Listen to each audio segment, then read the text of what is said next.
and act. So here we are, we're going to get ready, we're getting everything organised, so let's get psyched, let's be determined, let's hold on to the reasons why we're here in our hearts, and let's have a good day of non-violent, peaceful, civil disobedience and rebellion, alright?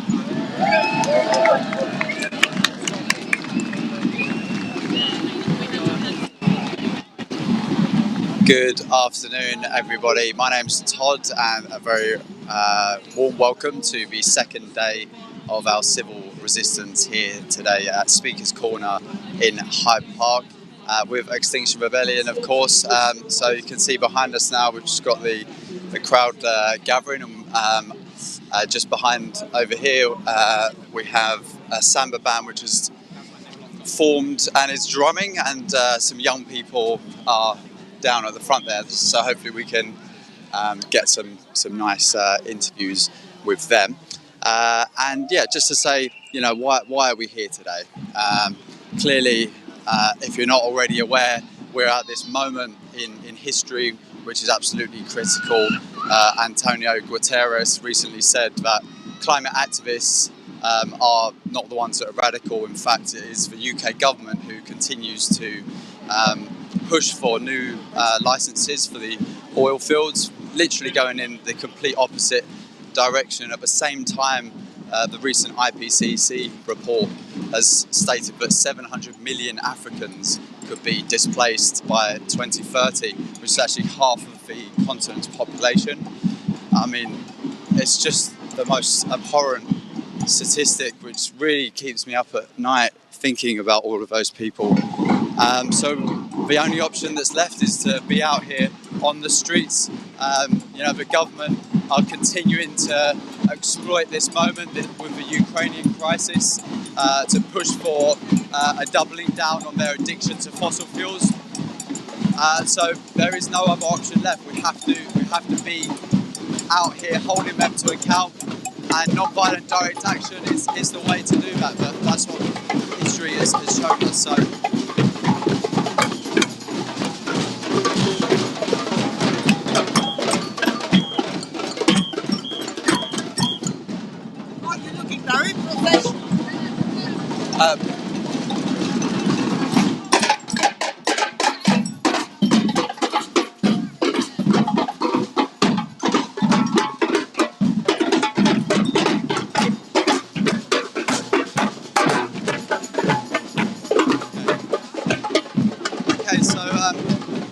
Jordan's just giving us a little bit of footage. If I can find him, we've got a couple of young people here. Hopefully they can give us a little bit of an interview.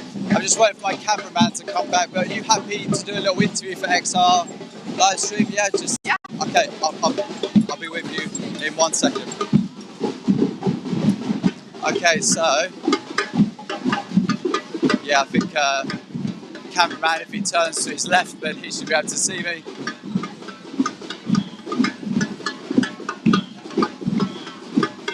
Okay, great. All right, so we're back at we have a partnership. Our cameraman is coming back over. So can you tell me why you're here today, and you know, what inspired you to come out on the streets? Well, I mean, there's too many reasons to list, really, about why I'm here. I mean, we're here with Extinction Rebellion Fashion Action, so we focus mainly on the social and ecological issues that come with the fashion industry as it is today. Fossil fuel consumption in the fashion industry, overconsumption in general, overproduction, the waste. But on a wider level, I'm just here because I'm incredibly scared of what the future holds, and I'm also in grief for the people who are already experiencing the horrors of the climate crisis, and someone needs to do something about it. The people in power aren't doing anything about it, so it's fallen to us. It's just horrifying, isn't it? I've recently been diagnosed with eco-anxiety, and you know, like, I don't even live in one of the countries where I'm experiencing the reality of it. Just the mere knowing that that's what people are going through, what's coming. And do you mind me asking how old you both are? So I'm 23. I'm 28. 28, yeah. And what was it? What was the turning point that inspired you to come out and, you know, take to the streets? Oh my goodness, that's a hard question. I mean, I feel like it for me personally, it built up over a number of years. I mean, I remember seeing climate news when I was around 10, and I remember thinking, like, when is this going to end? Like, feeling very anxious about it even at that young age. And I suppose as I grew older, I just came to understand sort of the political inaction and just realised I can't really live with myself if I don't at least try and do something about it. I think that's much the same for me. Like, I think our generation kind of grew up in the 90s, like, and at primary school, hearing, like, learning, global warming was on the curriculum at that time. So we were aware that it was a thing, and that when we were younger we thought, okay, the politicians have got this. And I guess as we've kind of become young adults, we realise that they're not doing anything about it, and that's absolutely terrifying. So, like, XR for me is a way of coming together with a group of people that actually care about the climate, want to change things, and it's very inspiring to be part of this group and this crowd, because we all feel like we want change, and hopefully we can push for it and make politicians realise that the people want change. And if someone at home now is watching and they've never been to an Extinction Rebellion protest, and they kind of see us activists and they don't really get it, or what could you say to them? Because I guess there was a point that you wasn't an activist. Yeah, so absolutely, and I think XR can be intimidating for some people, especially because of what's in the media about it. But like, particularly this rebellion has been, it's such a sense of community. There's people from all walks of life. Not everyone identifies as an activist. It's just normal people who care about the climate and want change. And I think if you come down and feel the atmosphere and are on the streets with us, you'll realise it's not intimidating. It's like, it's accessible, and it doesn't have to be a risk-taking exercise. It's just showing solidarity for people in the global south, and also ourselves, because it will be next. We'll be feeling the effects soon. Brilliant. Well, just one last question. Given that our government are currently completely addicted to fossil fuels and they need to get off of fossil fuels, what does the world look like for you beyond fossil fuels? What is your vision for the future? If you could both just share a quick, 30 seconds or a minute of what your vision is beyond fossil fuels. Yes, I think for me, I really would like to see degrowth. I mean, I think the world at the moment is addicted to consumption at a rate that we just cannot sustain. Like, Earth has a finite amount of resources, and we really need to scale back. We don't need as much as we're consuming now. We're just addicted to more and more. Like, everything in the media is encouraging you to consume more and more and more, and we don't need to. Like, we don't all need to go vegan. We don't need to all, stop consuming fast fashion. We just need to scale everything right back. And I think if people go back to basics, they'll actually find that they're happier. Right. Thank you. I would say just like leadership with empathy. I would like to see a government that makes decisions based on what the wider community, but also what like the global community needs, rather than just further lining their own pockets. It's disgusting, and I would like to see power in empathy, to be honest. So what I'm hearing is kind of like a world beyond consumption, a deceleration, perhaps not prioritising GDP, something like well-being economy that focuses on health and well-being and as that measure of success. Exactly. And not just looking after ourselves. Like, we can't just be like countries, borders. Like, it's one planet at the end of the day, and we're all if we consume too much and we destroy the West consumes too much consistently, the whole world is going to feel the effects, and it's just not fair. Yeah. So equal rights across the planet, and a political system that values all life. Right. Lovely. Thank you so much for talking to me. Enjoy the rest of the day. Thank you. Well, there you go. I'm going to be trying to speak to as many people as I can about what the world looks like for them beyond fossil fuels. Because I think, well, for me at least, the people that have been here for a while, there's just so much stark, horrible science of the reality of the situation. We're just, beyond that, I feel like we need to start inspiring people, to help them see and connect these dots. At the end of the day, we have this common enemy.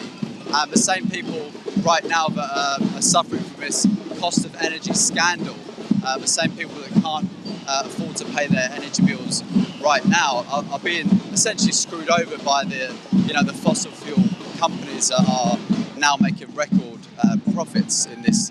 So the same people that can't pay their energy bills are also the ones that are essentially being left without a future. You know, whether it's young people, you know, even people my mum and dad's age. You know, reading the recent update in the risk of a multiple breadbasket failure, something in which, you know, several food crops could fail simultaneously, and essentially, you know, you go to the supermarket, and this time it's not toilet roll, which didn't even have a supply issue. It's generally food, and you know, that's really utterly scary. So yeah, that's a little bit from me. I think we're going to pass over to Laura now, but do stay with us over at Hyde Park, and speak to you soon.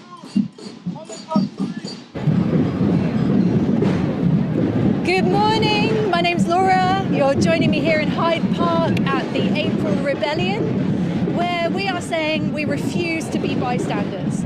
We know what is happening and we know what needs to be done, and yet our government are doing the exact opposite. So I'm just going to walk around the crowds here in Hyde Park and ask a few people why it is that they're stepping up and refusing to be bystanders at this time. Hi. Do you want to tell us who you are and why you're here today? Yeah, my name's B, and I'm here because we're really running out of time to solve the situation, and like it's the most urgent time. We need to do something like right now, otherwise we're not going to have a future. That's horrible. What role would you like to play in the transition? Like, what's your dream job? What are you aspiring to do or be? I'd like to help other people. So we need to be able to have, you know, people who care about change and like just empathy for other people. Yeah.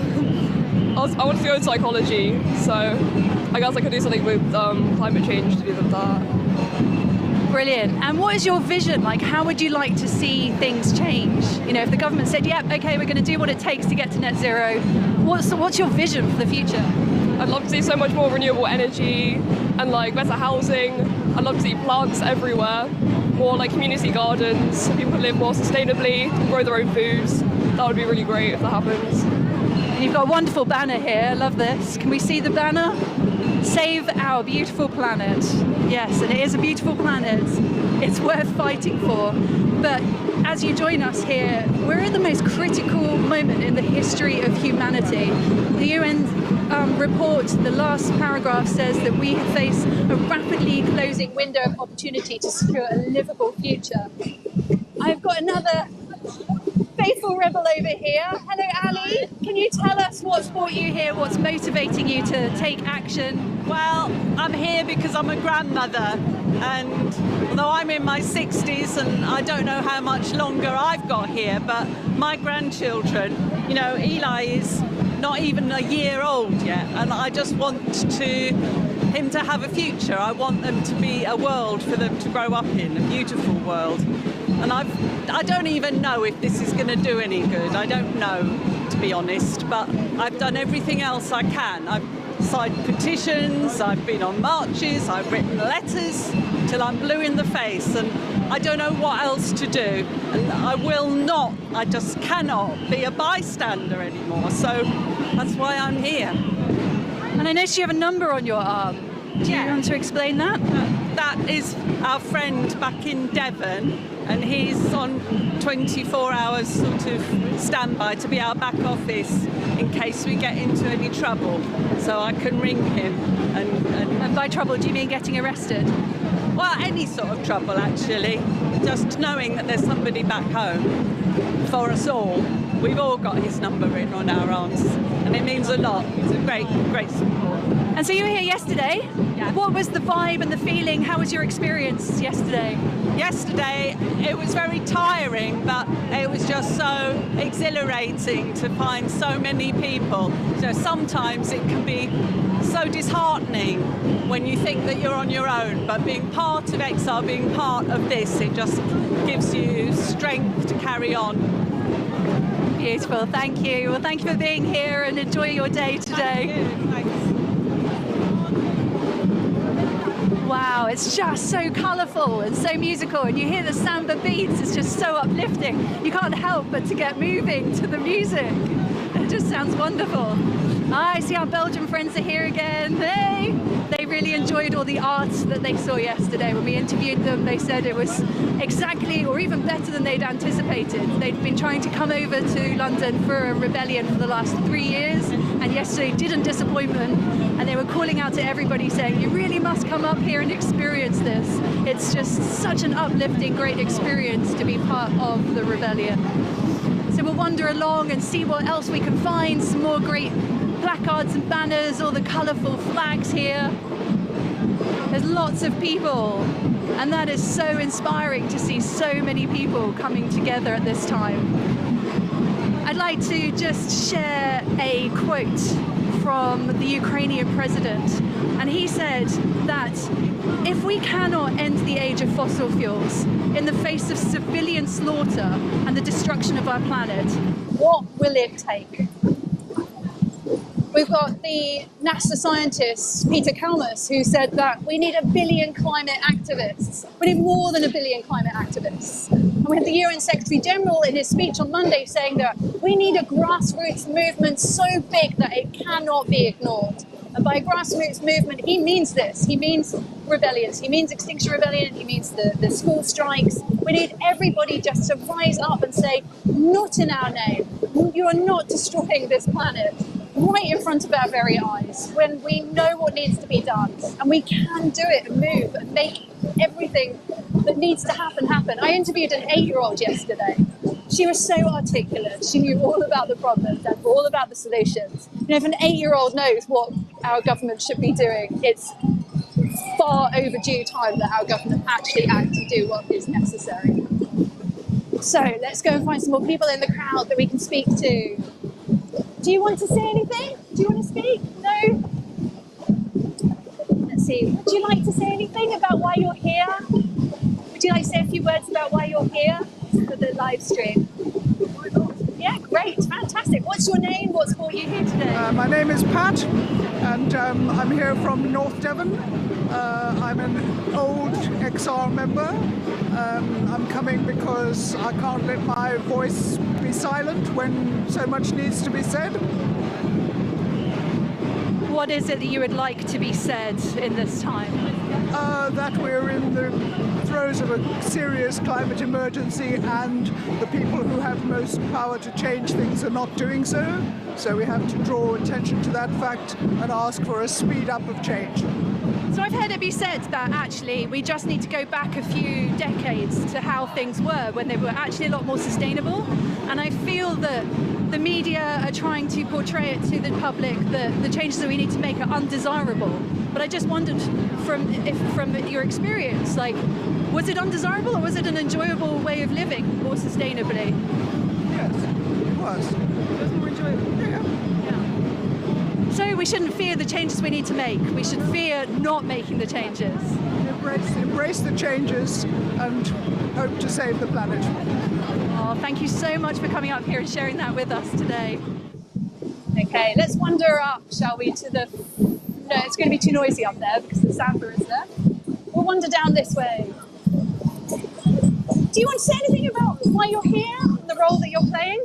You're happy to say something? I can't hear a word you say. Do you want to say anything about why you're here on the live stream? Anybody happy to say something? Yeah? Well, I can see why you are here. If you look at the banners, I think by now we know why we are here. We know why we all should here. We've had the warnings. The latest IPCC report says it so clearly. We are not the dangerous radicals, but we have to make our voice heard. And this is the way we know, and this is the way we know it works. And shame of us if we don't come here and make our voice heard. We've got so much little time left. For people like me, we got no time left. And so that's why I'm here. And you're wearing a high-vis jacket here. Have you got a role? What are you doing? Stewarding, just stewarding, making sure that everybody's safe. Nothing else. That's an important role to make sure that everybody's safe. Absolutely. Thank you so much for coming up here. Do you have like a vision for how you would like to see the future? Gosh, that's a really difficult question. I think that our vision has to be a realistic one. And I think we need to be in a position to make the next 10, 15 years as reasonable and practicable as possible. so that beyond that we can save of this civilization that we've created a fairer and just one, particularly for people in the global south, but also for us, and perhaps leaving behind some practices and systems of this obsessive growth. So something simpler for the future.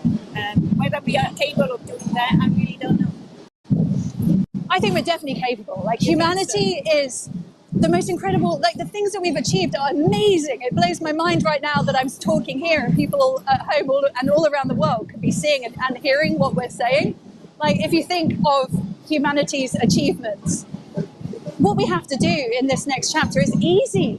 It's easy. We've just got to accept it. And I think most of the general public now accept that we need to make changes. They're really willing to make changes, and they're asking, like, okay, tell me, what can I do? Making all the eco swaps at home month by month as you can afford it, just switching out the single-use plastic, switching out the toxic cleaning chemicals, and then feel good about every change you make, so it motivates you to make the next change. No, I think you're right. Yeah. Sometimes I have moments when I think, oh my God, this is not going to end well. But I think if I didn't have some hope, I wouldn't be here. No, absolutely. So yeah, you're right. I agree. And also, just you see people in times of crisis, how they all come together and support each other. Our first responders is our community. We've seen, floods and fires and COVID, how the communities pull together and really help each other. So it's not within the realms of possibility. And now we can find the courage. That, look at Ukraine. You can find the courage in the worst situations, and that's what we need, courage. And it's been really heartwarming to see the number of British people that have been opening their homes to Ukrainians. Totally. No, I couldn't agree more. So yeah, keep the hope up. Yeah. I think, we need to shift the focus away from this dystopian future. I think if you focus too much on what you don't want, you accidentally achieve it, because the mind doesn't actually understand the word don't. It just sees what you're seeing and somehow kind of achieves that. So if we keep our vision on the green, beautiful, connected, sustainable future that we want, then we're more likely to achieve it. So I'll try. I'll try. Thank you so much for speaking with me. Enjoy your day, and thank you for keeping everybody safe here. Are we still here, or does Todd want to do an interview? Okay, all right. We'll keep going. I shall wander around and see if there's more people to interview here.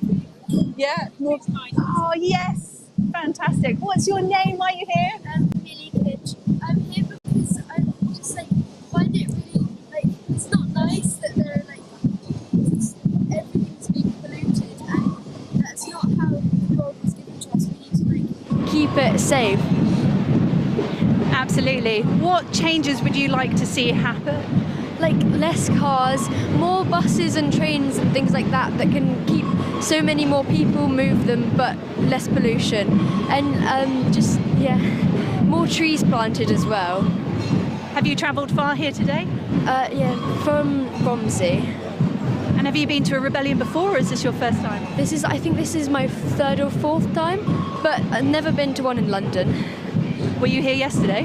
No. Okay. So this is your first day. How are you feeling so far? How's really the good. Atmosphere? Really good. Oh, thank you for sharing all that with us, and I really hope you enjoy your day. I'm going to hand back to Todd now. Over to you.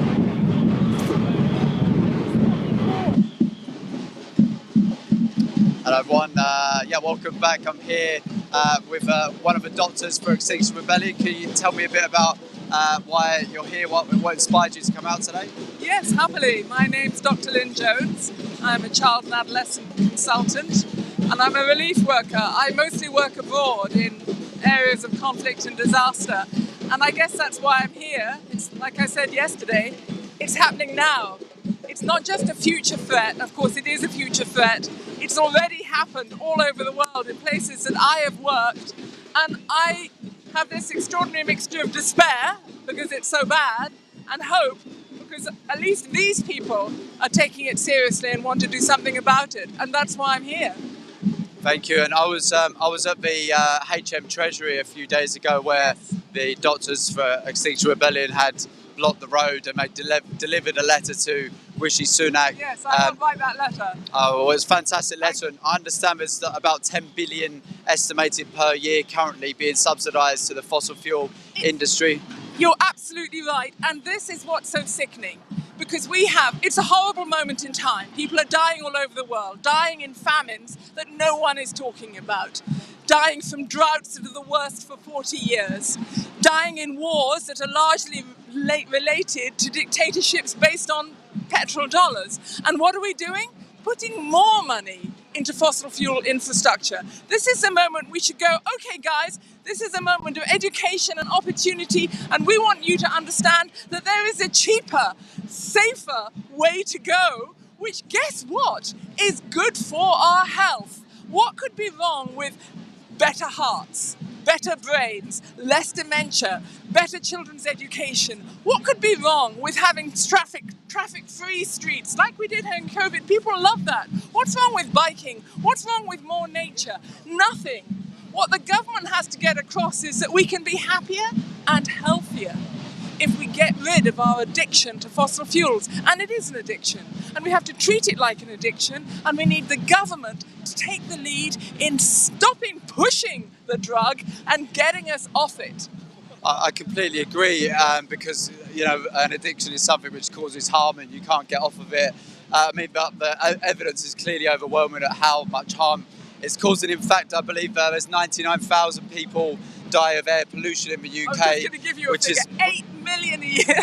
The air pollution figures are staggering, but let's put it in the life of one child, Elikisi Deborah. You may remember, the coroner said it's air pollution that killed her. She was 8 years old, living in London. As we walk down these streets, we are breathing in toxic air. When you run your car and don't turn it off, you push out poison. Fossil fuels produce a toxic pollution that is killing us. If it was a drug, it would be banned. I mean, it's not rocket science. I get it.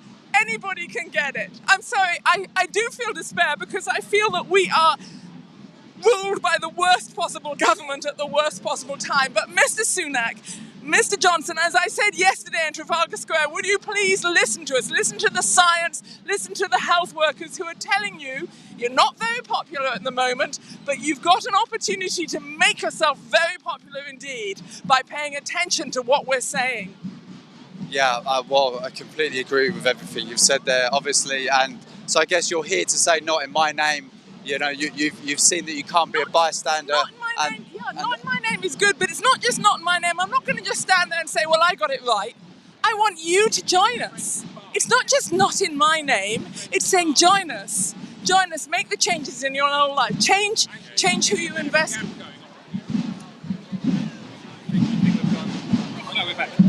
Okay. It's of course not in my name, but that's not enough. It's not just I'm not going to be involved, it's I want all of us to be involved. All of us to work, and if you can't come out on a march, that's fine. You can disinvest from the toxic banks, you can write to your MP, you can visit your MP, you can push and push and push until he or she listens to you and gets this government to listen. There are many ways to work, and we can all work together. Yeah, because essentially, as you said, the government are failing us. The people, they're not getting a vote in these critical decisions at the moment, so we need to come out on the streets. We need everyone out here. We had about 8,000 people yesterday, but we need 2 million at least. Yesterday seemed to be a lot of people, that's for sure. Yeah. Well, thank you so much for speaking to us. Just one quick question before we move on. What would be your vision beyond fossil fuels, in a world beyond fossil fuels? What does it look like for you? A world beyond fossil fuels might be a world with a lot less war. That's a good thing. A war with much happier, healthier people, because we'd be more deeply...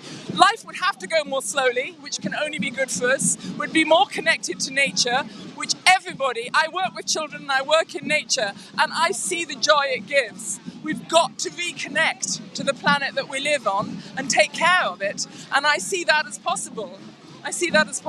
Thank you, I completely agree. And with my eco-anxiety, which is an appropriate response to this government's actions, then, if we actually got beyond that, then the anxiety's gone, of course. I am a psychiatrist. I just want one message to get across really clearly.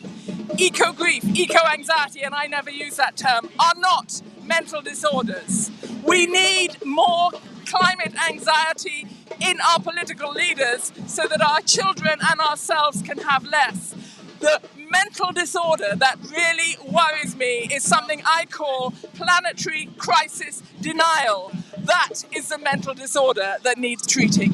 Thank you. Well, I will continue on this because I've actually been diagnosed by a psychiatrist at the Civil Aviation Authority. So I'm a former airline pilot, and it was potentially one of the first times anyone's had an official diagnosis. But I completely agree. You know, I've had to help the Civil Aviation Authority come away from their denial and understand what this is. You know, and that it isn't appropriate, and I don't have a mental health disorder. You're not mentally ill. No, of course not. You've got a problem.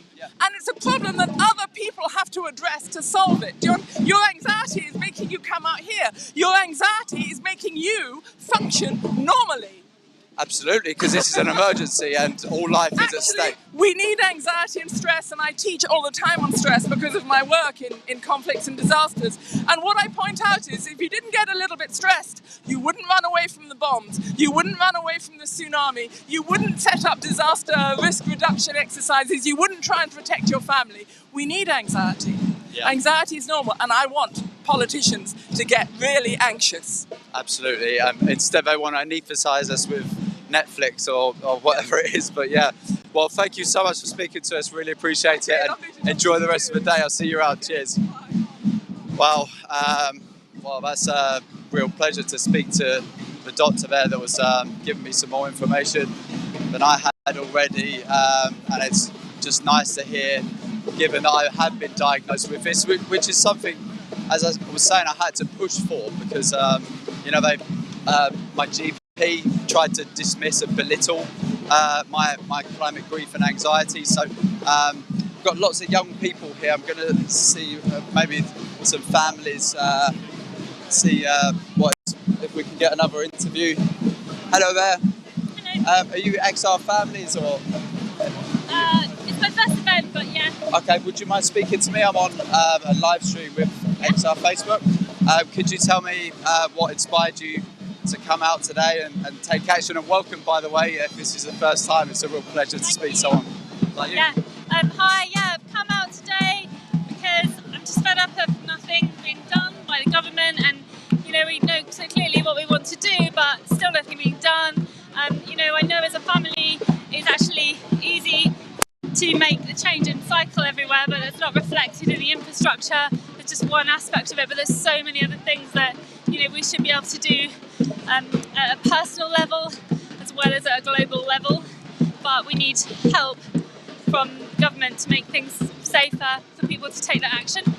Is it fair to say you feel betrayed by the government, and is that what inspired you? Was that the turning point for you to come out on the street today? I mean, I've never been particularly trusting, but you know, it's absolutely clear, especially after COP, you know, how the interests of companies making money is absolutely at the heart of everything they do, not people, not the planet.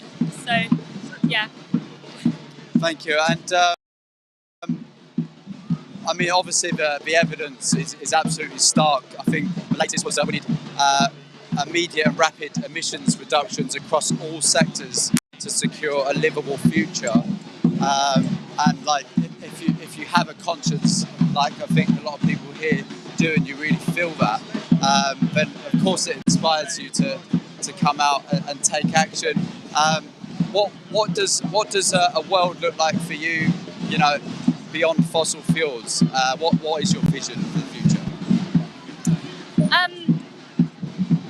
I mean, to me, most directly, I think is the transport issue of cars. The fact that our cities are so built for cars. Well, actually now they're not, but it's like if you can get rid of some of the cars, then it makes it immediately safe for way more people to easily cycle. And I know that from personal experience. Cycled here today from Hackney with my 5-year-old, which is, you know, a long way, and actually that was only because it was Sunday morning, there were quiet roads and there's a little bit of infrastructure in place. So I know that everyone can do that with just more support and more infrastructure and like cultural change. But people find that hard because they're getting all this kind of rubbish from car adverts that they need a car to drive to the shops.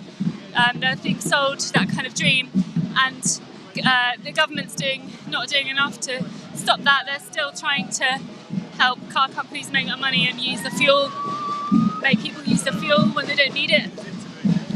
I was just talking to a psychiatrist, a doctor, who was talking about eco-anxiety. It's something I've been diagnosed with, and you know, with your 5-year-old here, how hard? I mean, it must be hard and terribly difficult for you as a mother, you know. And can you talk to that a little bit? Yeah, I mean, we do absolutely worry about it, and they're very aware of it. Their whole lives we've been talking to them about it, and I think this is actually, you know, it gives us a break from worrying about it, because they're participating and we feel like we can do something a little bit. But yeah, definitely we worry and think about it all the time, and it's made us plan our lives differently, I think, to try and do what we can.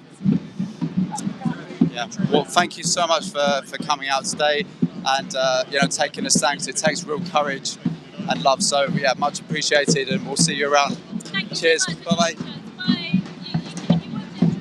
Oh yeah, would you like to say hi? What's your name? Woody. Oh, hello, Woody. I like your bike. That's a very nice colour. Do you cycle a lot? Yeah, I do. My longest journey was from here to rather Hyde. Actually, it wasn't that. It was all the way around London from our last critical mass. Critical mass is basically a type of critical mass, but for kids, in case you don't know. Oh wow! And your mum is very inspiring. She's was this the first time you came to a protest today? Yeah, I've never done this thing before, so I was really excited. I was actually kind of in the middle of excited and worried. And how are you feeling now?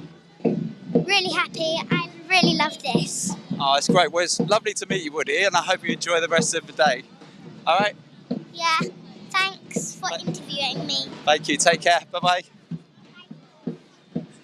Oh, there you go. Little Woody there. You know, the younger generation, he's clearly having a good time, but it's always difficult for me speaking to young people, you know, and knowing what future they have in store for them. Right, let's see who else we have along here. We're just on our way down towards Hyde Park Corner now, and yeah, if you've just joined us, we're here on the second day of our civil resistance, and we're going to be continuing on until the 17th of April. There's lots of links online to see our full schedule, so if you're available on any of those days to come down, as you heard there from Woody's mummy, that it's her first time here, and we need everyone out on the streets. So I'm going to cut back to Laura now, who's got a few more interviews for us, no doubt, so do stay tuned and we'll speak to you soon.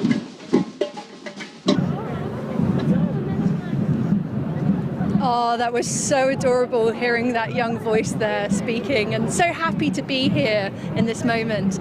I'm joined by Tanith, who is dressed as a butterfly with gorgeous wings. Do you want to tell us why you've come down here today and opted to dress as a butterfly?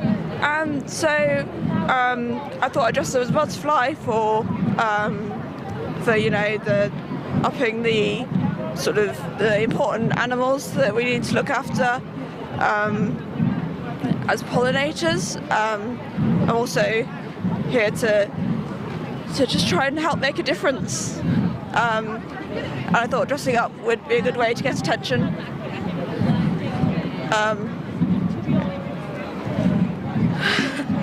And how is it feeling being here today? Is this your first day, or were you here yesterday? I was here yesterday. It's feeling really positive. Yeah, it's more positive than previous years I've been here.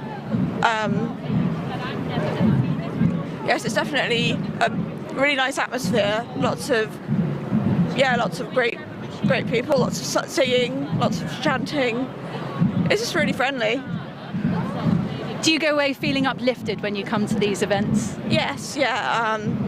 I feel like it's better to be in it than regret not being in it, like however long it takes to make a difference. You know, it's better to be here than not. What sort of difference would you like to see made in the world? So I'd like to see larger companies sort of forced to not invest in fossil fuels. I'd like for more sustainable things to become the norm rather than like what babies do.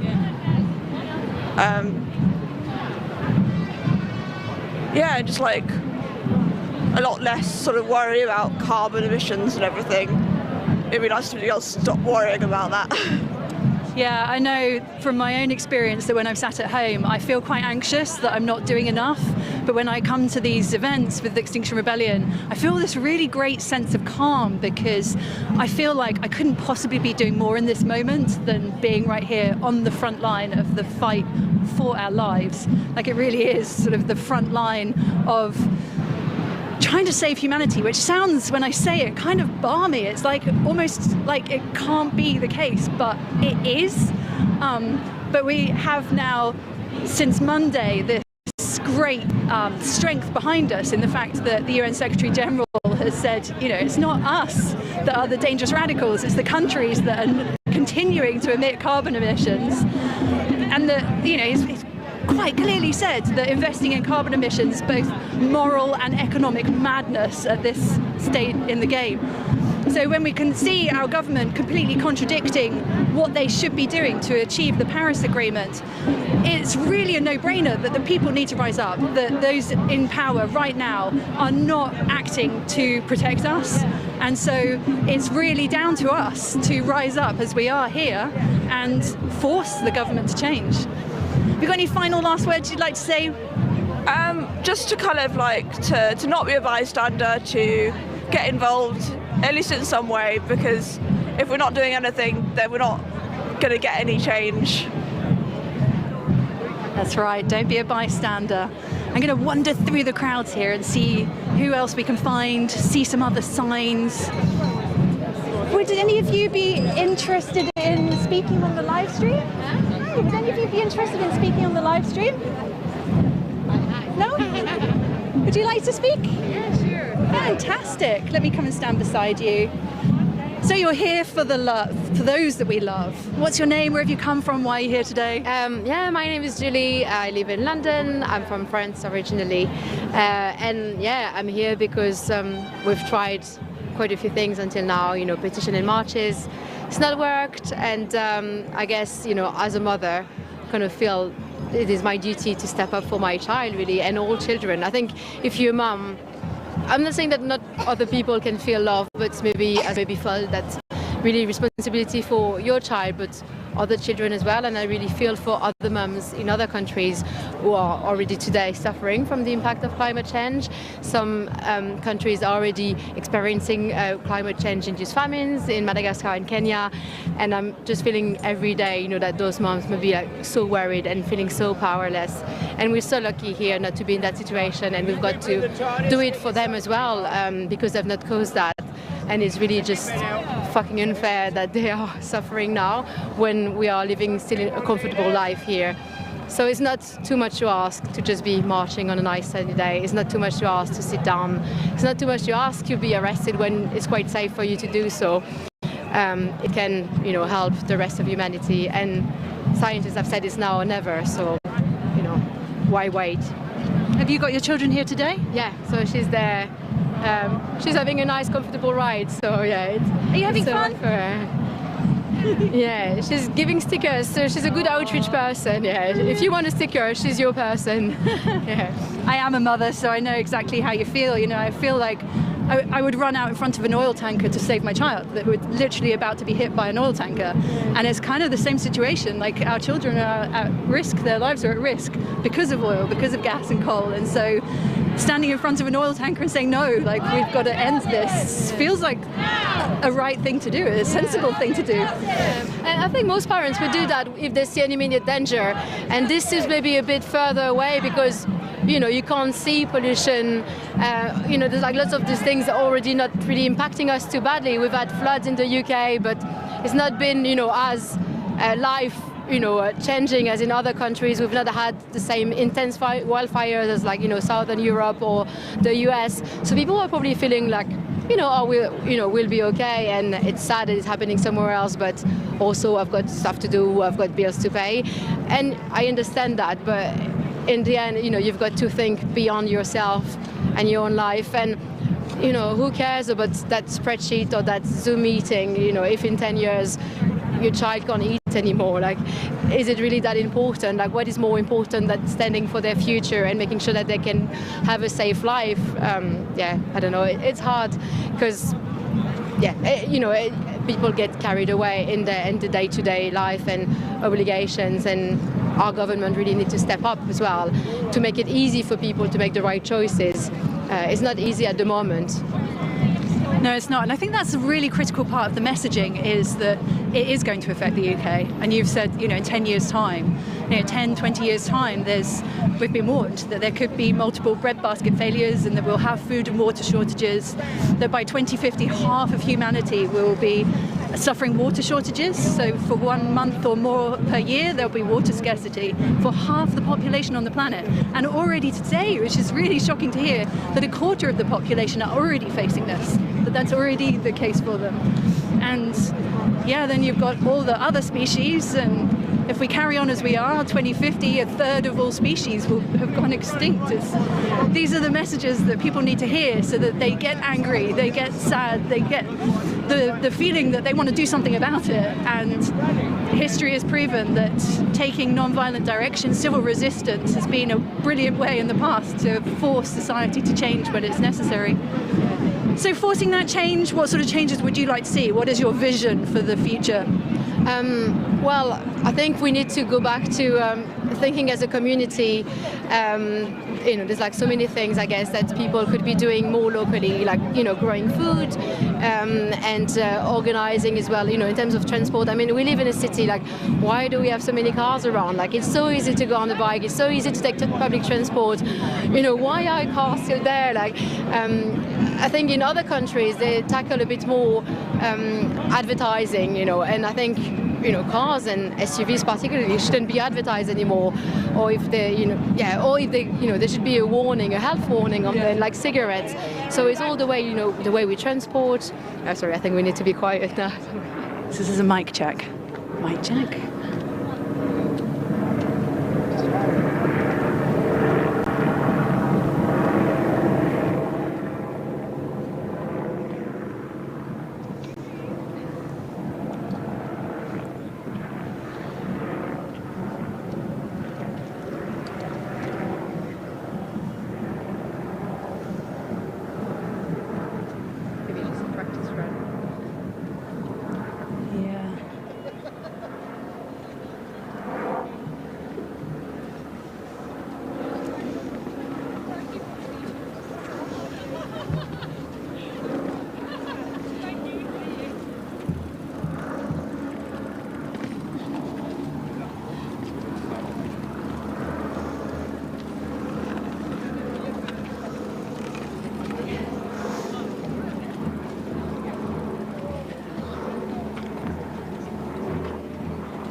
Yeah.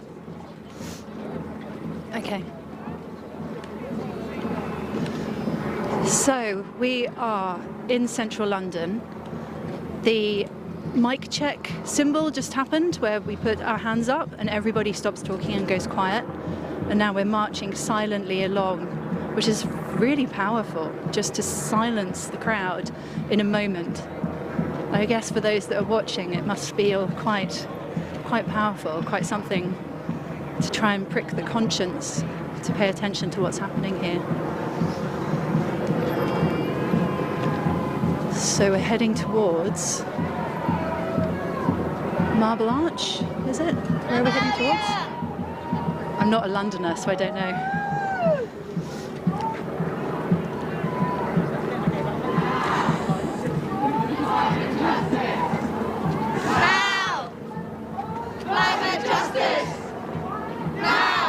What do we want? Climate justice!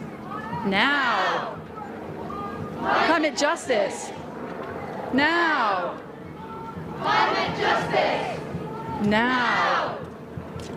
Climate justice. Now.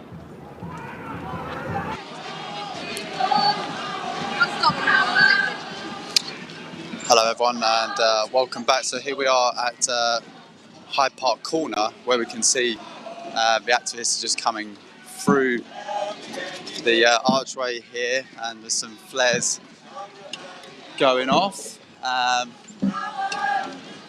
little bit of chanting.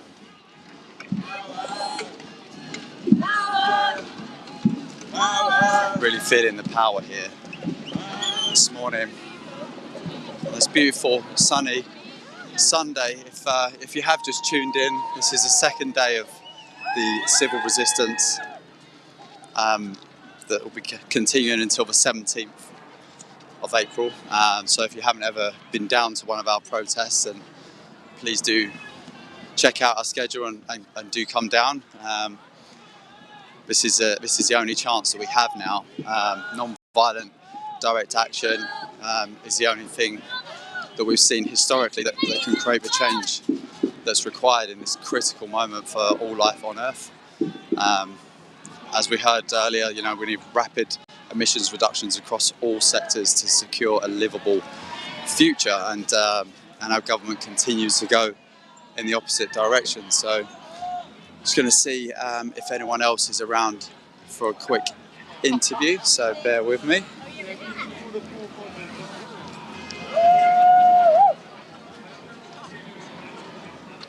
Hello, would you mind speaking to me on XR live stream? Yeah, that's fine. What inspired you to come out today? I'm part of Christian Climate Action, and for us it's Palm Sunday. There seems nothing more important to be doing on Palm Sunday than being on this march and taking action with Extinction Rebellion to protect all this beautiful creation, and to help show the people in power that we need to take action to not just protect all life on Earth, but also to protect our brothers and sisters in countries that are already experiencing the effects of fossil fuel burning. So, yeah. Thank you. And yes, we was just saying, with the recent IPCC report saying that up to 700 million Africans could be displaced in just 8 years' time due to water scarcities and droughts. It actually also pointed out that, as Antonio Guterres said, that 1/2 of humanity in the most vulnerable places on Earth are one climate shock away from doomsday. I mean, how can we live with that? How do we live with ourselves if we're driving people into that sort of situation, into catastrophe and disaster? People are supposed to flourish. Life on Earth is supposed to flourish. And what are we doing? We're destroying it. Absolutely. What was the turning point for you that allowed you to transition into, presumably not being an activist previously, or what? Well, for me, it's an answer to the call of my faith. I know where God tells me to be, and God tells me to be here amongst the people that embody love and sacrifice, who will put themselves on the line for other people, not for themselves. And that is the ultimate in what Christians should be doing. So that's why I'm here. Absolutely, rooted in love and courage, and for some people sacrifice. And I guess in this modern day, in this movement, sacrifice would be in many different shapes and forms. Whether it's being arrested, or the 10 people behind that one person that are willing to have conversations, awkward conversations with friends and families, and using their time to come out and take a stand. Taking yourself out of your comfort zone, taking that first step, and it doesn't have to be arrest. I'm not going to be putting myself in the way of arrest today, but I am going to be here. However much I'd like to be sitting at home having lunch with my family, this is where I'm going to be, and talking to people, which I don't find easy, but is really important. Thank you. Yeah, likewise. Believe it or not, I suffer from anxiety, and actually doing this, it's taken some time to get used to it. But just to finish off, in a world beyond fossil fuels, that vision for the future, what does it look like for you? Well, for me, it looks like a greater equality, a more just future, where everybody shares in the goodness of the earth, and not just a few that have accumulated huge riches. And I want people all over the world to know security that involves food security and fuel security, and just to know they won't be victims of war and conflict that come from the way that we currently operate our society. Thank you so much for speaking to me, and enjoy the rest of your day. Cheers. Oh, lovely, lovely. I'm very privileged to be able to hear such personal accounts and unique experiences of what draws people to take action in this movement. It wasn't so long ago that I was up in Glasgow at the COP26 climate conference, and I was able to connect to Indigenous people, people from the global south that had been fortunate enough to get to Glasgow. At least they might not have even been able to get into the delegation, because it was essentially a pantomime for the world leaders to, you know, all the hot air from our so-called climate leadership here in the UK. But being so close to the Indigenous people that I spoke to, and really feeling their energy and their suffering. You know, in Indigenous in Indigenous language, there isn't a word for nature.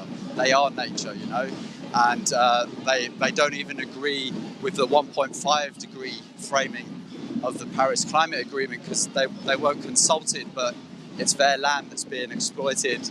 And you know, the message was clear from them. It was open your hearts, which that lovely lady there was just alluding to, and it was to you know, continue to take action and to essentially just leave fossil fuels to keep it in the ground. So we're here today. Our immediate demand is that we end all new fossil fuel investments, and we essentially keep it in the ground. So we're going to cut back to Laura now, and we'll speak to you soon. Yeah, thank you, Todd. I'm joined here by Rolly, who I first saw tunnelled underneath Euston Gardens, protecting the trees from HS2 there. Can you tell us a little bit about that experience? Yeah, I mean, it's direct action, isn't it? And direct action, although sometimes it might be hard, is exactly what's needed in the current crisis that we're in. But it's fun. Sometimes it can be really fun as well. What was it like being underneath that tunnel, and how long were you there for? I was there for 10 days, but altogether, like the longest activist was in there for a whole month. It was tough sometimes, but it was, you know, we're there as a community and we're there together and we help each other and we support each other, and we recognise that, you know, what we did, it needed to be done. So. And the other community that you're part of is XR Unify. Can you tell us what that's about? Yeah, so XR Unify is BIPOC led, so it's basically people of colour, Indigenous people, like minority ethnic groups coming together and basically centering social justice as well, because the risk that we have with a lot of like white-led movements is that we can fall into eco-fascist and racist and like pro-colonial traps. So our goal is basically to address colonialism and all the other social issues as well. Oh, it's brilliant that you are doing that. It's so necessary. And was it in the IPCC report that the word colonialism was mentioned 28 times or something, but it didn't actually make it into the summary, or it was once? Do you know about that? Yeah, so I did know that it didn't make it into the summary, but it was mentioned. And like that's a huge thing, that it's finally been acknowledged somewhere that colonialism has caused things like climate change. You know, we exploit communities in the global south and we exploit people of colour, and it's my communities that are suffering. And it's also that like white and Western communities can thrive and live a privileged life, and that is inherently what has caused climate change.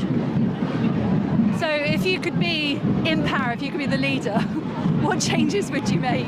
I wouldn't want to be in power, but if I had to be, I'd probably devolve it and give the power back to grassroots communities, so there's no one person in power ever. It's communities that decide what they want to happen. Yeah, the power of people's assemblies and citizens' assemblies to self-organise.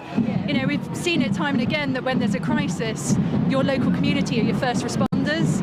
And so, you know, sharing all the skills that we learn through XR, how to self-organise, how to de-escalate, how to actively listen to people, to deal with trauma, and to work together to build resilience is so powerful. So if we can build this movement and share those skills, I think it's going to really help us in the future. Yeah, definitely. Grassroots communities harness the most power out of every community.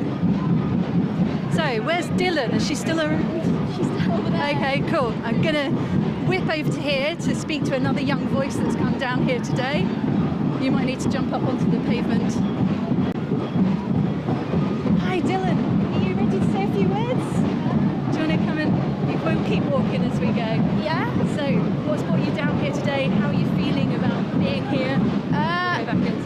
I feel great about this. I feel so to people here, it's really positive and yeah, it's good. Were you here yesterday? Did you enjoy it? I was here yesterday. Yeah, that was good. Yeah, that was really good. And what sort of changes would you like to see happen in the world? If you could speak to Boris Johnson, what would you say to him right now? I'd say like he needs to do something about this. Like we can't keep going this way. Like we just can't. Like if we keep going this way, like something very bad is going to happen and that. Yeah. And would you like to tell all your friends that they should come down here because it's lots of fun? Or? Yeah, definitely come down here and get involved. It's very, very fun. Yeah, brilliant. Well, enjoy the rest of your experience here. Thanks for chatting to us. It's so heartwarming to just hear from young voices, and we really understand that they understand. They know what's happening. They know what needs to be done, and they can see that our government are completely contradicting what's necessary to happen. We've heard from Antonio Guterres in the UN Secretary General saying that investing in new fossil fuels now is moral and economic madness, and yet this week our government put out their energy strategy, and it includes 40 new oil and gas and coal licenses. It's absolute criminality happening right in front of our very eyes. I'm going to wander through and see who else we can find. So what happened actually just back there was that the march split into two. So the front half went off to the left, and we've turned and we're now going down to the right. We're kind of on this magical mystery tour, and we're wondering where we're going to end up. I've noticed there's a few more police around today than there were yesterday. Yesterday was actually quite light on the policing, I thought. Yeah, it's just so exciting being part of XR. You never know what's going to happen next. Would any of you like to say anything on the live stream? Would any of you like to say anything on the live stream? Like while you're here? I'll have you? Oh, okay, great. Let's see what other faces. Do you want to speak? Do you want to say some words? Do any of you want to speak? Do you want to speak on the live stream? I spoke to you already. Yeah. Do you want to speak on the live stream? Say why you're here. Sorry? Do you want to speak on the live stream? Say why you're here.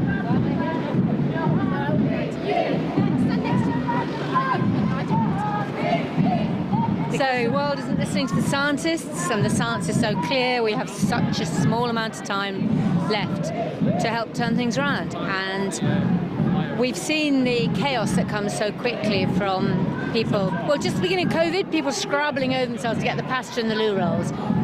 We know there are areas of the world where people are shifting fast, where there's no water, there's no land to grow crops. It's a scary future, very scary future. But what would you like to see the future look like from this point? I'd like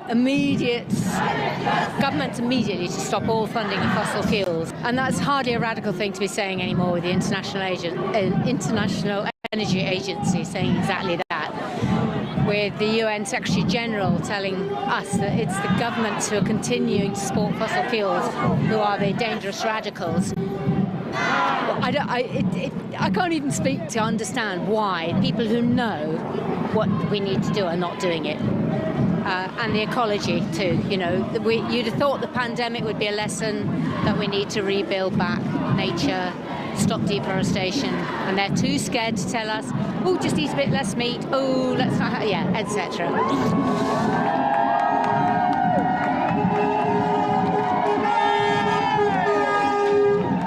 That's a bit of support there from a London bus coming past, tooting his horn, all the crowd cheering, saying yes, thank you for the support, because of course we need a lot more public transport in this green transition. I had an exciting ride across London today on a Boris bike. You know, I managed to get quite some way on a bike, which really surprised me. The network is brilliant.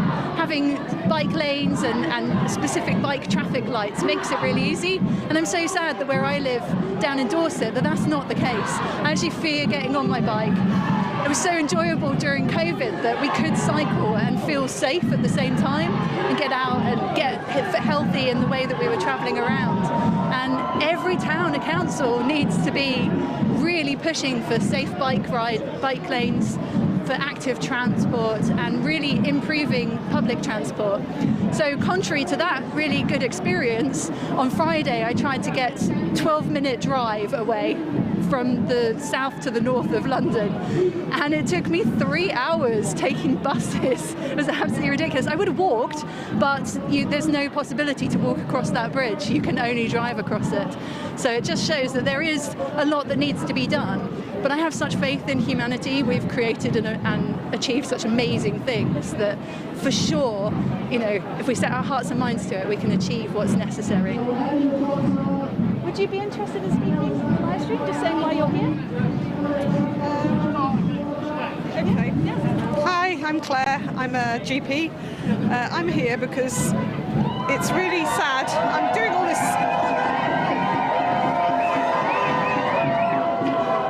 I'm doing all this to help people's health, but what's the point if they're not going to live very long because of climate change? And I feel sorry for the children who are going to suffer, not see all the things that I've enjoyed because we've destroyed our world.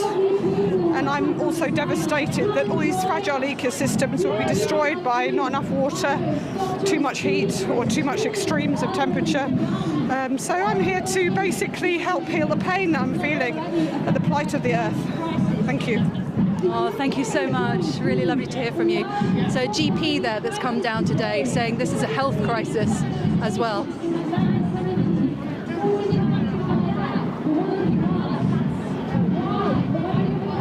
What are we doing?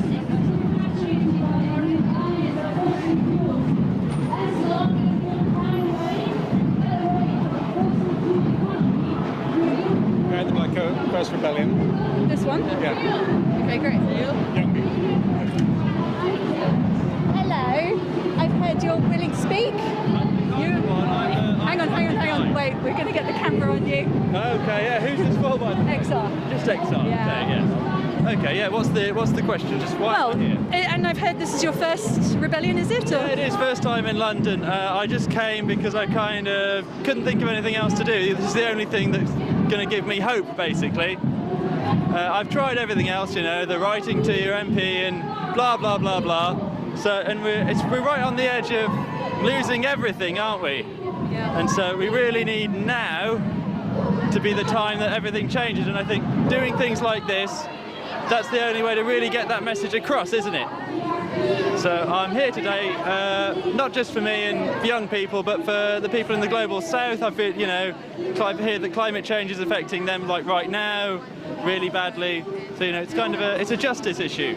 It's not just people not turning off their lights. It's the really rich people. That's what really gets to me. It's the, you know, the billionaires, the millionaires, because I read that they cause way more emissions than the rest of the world put together. You know, I think it's like the 10% cause as much emissions as like the poor is 50%. I read that somewhere, yeah. That's just horrible statistic. Because we're told to blame ourselves, everyday people. But it's not everyday people. So climate change isn't everybody's fault. It's really the fault of the people who are kind of creaming off the top. And kind of profiting from it all, you know. So I'm kind of here to try and make my voice heard, and if it doesn't work, I think I will be back. And at least you'll be able to say that you tried. Yeah, exactly. Yeah. You know. A lot of people, I think, they fear the changes that we need to make to get to zero carbon, but actually the living standards for the majority would improve. That, you know, we'd get rid of this crisis, energy crisis, the cost of living crisis, it's a choice, it's a political choice that we're suffering, that we're having to pay more, and it doesn't need to be that way. It should be much fairer for everybody. So did you come down yesterday, or is this your first day here? I came down yesterday. I absolutely agree with you. We sold all these political lies, really. We sold all these lies about, it costs too much to go green, but all this, everything that's happening with the energy crisis is really showing that that's not the case. That it's really, you can fix all your problems at once. You can, green energy, insulation. These things don't just help the planet. They help, everyday people. And now we're hearing the government talk about doing these things without mentioning the climate crisis at all, just because it's a good idea to help the everyday people. But there's a lot of people pushing against that. That's what I realise, like MPs who want us to just, fracking and coal mining and, being regressive and kind of, it's all for the profits of these companies that are kind of keeping this system that we have now, keeping this system going, just even though it destroys the planet, just so they can make us a bit more money, because all they must be thinking about is the next 6 months. What's the profits going to be this quarter? That's what they're thinking. If we can just get another quarter's profits, and it's just carrying on and on and on, and if no one stops it, looks like everyone's just going to die. So we have to say, draw a line in the sand somewhere, and I think now is that drawing the line in the sand. Yeah, it beggars belief, doesn't it, that the government are still completely contradicting themselves, like blatantly in front of everybody, contradicting themselves with their energy strategy. They're pushing for more fossil fuels. 40 new licenses they want to push forward this year. One that, when we've been told categorically we must have no new fossil fuels from now. And having our own domestic access to oil and gas is not going to improve the cost of living crisis, because they're private companies and they sell that on the global energy markets.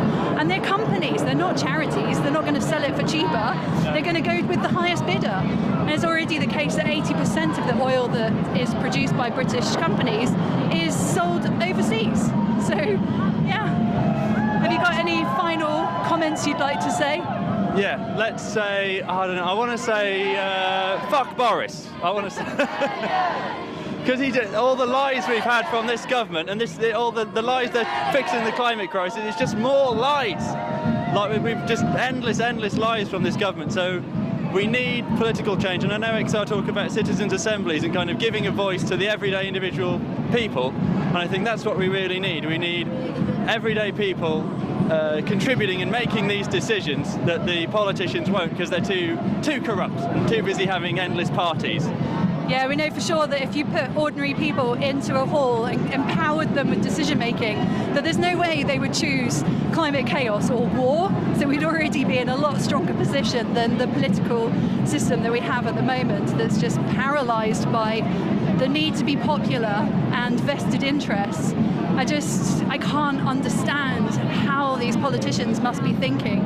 I was an interview this week where the presenter said, but no global governments are acting on this. So what you're saying can't be right, because if it was, surely they'd be acting on it. Yeah, exactly. They'll just say whatever gets them elected. I suppose that's kind of where our political system fails. It's that, they'll do what gets them the next election. And so this is where I think that the citizens' assembly idea that XR advocate for really comes into its own, because I think the idea is you get everybody together to discuss these issues, everyday people, representative of all of society. So you've got your races and genders and ages, everything all represented. And these people aren't, they aren't biased, they aren't corrupt. All they're thinking about is the issue. Whereas, as we can see, the government will just say whatever makes them popular, and only with a certain small percentage of the population that are their electorate.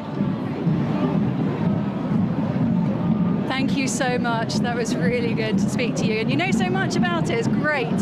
Tell all your friends to come down and join us. We need to grow the numbers for next time, September. That's the whole idea of this rebellion, is outreach and to get more people to step up and say, I will not be a bystander, and force this system to do what is necessary to shift, because it seems quite obvious that the government is not going to do it unless their hand is forced. So, has Todd got some interviews that he would like to hand over to? Okay, I will hand you back to Todd. Hi, thanks you so much, Laura. Really great interviews there. If you are just joining us, we've just passed Buckingham Palace here on this beautiful sunny Sunday morning in London on our second day of civil resistance with Extinction Rebellion. There is a person just back here that was willing to be interviewed, so I'll just try and find her and we'll get going.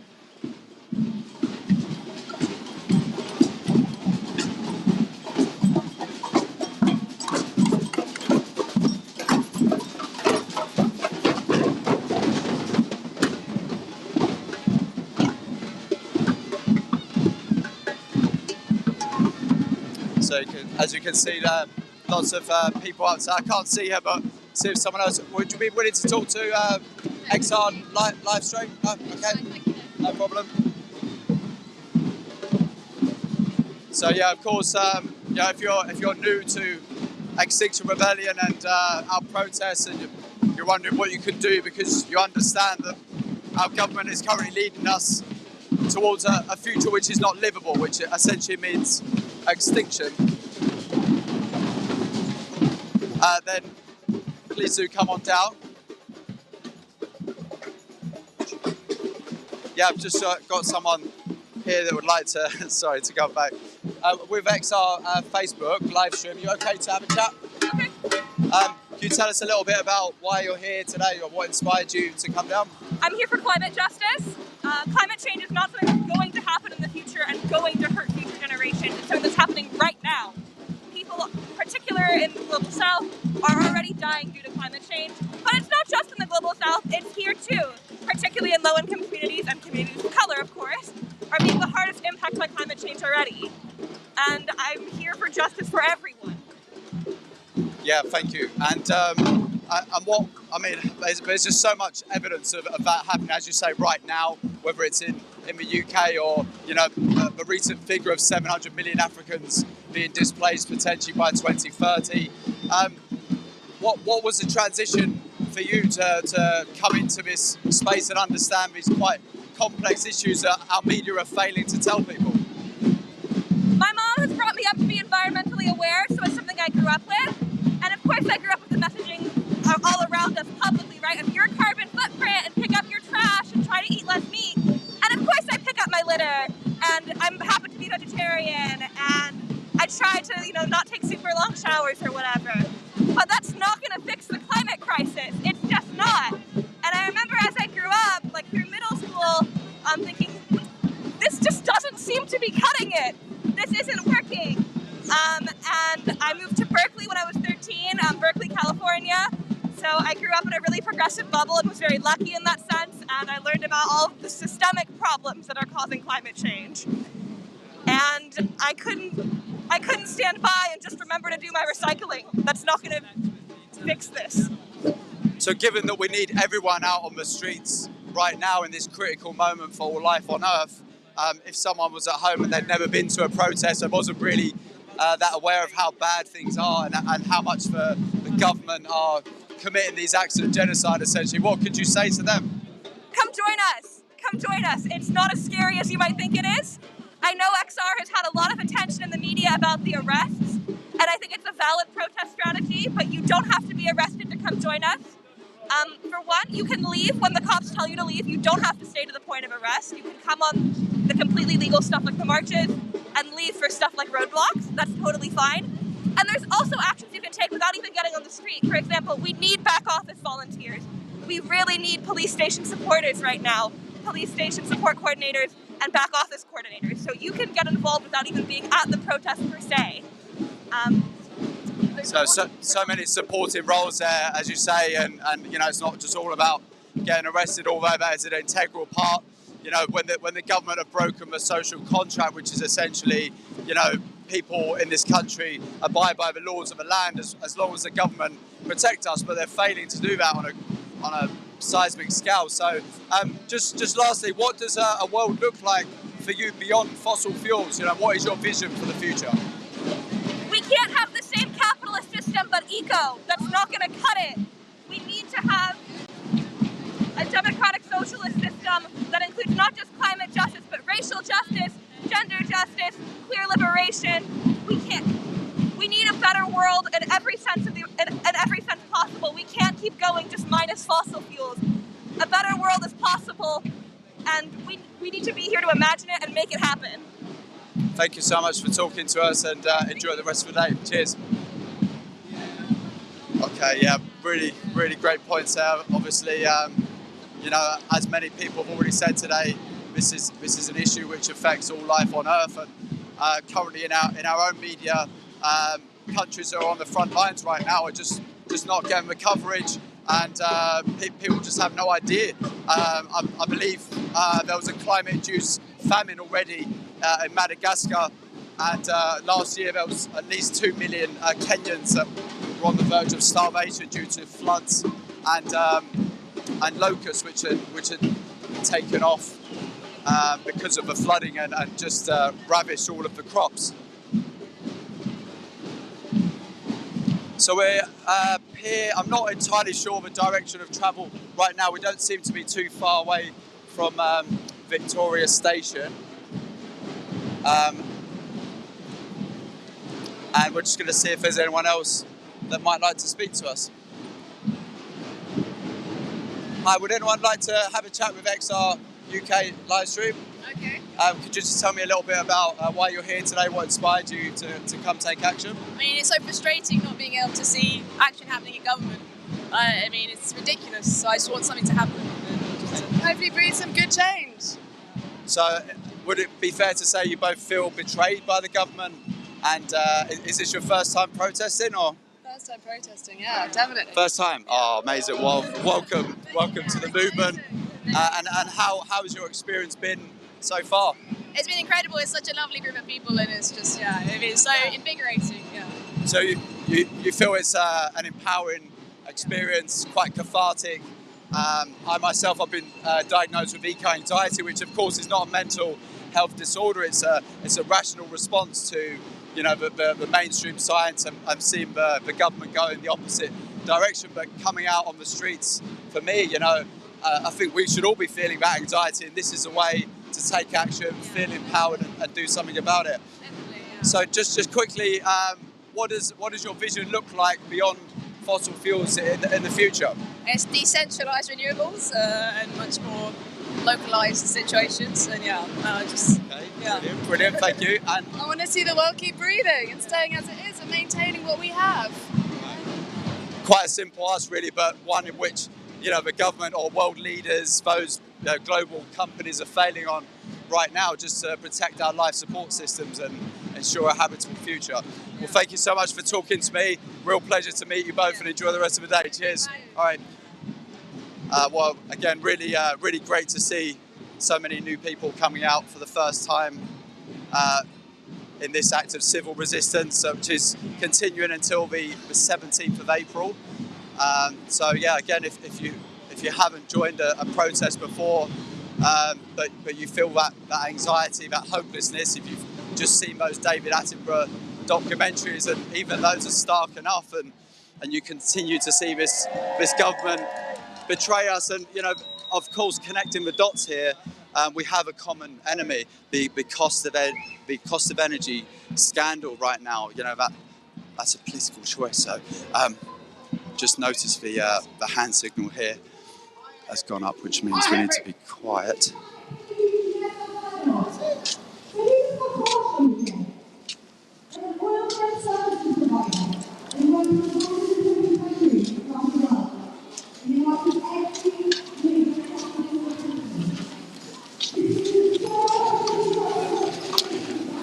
Okay, the speaker's back this way, so just go and see what they're saying.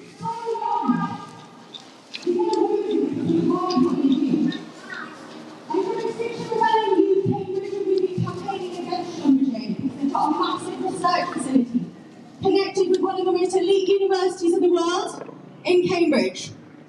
And that connection, it gives them so much license to carry on with what they're doing. And what they're doing is evil. They work around the world, which means that they work in Ecuador, where oil is spewing into the Amazon. They are responsible for so much of the infrastructure there. So much of the research that allows that to carry on. So much of the oil exploration. In Ogoniland, where we know that people have resisted for so long against Shell's exploitation there, where so much of the indigenous land has been damaged, Schlumberger made that possible. It's evil. So we've been campaigning against Schlumberger, and when we do that, we're trying to set up one of the dominoes that needs to fall for us to end this fossil fuel exploitation. It's not just a global issue. Schlumberger took 450 million in bailouts from the UK government during COVID. So when we talk about this fuel crisis, when we talk about the cost of living, how much is affecting so many of us, where is our bailout? Schlumberger are profiting from that. This is a social justice issue, it's a global justice issue, and it's an issue here in this city that goes from the UK to the world. And so we're calling for Schlumberger to be out of Cambridge, to be out of the UK, to be out of the world. And that's what we need for these fossil fuel industries to fall. So, just so that we keep that name on everyone's lips, we're going to do a quick chant. You know it, but we'll add Schlumberger instead of fossil fuels. So we're going to go, hey, hey, ho, ho, Schlumberger have got to go. Hey, hey, ho, ho, Schlumberger have got to go. Hey, hey, ho, ho, Schlumberger have got to go. Schlumberger have got to go. Thank you. All right, so here we are. It looks like we're gathered out outside the Schlumberger building now. We'll just head down this way and see what's going on down here. There appears to be some hands printed on the pillars there. Blood on their hands, I assume, is a message there of his, holding these companies to account, these global companies that continue to profit from the destruction of life on Earth. The basic limited company business model can only prioritise profit. If it's not a social enterprise or a non-profit, then by its very nature, it will essentially employ people that will maximise that profit margin. So yeah, really great to be out here, and I was just speaking to those new activists, if you want to call them that, give them that label, but they're just essentially ordinary people that understand the science, and they know that this is the only way in which we can continue to try and. So we've heard all these amazing visions for a future today, but they will only remain visions unless we come out here and do what's required, which is acting proportionally to this emergency. So thanks. That's enough from me, and I'm going to cut back to Laura now, if you're ready, and we'll see where we end up next. Thank you, Todd. So I'm walking along, I don't know quite where I'm going. I'm in the streets of London. The march split in half back there a little way. Todd's going one way, I'm going the other. So it's going to be intriguing to see where we end up. I'm walking alongside a lady called Kathy here. Can you tell us what's brought you here? So I'm here because I'm terrified. I'm really terrified for my son's future. He's a teenager. I don't know how the world's going to be when he grows up. And I feel so strongly that there are people who seem to care more about money than about the future of life on Earth. And it just doesn't make any sense. And it's easy to feel powerless and hopeless. And so So coming here is something that I feel that I can do to raise my voice and join with others and make a difference and make people see that we care. How did you get involved in Extinction Rebellion? So I'm in Worcestershire and we've got an active group there, and I knew somebody who was involved, and it took me a while to get into it because I was a bit afraid. It's like, well, you're those people who annoy everyone, is that helping? And eventually I realised that, you know, we haven't achieved things in the past by asking nicely. The suffragettes didn't achieve anything, and it made me think, would I have just stayed at home and not fought for my right to vote? And that made me join, and I'm lucky to have a really good local group that I can be active with. Fantastic. Have you enjoyed your experience down here? I have. I find it very emotional, as you can see, and I feel it's really empowering to be with people who understand the crisis and how important it is, and to feel that we're doing something, so I feel good about being here. Yeah, when I'm here on the front line of climate activism, I feel like I couldn't really be doing more in this moment, and so in that I find a certain level of peace, and then the drums and everything really uplifting, which helps. But when I'm sat at home, I'm just overthinking and I start to get anxious that I'm not doing enough. So it's really noisy here, which is quite exhilarating as well. I'm wondering if I can speak to this lady here. She's been entertaining us on the megaphone. Thanks so much for speaking to us. Bye. And see you later. Hi. Would you be keen on doing a little interview on the live stream? Yeah. Brilliant. Well, you've been entertaining us on the megaphone, and I see on the megaphone here, can you see that it says Shell? It's got that Shell symbol. It says, That's where they're sending us. What does it say? Hell. Because that's where they're sending us, to hell. Like, it's just all bullshit and greenwashing, isn't it? Yeah. And right now, you know, we're not here going, you're not going to do anything, but we're here going, you're not doing it fast enough. What's your problem? They're like lazy teenagers. They just want to do what's good for them and good for their friends right now. And not just this government, all governments all over the world. This isn't something that is just about us. It isn't, unfortunately. You can't just put a dome over your own country and be immune, because you're not going to be. And it's like anything else. Unless it's happening to you, they're not interested. There's people in the global south already, climate refugees, already dying because of drought, because of shortages, food shortages. It's disgusting. It's genocide. And if we, with all our resources and all our intelligence and all our ability, can't do something to make that stop, we're a disgrace. It is utterly disgraceful. I'm wondering if you're able to hear us well here, or if you need to listen to the speaker at the moment. It's just gone quiet, but there we go. So we'll carry on speaking for the time being. Yeah, see, people feeling fantastic about having their voices heard. If you're sat at home and you're worried about the climate crisis and you don't know what to do about it, please come down and hear it and join us. We're here until the 17th, so all week it's all about outreach and speaking to as many people as possible. And you can do that where you are. You don't have to come up to London to do that. Just go out in the streets, when you go to the shops, if you're on public transport, wherever you are, whatever, you're around other people at work, speak to people about the climate crisis. You should feel undoubtedly confident in what you're saying. Extinction Rebellion's demand is of the government to have no new fossil fuel licenses, no new fossil fuel investment, and end all subsidies for fossil fuels. It's the exact same demand as the United Nations have put to the world, and the International Energy Agency said the same last year. So we're already months and months behind schedule. The United Nations saying that they have to end fossil fuels immediately and forcefully, reduce emissions now. Someone from, great, okay, we've got another interview. Run along with us and we'll find another voice to speak to. Hi, what's your name? I'm Edison. Edison, and where have you come from today? And I'm based in London, but I've come from China. I've studied here for 5 years and I'm working now in the UK. Brilliant. And what brings you out on the streets today to join Extinction Rebellion?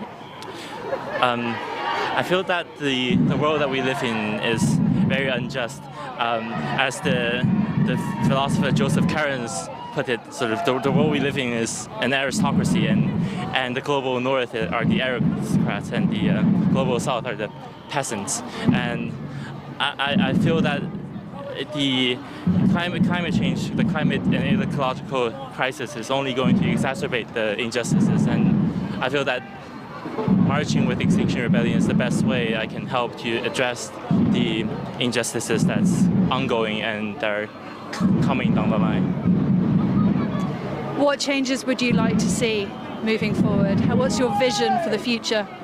Well, I'd like to see, obviously, the immediate end to the new the fossil fuel subsidies, new fossil fuel explorations, expeditions, and I want to see reparations for the climate injustices that that the global north has imposed on the global south. I want the people who have suffered most from the climate crisis to be compensated for the harms.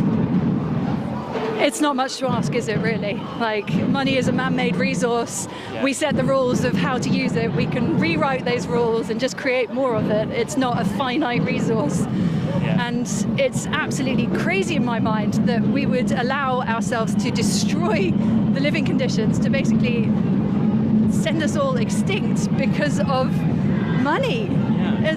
What did you study? I studied philosophy, and I focused on political philosophy. But I think that's definitely right, that the focus of profit over people is ridiculous. But the most irrational thing is it's not even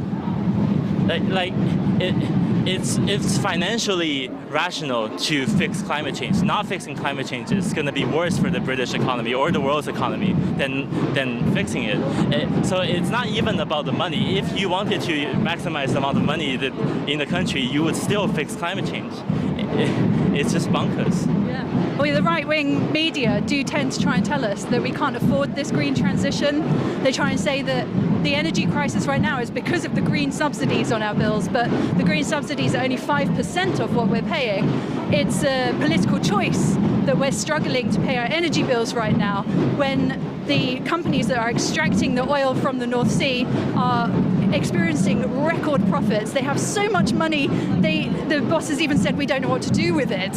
And there was a simple solution for the government. It still stands. That what we need is a dirty profits tax, like a one-off windfall tax on the excess profits that they're making. So they would still make a profit, but just not this crazy, unfair amount of profit. And then that money can be used to help everybody else to pay their bills. Yeah, exactly.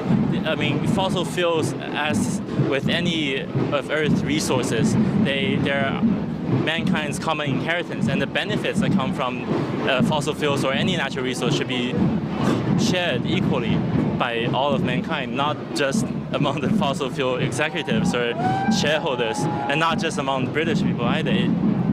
So we're often questioned in interviews, and they say to us, why are you protesting here? We only emit 1% of the emissions globally. Why don't you protest in China?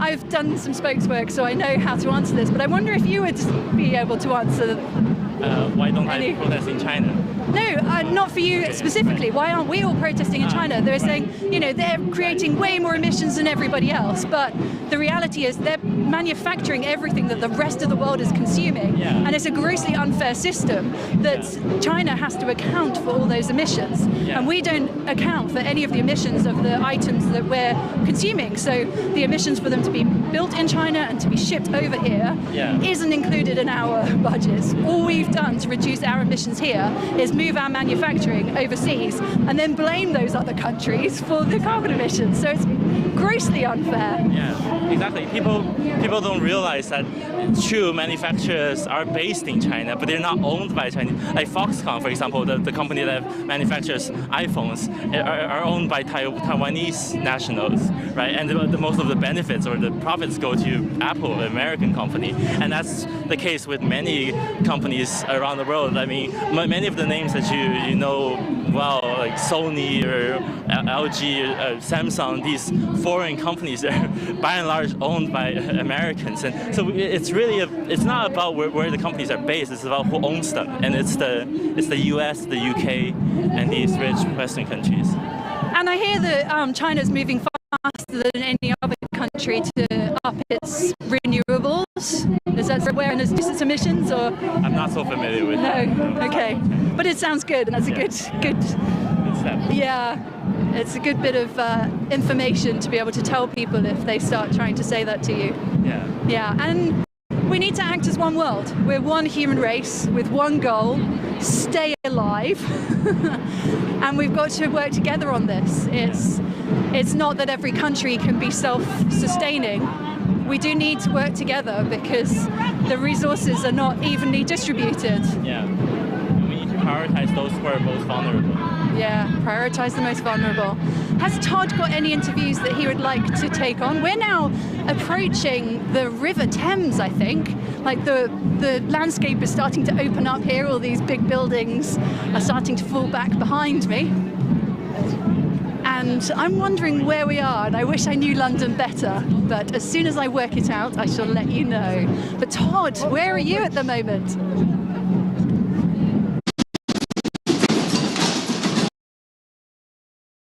For passing back, we are just up towards the front of the protest. If you've just joined us on the live stream, then welcome. This is day 2 of the civil resistance with Extinction Rebellion here. I understand the protest has split and Laura's in a different location now. I think we're just kind of, no, actually I'd be guessing if I tried to tell you where it was now, but we're in West London, so I'll stick with that for now. And I'm just going to see if someone on the front of the banner here would mind having a quick chat with us. So, okay to talk. With Extinction Rebellion Facebook live stream. Just tell me what inspired you to come out today and to take action. Yeah, sure. I mean, I remember when I was younger and the climate emergency was a future problem, and now, fast forward 10 years and it's happening right now, and yet the action that governments and the industry are taking hasn't changed one bit. There's still no urgency, there's still no state of emergency felt by the people in power, and so I feel like it's my duty to come out on the streets and take a stand and do something about it because someone has to. Well, thank you. I'm often learning the new statistics, what are the United Nations IPCC saying next, but the reality is, I think we've known for a few years now that the rate of extinction currently is faster, it's quicker than the dinosaurs. I mean, what more do people need to know to come out and take action? What was the transition for you which led to you, coming out on the streets? I think it was just, speaking to people and also understanding that throughout history, civil disobedience has been the most successful way that, we've been able to take action. If we look at civil rights, if we look at women's rights, this is how these movements have really managed to achieve their goals. And so I think it's not enough to just, know about the climate crisis. Really, this is what we have to be doing. We've tried writing letters to MPs, we've tried peaceful marches, and actually we need to step it up, and I think that's what people need to understand, that the tactics that Extinction Rebellion are using, make sense. We've drawn them from historical movements, and I think that's what really inspires me to be out here. And I've been inspired today because I have spoken to some people that are new to the movement. It's great to see. If someone was at home watching now and they hadn't been to a protest before, what could you say to them? I'd say you're absolutely welcome here. We want you, we need every single voice, particularly as a young person and a person of colour. I don't often see myself represented very well in these movements, and I think it's so important that, if you don't see yourself represented in these movements, then please come along, bring along people in your communities. We really do need your voice because there is no climate justice without you and without every single voice represented. So please do feel welcome to join us. Thank you so much. And just to finish up, what does a world beyond fossil fuels look like for you? What is your vision for the future? Because I feel this is also an important part of our conversation. You know, once we hopefully create that change, we get everyone out on the streets, you know, they need to be inspired to know that there's something more. So what is it for you? Yeah, absolutely. It's a peaceful world for me, I think, a truly democratic world, because what we have right now isn't peaceful, it's undemocratic. You know, we look at the war in Ukraine, the fact that Ukraine's top climate scientist has said herself that this is a fossil fuel war. You know, it wouldn't be possible if Russia wasn't fueled by all the money it has from investment in fossil fuels. And so we can't envision a peaceful future without ending exploitation and subsidization of fossil fuels. So that's the future that I imagine and that I hope, you know, I'll see within my lifetime, and that's really, I think, truly what inspires me to be out on the streets. Okay, so a strong message of peace, and as you say, like, you know, the current crisis in Ukraine is being exploited by our government and other governments just for them to double down and continue their fossil fuel addiction. Well, so lovely to speak to you, and enjoy the rest of your day. Okay, cheers, bye-bye.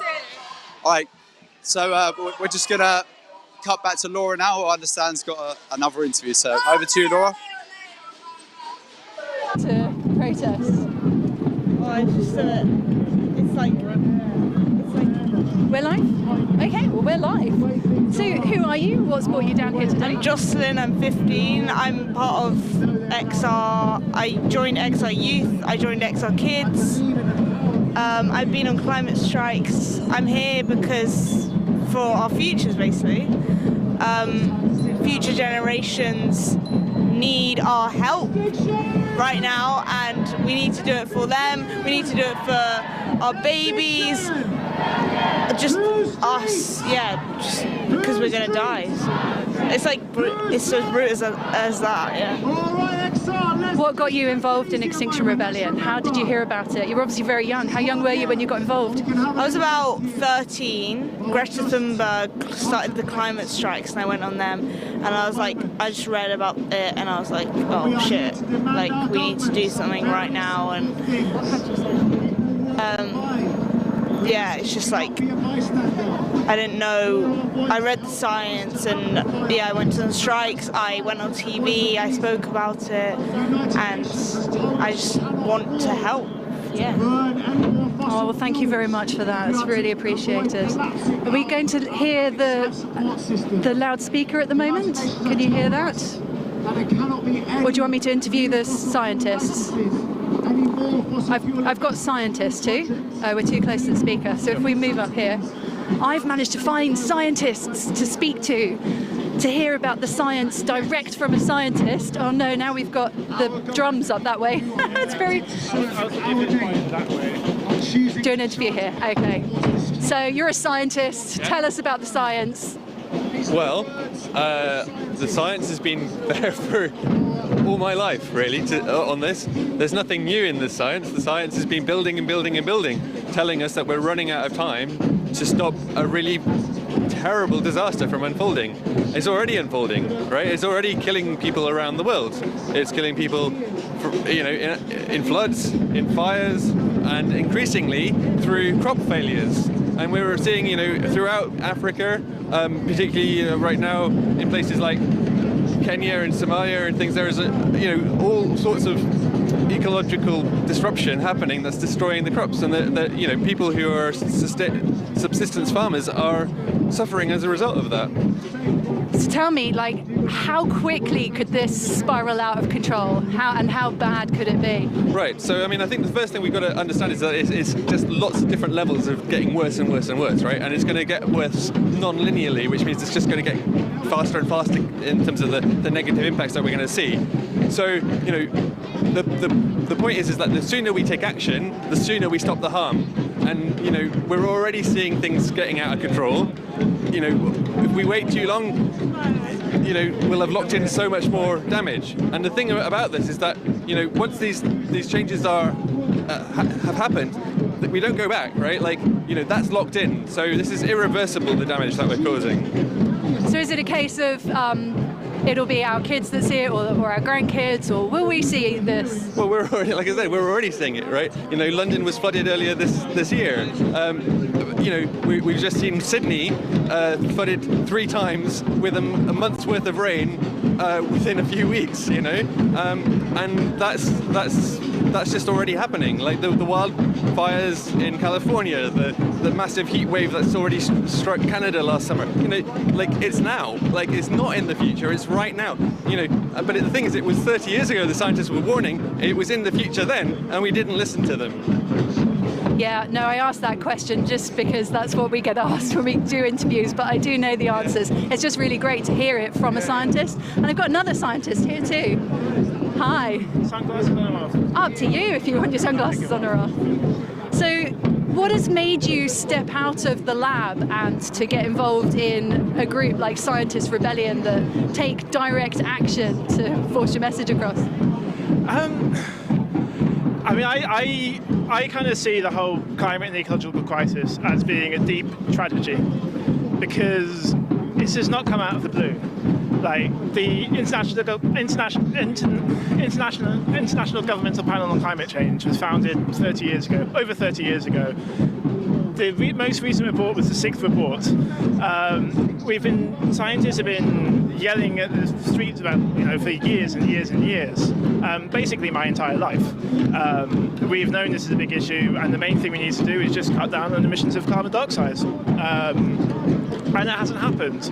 In fact, emissions over that same time period have gone up by 60%.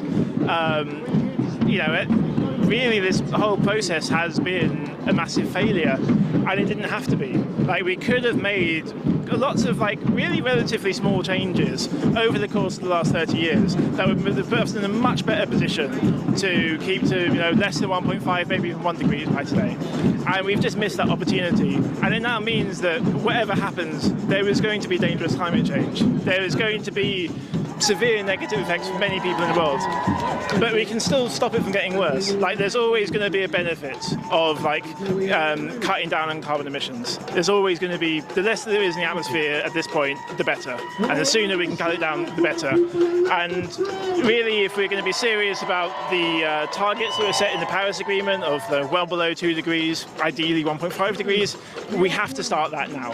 And this is what this quote here from UN Secretary Antonio Guterres from the most recent IPCC report, which came out last week, which says, the truly dangerous radicals are the countries that are increasing production of fossil fuels. Investing in new fossil fuel infrastructure is moral and economic madness. There we are, take that view. Yeah, no. And I think that really cuts to the point. There's a huge amount of scientific evidence to say that if we are going to have even a shot at 1.5 degrees, we cannot put any new investment into new fossil fuel infrastructure. In fact, we're going to have to start retiring fossil fuel infrastructure that's already there.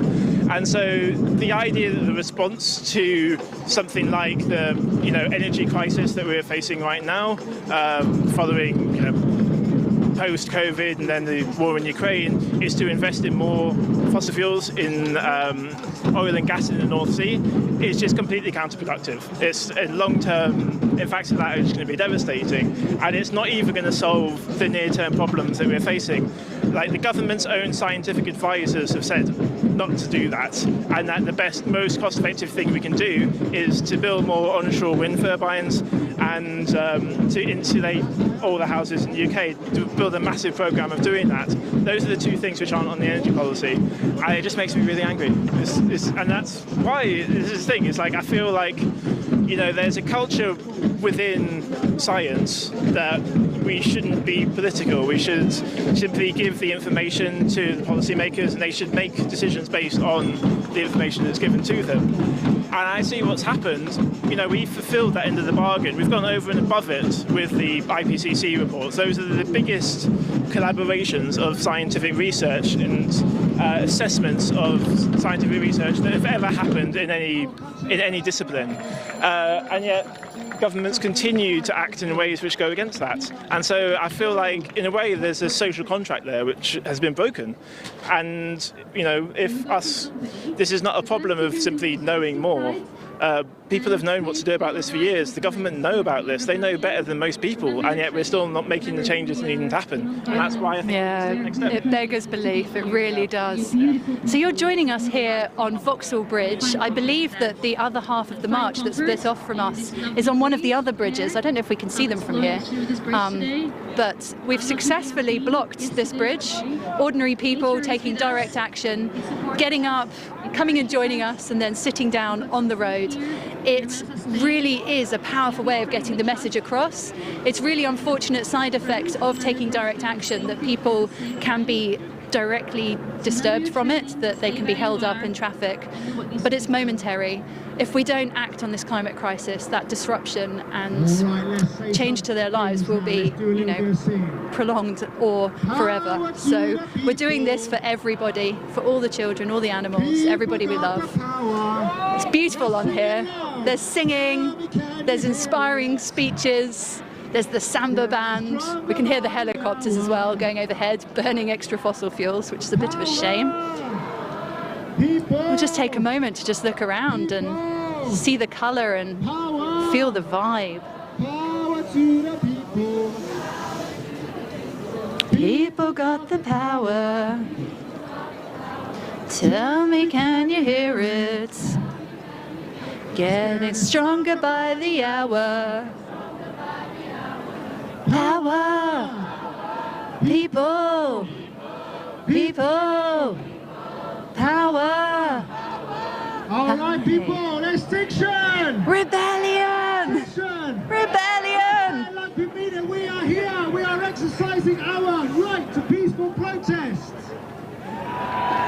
That's a right that we really need to protect. This government is trying to strip that right from us.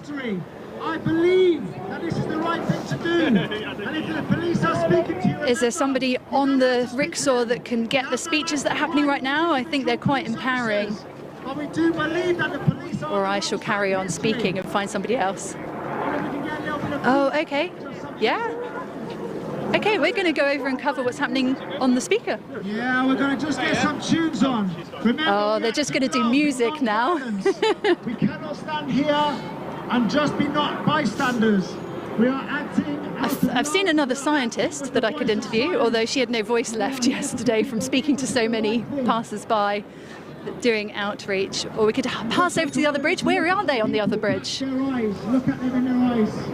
See the resolve in their eyes. I'll go and mingle amongst the crowds and see who else we can find to speak to. Hi.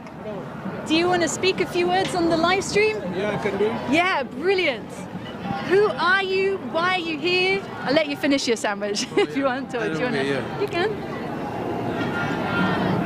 Well, I'm here from West Papua, which is illegally occupied by Indonesia, but I'm really proud because Extinction Rebellion bring us together to bring peace and justice, not for the people of Britain, but for the people of African continent and also Australian continent and also Latin America, and purely for people of West Papua, because we are the biggest rainforest still holding until today I'm speaking. So people who have stood up here, not for them, but for all of us.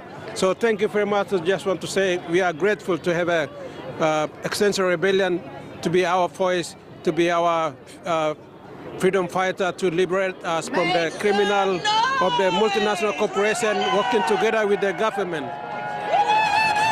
Thank you. And it really is so important for us to protect those rainforests. And they're getting so close to the tipping points where too many trees have been cut down that instead of absorbing the carbon dioxide, they start to release them. And there's also the risk it can turn into a savanna.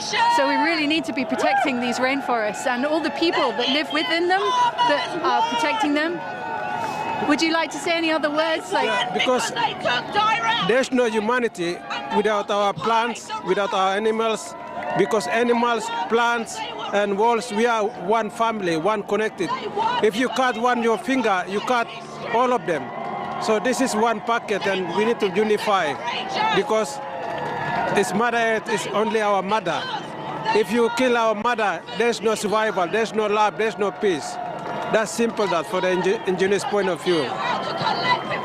Yeah, Indigenous. It was finally in the IPCC report that we need to protect Indigenous communities and learn from them too of how to protect the lands. Yeah, but Indigenous cannot be stronger, cannot be power without people like yourself and everybody, because this is collective unity.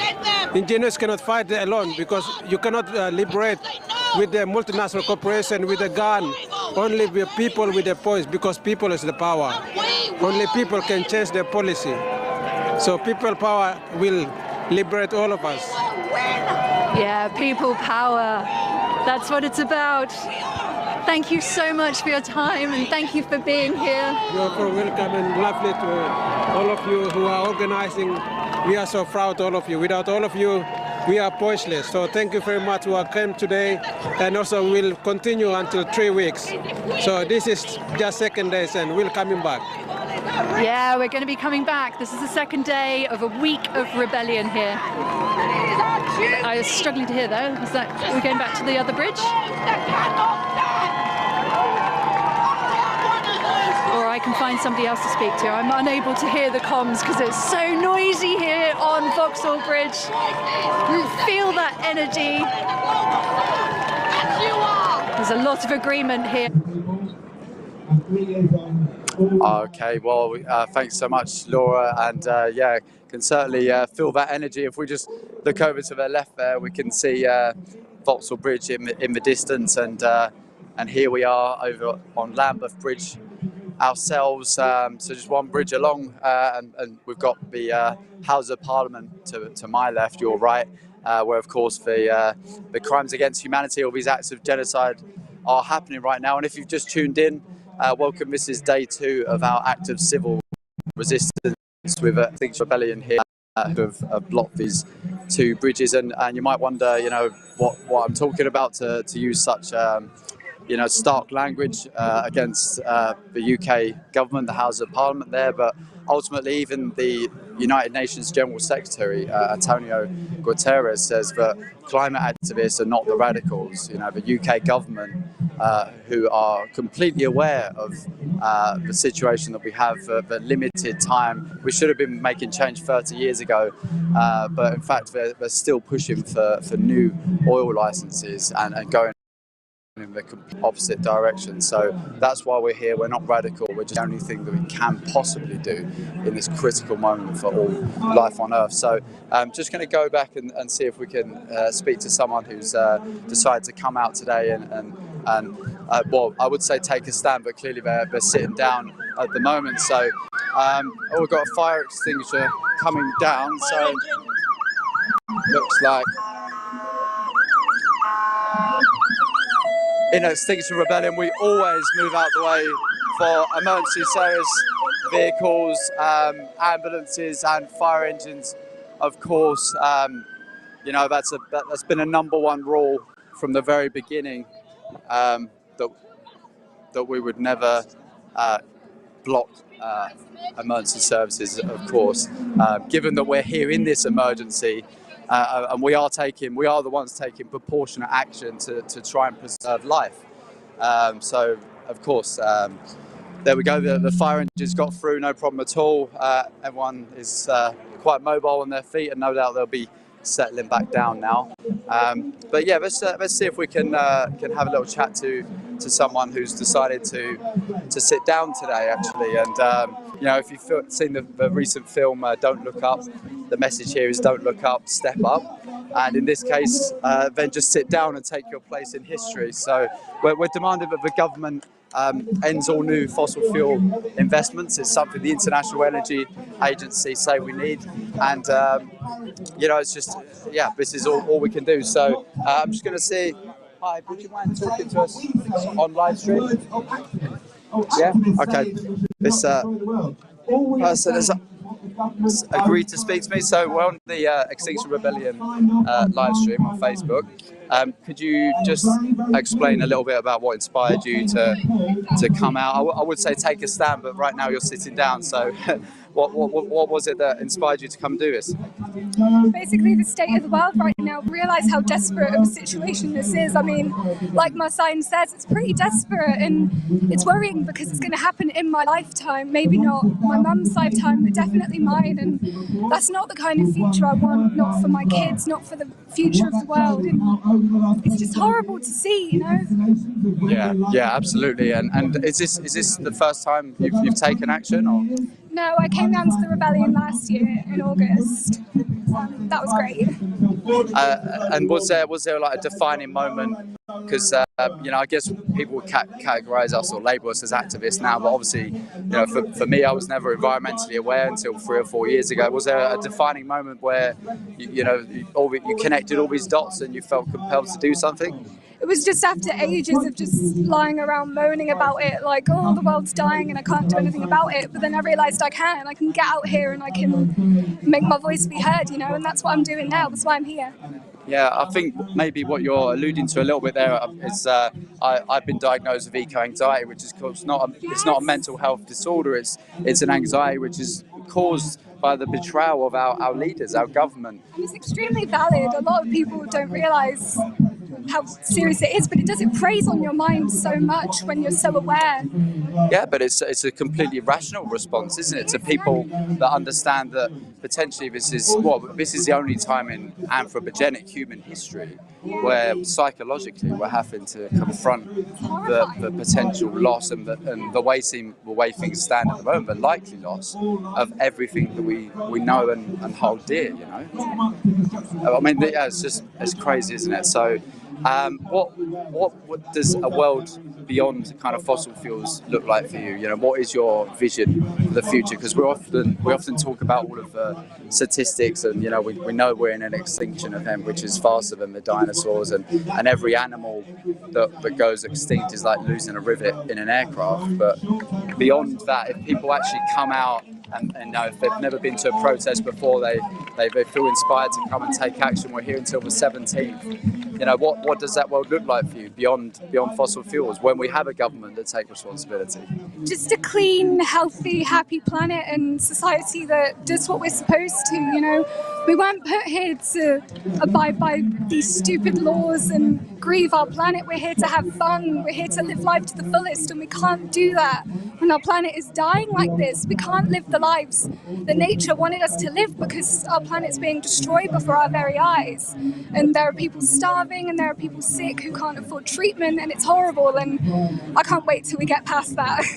Yeah, well, me too. You and I both, and it's just a basic human need, you know. It's a basic human right. Like we don't charge animals to live here. We don't make animals get jobs and pay for their food or their healthcare, and we're no different. We are just animals, and we're no better than the animals on this planet. We're all the same. Yeah, absolutely.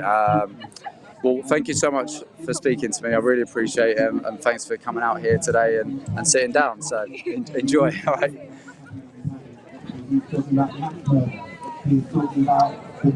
Okay, so we've got a speaker just further down here. So let's see if we can listen to what's going on here. Everybody's happening in exactly the wrong direction. So who would like to come and say a few words? Here we go. I think we're potentially inviting people up to have their personal testimony. We love empathy, it says on the t-shirt. Quite right. Hello, rebels! Woo! When the fire engine came, my sign got kindly picked up by somebody, so I'm just asking if anybody's got a sign that says, I'm here for the freedoms that we all take for granted, then please may I have my sign? Thank you so much.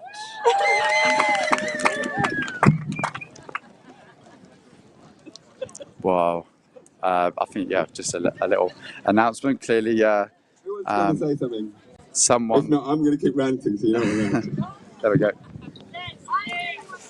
Hello, beautiful people. How are we all doing?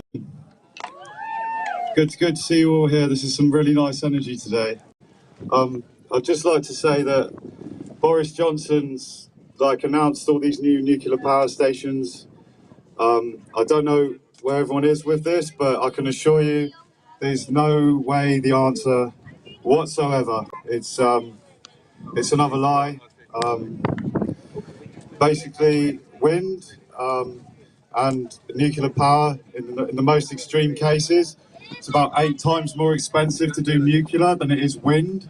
It's about 5 times more expensive to do nuclear than it is solar. It takes sometimes 20 years to build a power station. Not only this, but what's the result? It's weapons-grade materials, unfortunately. And historically, the first power stations were built for weapons of mass genocide.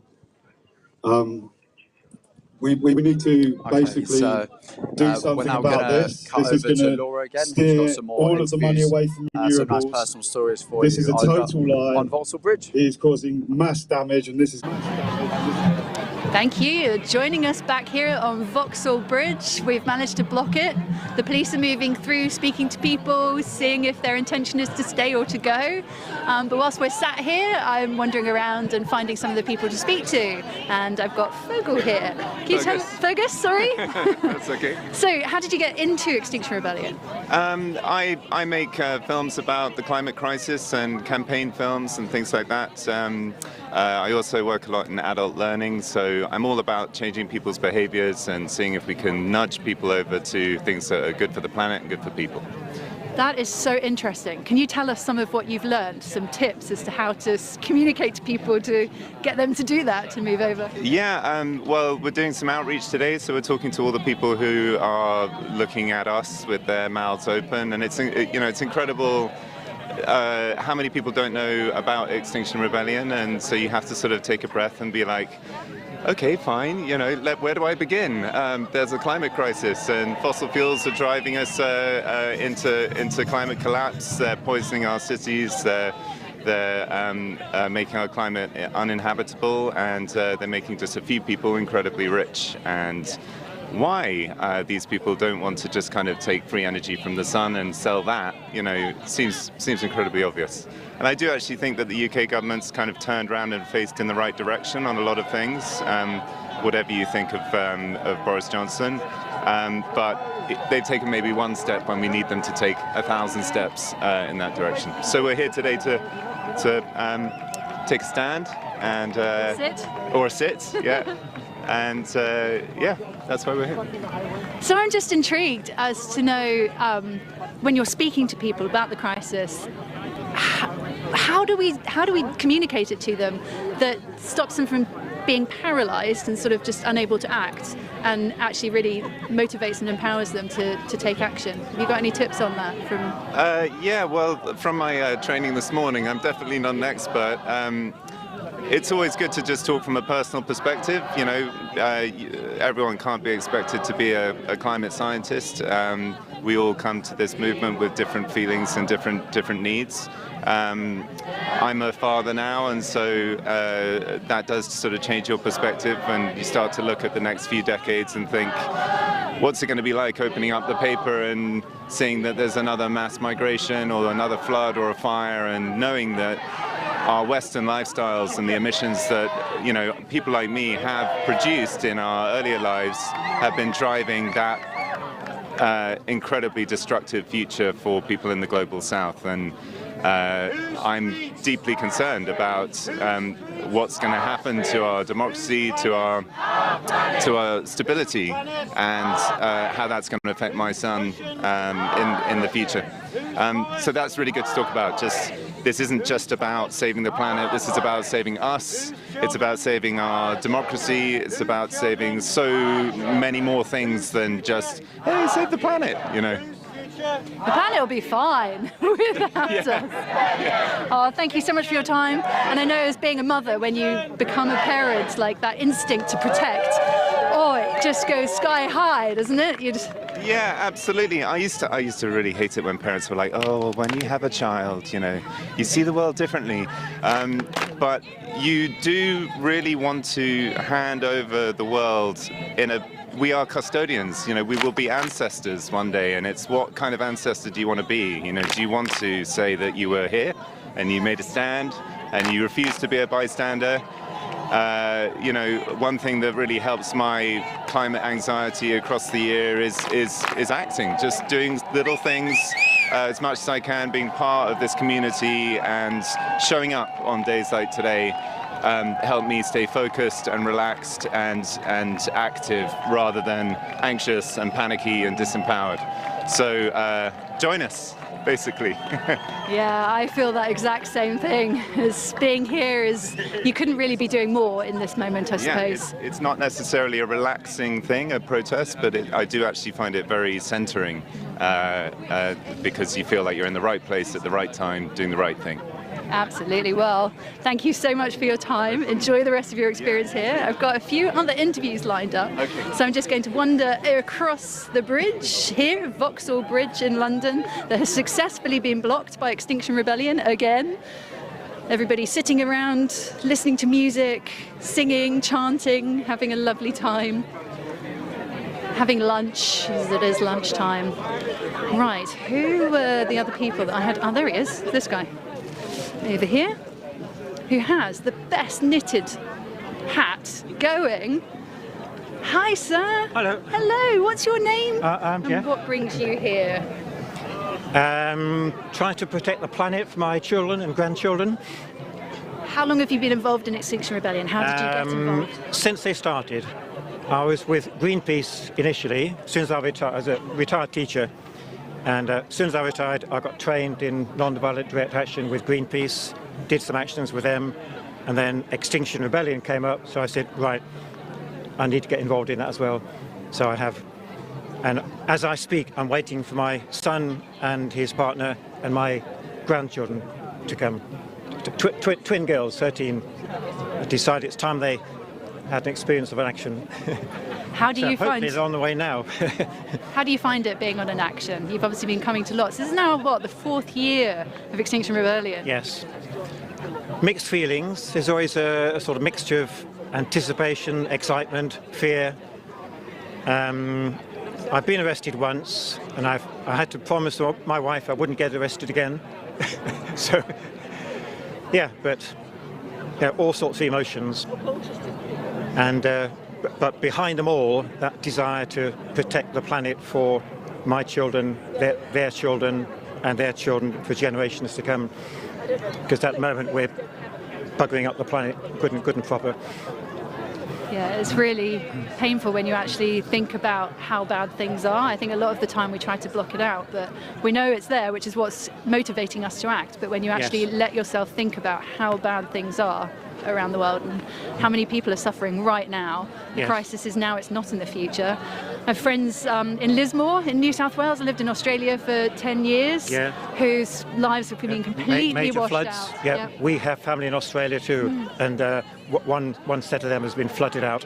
So I know what that's like. And then you've got the wildfires too, so I still have the app on my phone, Fires Near Me, that pings up sometimes. Evacuate, you've got to evacuate from where my old home was and where my family still is. And so you're on the phone going, are you guys okay? Are you getting out? Yeah. I had high hopes. I mean, the epidemic has been nasty in every sense of the word, but I did have high hopes that when lockdown came, we might start learning the benefits of quiet streets, easy walking, easy cycling, clean air, no vapor trails. Thought surely people are going to learn now there's a better way to live, because we need to rethink the future. But what's happening now? Lockdown is virtually over. Epidemic, well, it's not over, but people think it's over. And what are you all doing? Back to the roads, driving left, right and centre, flying to the other end of the world for a holiday. For £5. Yeah, quite. So what do we do next? Just when people had a chance to change everything, we've let it slip, which is depressing. I was so happy during that lockdown. I was fortunate that I was locked down with my parents and with my son. Yeah. And I just saw the aeroplanes grounded, the skies clear, nature taking over the cities, and I thought, this is it. You know, I can relax now. Like, I don't have to be every moment of the day thinking, what can I do? How am I going to stop the system? How am I going to change things? How am I going to protect my son's future? And in my mind, I just thought there's absolutely no way we'll go back to business as usual. But then I started to see, they're not actually using this moment to construct things that are going to help us to get out of this way of being. And as you say, slowly it's gone back to business as usual, which is killing us. It's and then, of course, we have the war in Ukraine, and yes, that is appalling, and yes, there are war crimes being committed, but what's the government focusing on? The energy crisis. How are we going to manage without Ukrainian, Russian oil and gas? And instead of thinking long term, how can we manage to get back to a life without vast amounts of oil and gas? Let's rethink long term. All they're doing is planning for short term. Oh, we must keep the voters happy, must get them driving and flying again, instead of taking this as an opportunity to plan differently, plan long term. Yes, the energy crisis is serious. Yes, the war in Ukraine is appalling, and large numbers of people are suffering, and there are thousands of refugees. But what they're not thinking about is what the consequences will be of climate change in decades to come. Huge problems of migration, not just thousands, there'll be millions on the move. All those countries that are going to be severely affected by rising sea levels, rising temperatures, where are they going to go? All they can do is move north, away from the tropical regions. And where's that? It's going to be Europe. Yeah, no, there's some scary statistics. It's like the tropics will be uninhabitable potentially by 2050, and 40% of humanity lives in the tropical regions. Yes. That half of humanity will be suffering water scarcity for at least 1 month or more per year, and already a quarter of the population is in that situation, which is just shocking. But you were talking about the government and the way they're acting now in this energy crisis, and that they're thinking with short term, but the moves that they're making to increase oil, gas and nuclear is not actually a short-term solution, because it takes so long to get those things into production, and that it's actually much quicker and much cheaper to go the renewables route. Yeah, of course it is. And then we have clean air, and we're not dying of air pollution, which 40,000 plus of us do in the UK each year, and I think it was 8 million a year in the world that die of air pollution. It's just absolutely shocking. I've been involved in, we formed a group called Frack-Free Lincolnshire when fracking first came to Britain in Lancashire. And there's an energy company in Lincolnshire, which is my home. They've been trying to drill for oil in the Lincolnshire Wolds. Now, they don't say it's fracking. In fact, they claim it's not fracking. But the fact is they're drilling into sandstone over a mile deep, and they're pumping water in at high pressure, up to 10,000 psi. That water is mixed with a cocktail of toxic chemicals. Now, what's that if not fracking? It's hydraulic and it's fracturing the rocks. Therefore, in my book, that's fracking. We can't have fracking, and we can't have new oils and gases. We've got to get off it all. Yeah. And any fracking operation that does go into full-scale production, it'll be years, if not decades, before they produce any sort of measurable quantity of oil sufficient to make a difference to our energy. And by then, it's not going to make any difference, because we've already been told that the majority of the reserves that we already have accounted for are going to be stranded assets. And so anything new that gets invested in is a massive, as UN Secretary General says, moral and economic madness to invest in new fossil fuel infrastructure at this point, because it will become a stranded asset. And even before that, any oil or gas that is produced goes on to the international market. It's not burnt at home. It'll go onto the open market, be bought by the highest bidder. It probably won't be seen or used in Britain at all. And then, as we come to stranded assets further down the line. So the whole thing is a shambles. It's a hoax. Yeah, there's 80% of the oil that we produce at the moment on British territory is exported to other countries. And that is a golden piece of information there for people listening. Is the cost of living crisis is a cost of living scandal, and it's a political choice. And the easy solution from the government would have been a windfall tax on those excess profits that the oil and gas companies are raking in at the moment. It's absolutely obscene and so criminal. And I just want to see justice. We need to see global justice. Absolutely, Thank you so much for You're your very time. It's welcome. been really interesting speaking to you, my and pleasure. thank you for coming back for the 4th year, and let's hope that there are not many more, because it really wouldn't take much for the government to get us off the streets. They really just need to say, we will end all new fossil fuel licenses, subsidies and investments now. I'm going to pass over to the other part of the rebellion. Todd, take it away. Thank you so much, Laura. Thanks very much. So, yeah, if you've just joined us on the XR live stream, here we are on Lambeth Bridge now on this second day of civil resistance. And if you've never come to a protest before, then, you know, there's been some really inspiring stories today and lots of people that are coming here for the first time holding our government to account. I've got an interview lined up right now, so we're just going to come over here. Hi there, how are you doing? What inspired you to come out and take action today? I think mostly, I think I'm really scared for our future. Also, I feel really embarrassed that I live in a system, which means that a lot of my life I feel like I've been contributing to the current crisis. And I think it's meant as well that we've taken advantage of a lot of people in lower income countries, and they're now facing the brunt of the crisis, and I don't think that's fair. And I'm really embarrassed that our government doesn't seem to care or be doing anything about it. Thank you. Yeah, something I relate to as well, almost like a sense of shame, but really we're just not getting the information that our government should be telling us. And I was a former airline pilot, and of course I had a huge impact on the planet, but no one taught me about the effects of the climate crisis when I was in flight school. What was it? What was the transition? What was the point for you that you felt compelled to come out and sort of join Extinction Rebellion or a non-violent direct action protest group? I guess for me, a lot of it was becoming more accessible for me.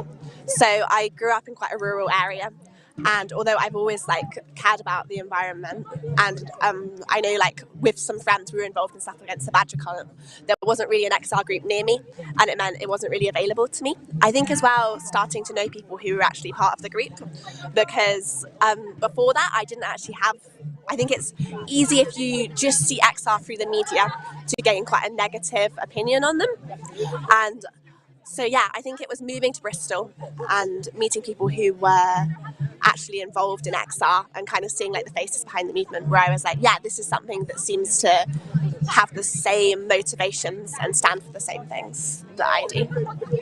And if someone was at home now and they'd never been to a protest before, firstly, do you think it's the only answer, the only option we have? And if so, what would you say to the people at home watching? I think protesting is really important, and I think that if you have the privilege and the opportunity to, you should, if you can. But that's not to say it's the only way. I think everyone has their part to play, and to say it's the only way would isolate a lot of people. Although it can be really frustrating, I think there are still political ways of creating change. And I think as well, just a lot of this has happened because we have become so disconnected from each other. So I think anything which further connects people is powerful. So volunteering, being more involved in your community, and just being a more loving and caring member of society is a good start to creating the kind of world that we need to stop the climate crisis. And then obviously individual life changes also make a difference, but I do think engaging in your community in whatever way is really important. That's a really, really great point. I think for me, I kind of use this analogy I'm just a small actor within this big play.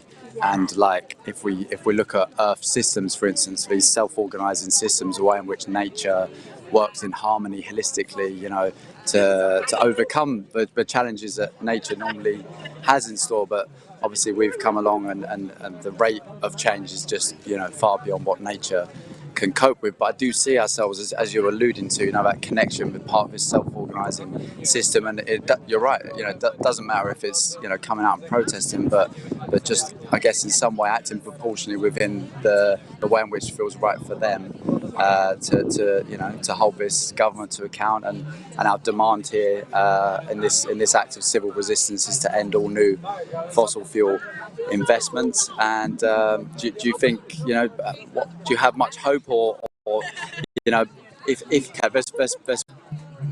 in a world beyond fossil fuels, do you think that, what does that look like for you? What is your vision for the future? I guess I like the idea. I remember someone said hope is an active thing. It's not like something that you wish for. It's something that you go out and you get and you create. And I think right now, us and a lot of people are creating that hope. But to be honest, I don't always have that for our future. I think time has been running out for a long time and we need to do whatever we can to reduce emissions. But I think we are going to, as a society, face huge challenges, and the most important thing is that we protect the most vulnerable and that we make our society more equal while reducing emissions, because if we don't, then the people who cause this crisis the least are going to feel the most effects of it. So what you're saying as well, I think, is like, you know, action on climate change is a good thing, right? Yeah, it's you know, I guess we could imagine a new economic system that doesn't just value GDP, and it has, you know, values health and well-being, and surely that should be a good thing for a country's success. Yeah, definitely. I think our economic system has part of what created the crisis, and I don't think without radical changes to it, we're going to get much further in reducing emissions. I find it really interesting, the idea of a society. I don't know, like, I like the idea of like donor economics, where you have to live in a society where everyone has their basic needs met and has a reasonable quality of life without going past ecological limits, because we live in a finite world with finite resources. Yeah, I think I'm not an economist. I don't know what it would look like if we radically changed our economy, but it does need to be more redistributive, and I think the wealth needs to be shared out between a greater number of people. Yeah, I'm also a big fan of donut economics, although I'm not saying it's the only option, and of course economics is designed to be really inaccessible to the vast majority of people, but from what I understand, it's essentially just saying, well, we have these 9 planetary boundaries, and most of which are defined to be way outside of a safe zone. They could already be beyond the tipping point sphere.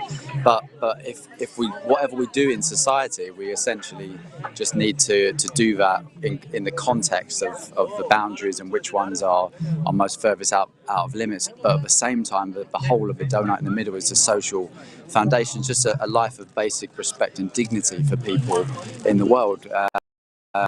You know, people that don't have a system or access to healthcare, and you know, and beyond that, you know, life that they can enjoy, you know, so just really great things. And if we didn't have this sort of extractivism that we've become so used to, then, you know, and we valued all life, then surely that's achievable. Yeah, definitely. And like, I feel like you were kind of touching on, it's important to acknowledge that like probably all of us, well, the majority of us here probably live almost a better quality of life than is possible for, like, we have too many things for the planet to sustain that, and I think that's something that we definitely need to reduce everything we do for it to be possible for other people to have the amount that they need. Yeah, completely agree. Well, thank you so much for coming out today and taking a seat in taking your seat, as they say in history, and yeah, been really nice to chat to you, so enjoy. Thank you, all the best. Just lead the way. Get them back up there, and so yeah, if you just tuned in, we're over here on Lambeth Bridge at the moment, just hearing some very inspiring testimonies and all of these unique experiences of why people are coming out today to demand better, you know, really just basic things that we're all entitled to in this world where, you know, the global the companies, the same companies that are currently profiting from not only the cost of energy scandal, but also the destruction of all life on Earth, you know, and the government just seems to support them. But there isn't a mandate, a public mandate for us to double down on fossil fuels during this Ukrainian crisis as well. In fact, you know, the right thing to do, but the thing that helps both is to really just transition away from fossil fuels and towards renewables. It's basic sense. So we're going to go back over to Vauxhall Bridge now, which is just the next bridge along, and Laura's no doubt got some more interviews for us. So over to you, Laura. Hey.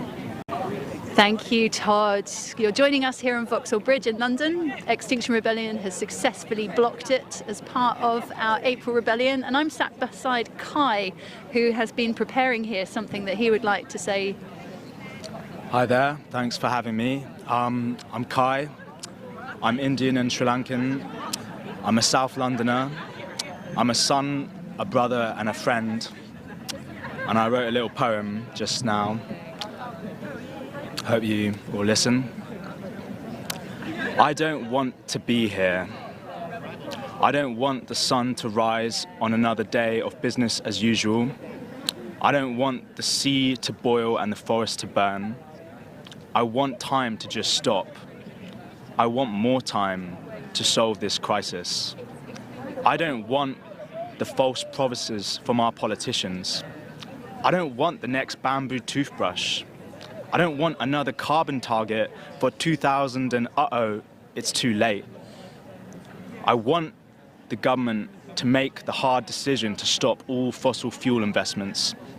I want drastic political change to combat the negative impact of climate change, both in this country and all around the world. I don't want the guilt of friends and family from other nations calling me, telling me their homes are flooded and burned.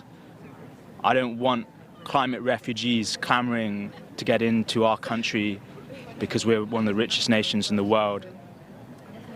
I don't want any of this to happen, and I want to fight for it, and that's why I'm here today. That's powerful. Thank you, Kai.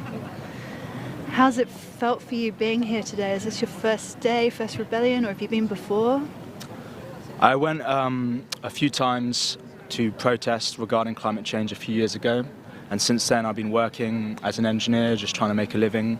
But nothing's changed. The government is still pretending that it's not a crisis. In the same manner, we want the kind of change that happened when the pandemic happened. We're not looking forward to it. It's not nice, but we need drastic change. I don't want to be here. I don't want to be protesting, disrupting normal people's working day. I hate it. I hate causing people trouble when I know it's not their fault. But it has to be done to make the change we need to see, to push the government to divest away from fossil fuels, to move towards a more low-carbon economy. That's how we got weekends, isn't it? We protest. Yeah.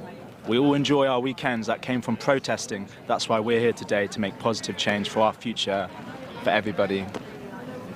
Yeah, most of the big major changes in society have come around because of protests. You know, Martin Luther King led the civil rights movement that gained the changes to the racially discriminating laws. And you had Gandhi that led the salt tax rebellion that gained Indian independence, with the suffragettes that broke windows and broke laws to gain women and ordinary people a vote. So, you know, what we're doing is a proven method of forcing societal change when it won't change on its own. And this is the 4th year of Extinction Rebellion, and it couldn't be any clearer that this government is not going to change unless it is forced to.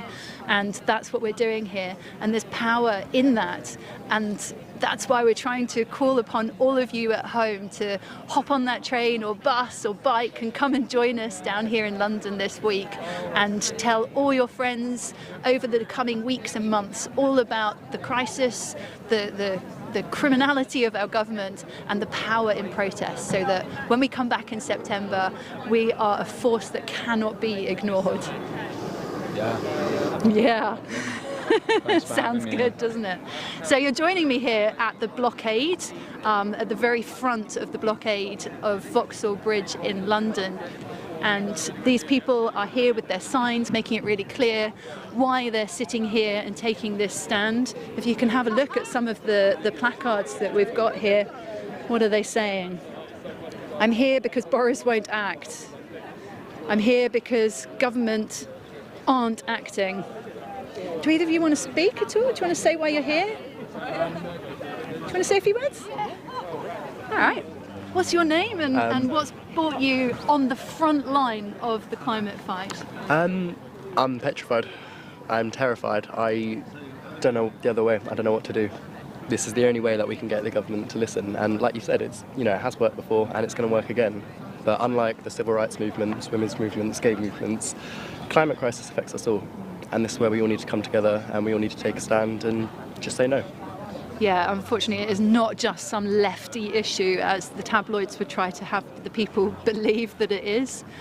How did you first learn about the climate crisis? Where did you first hear about it? It was during the uprisings in 2019, I believe. I was still at secondary school, and I heard about everything going on in London, and I walked out. And I sat at the bus stop with a makeshift banner, and I was there for a good few hours before the teachers asked me to come back in. And we had a few people join, but I didn't realise, I mean, we're one of the first generations to be taught in school that the climate crisis and global warming is a fact and it is happening, which is why I think a lot of generations have trouble relating, especially with young uprisers, about the issue, just because they're not taught it as fact. So I've been, you know, very privileged to have learned about that from a young age, but in terms of actually getting involved, it's only been in the past couple of years. I'm really heartened or heartbroken to hear the statistic that 75% of our youth are frightened for their future and 54% of the youth think that their future is doomed. And a lot of the cause of the eco-anxiety is parents who either ignore their children when they try to speak about it or ridicule them, and then especially the government just not acting on it. You know, I think that most people can accept the situation that we're in. You know, your parents, us, we didn't know what we were doing. We didn't know that the way we were living our lives was going to cause such a catastrophe. And if we did, we would never have made those choices knowingly, looking into the future. So, you know, government not only guilty of the eco side and the destruction to the planet, but the mental health crisis that's now upon us because of the fact that we're not acting on it. It would be so positive. I really do believe that the next chapter in history, in humanity, could be the most wonderful, beautiful, connected chapter yet. I mean, when there's so much needs to change, change gives tremendous opportunity, and people will embrace it. You know, during the COVID crisis, we all adapted and we all really rallied around to help each other. And the same would be the case in this if we were just enabled to make the changes, you know, to focus on creating community food gardens and planting trees, rewilding, helping nature. Like, that helps us too. We are a part of nature and we've become so disconnected from it. Have you got any other visions of how you'd like the future to look? Or? No, I want us all to obviously get on, be equal, and just not have to worry about this. I would rather be spending my day doing a million other things, and I think everybody here would completely agree with me that we don't want to be here. I hate being here. Just, you know, as the person behind me said, nobody wants to be here, but we have to. It's something that has to be done, and if we don't, then, well, the guy's shirt says it all. It's a Shell logo with hell on it, so it's, no, we need to do something. Well, thank you for finding the courage to step out and to put yourself on the front line here too. That's huge respect, and thank you. Thank you. So we'll continue just wandering around Vauxhall Bridge here in London, read a few more of the placards. I'm here because I am crass enough to care like that. Yeah, actually do know. Yeah. Does anyone else want to say why you're here? Just a short testimonial or say a few words? Yeah, brilliant. I'm going to come and sit down next to you, take the opportunity to rest my legs. Hi. Hello, what's your name and what brings you here? I'm Hannah, I've come from South Wales. I'm here because the choices that our leaders are making for us now, for our children, for future generations are not fair. They're not fair. We can't go on as we are. Scientists are screaming, they're getting arrested to tell us that we have to change. And I've spent most of my life involved in climate protests and nothing has changed. So here I am, sitting on the bridge, even though I'd rather be at home gardening. I don't know what else I can do. And you've found the bravery as well to sit on the front line here. I look at it and I think about what we're doing. And it is a battle, isn't it? We're on the front line of a battle trying to fight for survival of the species and of all species on this planet. And it takes a lot of courage and bravery to do so. I've got a 4-year-old and a 6-year-old at home, and They're starting to get old enough to ask about it, to understand a little about what's happening, and I won't tell them I did nothing. I have to try. We have to try, and if that means doing this when all else has failed, then we have to do this. Yeah, I have a 9-year-old, and that really is what motivates me. And Greta Thunberg's too saying we have to dare to be unpopular. And, you know, I was thinking about, you know, I really don't want to do this because everybody in my life, especially at Actions where I live, like everybody sort of looks at you and goes, oh no, you know, I don't want to be anything to do with you, and what you're doing is really disruptive and that's bad. And then I felt really uncomfortable in that situation. And I was thinking about how would I explain to my son, oh no, I didn't do anything because, you know, people made me feel really uncomfortable about it. I felt, you know, I wasn't brave enough to put myself in a position where I could be unpopular. And I was like, how daft does that sound? I can't do that. I can't tell him that. It's like, what do I care? What does it matter if I'm popular or not? This goes against everything in my personality, to cause trouble, to disrupt people, to annoy people. Yesterday I was sworn at all day. But as you say, against what's at stake, so what? Yes. Yeah, eventually we're going to need to look our children in the eyes, and we want to be clear of conscience to be able to tell them, yeah, we did everything we could whilst there still was time to act. I'll always know I could have done more, but I'm doing as much as I know how to right now. Well, you're a mum of 2, and that keeps you busy on its own, let alone finding time to fight for the survival of the species, you know, no small task. So thank you so much for your bravery and coming down here and talking to me today. Yeah, nice to talk to you. Likewise. We'll continue our, hang on, just stay there. They wanted to take a photo here behind, so we'll just pose for the media and then we'll carry on our way. There's wonderful banners here. Just straighten this one out. Thank you. So this one says peace, and then we've got stop fossil fuel investment now. It's really peaceful up at this end of the bridge. It was very noisy up the other end. I don't know if they've gone quiet too for lunch or if they're still talking up there, but we can wander around. Do you want to speak? Does anyone want to speak on the live stream? Oh, live stream, like really live. Yeah. Oh, yeah, Just for a moment? Yes. Hello. Hello. My name's Nancy. Yeah, I'm from XR Godalming Farnham. What brings you here? Well, what brings everybody here? I'll tell you my testimony. I'll tell you why I'm here. I'm here. I've got 2 sons, aged 19 and 22, Patrick and Joseph, both university students, both very clever young men. And I'm terrified for their futures. You know, when I held them in my arms 20 years ago, little did I see what world is unfolding before them. And I'm terrified. I feel desperate. I feel sick to my stomach about their futures. You know, all be gone in 30 years. God knows what they face. You know, drought, floods, food shortages, civil unrest, war. I mean, I think even a year ago we couldn't have said these things, but I'm from Canada, and my family suffered the heat dome last year, and then the devastating floods. And the Canadian wheat harvest was down by 40%. I mean, people talk about food shortages because of Ukraine, but no, they don't. And I saw that in the paper, Ukraine and COVID. But, you know, it's climate change that's causing it. Canada's the breadbasket of the world, and their crops down 40%, and that's why food prices are rising. And it's terrifying. And do my 2 sons face civil unrest in the UK and climate refugees? And, you know, I do despair of the general public. They just don't seem to understand. They're turning away. It's too much. I don't know. But I'm a very average sort of middle-aged lady, and to be here doing this is pretty extreme. Yeah, that's why I'm here today. That's a bit long-winded, I'm sorry, but that's why I'm here. No, that was absolutely perfect. Very touching. Thank you for sharing your testimonial with us. You're welcome. Oh, it's all very touching, isn't it? It's very emotionally triggering as to why people are here and the crisis that we face. Shall we wander up to the other end and see what's going on up there? It's really lovely. So we've got the wellbeing crew here that are feeding people, who are bringing the food down to those that are on the front line, playing bouncy ball on the bridge. Much better than cars going by to play bouncy ball on the bridge. Even the police are smiling at that. It's a jolly, joyful atmosphere. What does the purple high vis mean? Is that outreach. How's the outreach been going? Do you want to say a few words just about it? You don't have to. So, what does outreach involve? What is that? Well, it's, we're obviously here trying to make a bit of a call for people to join us in this terrible time that we're having in terms of getting the government to sort of just do what they need to do for us. So we're going along trying to explain to people why we're here.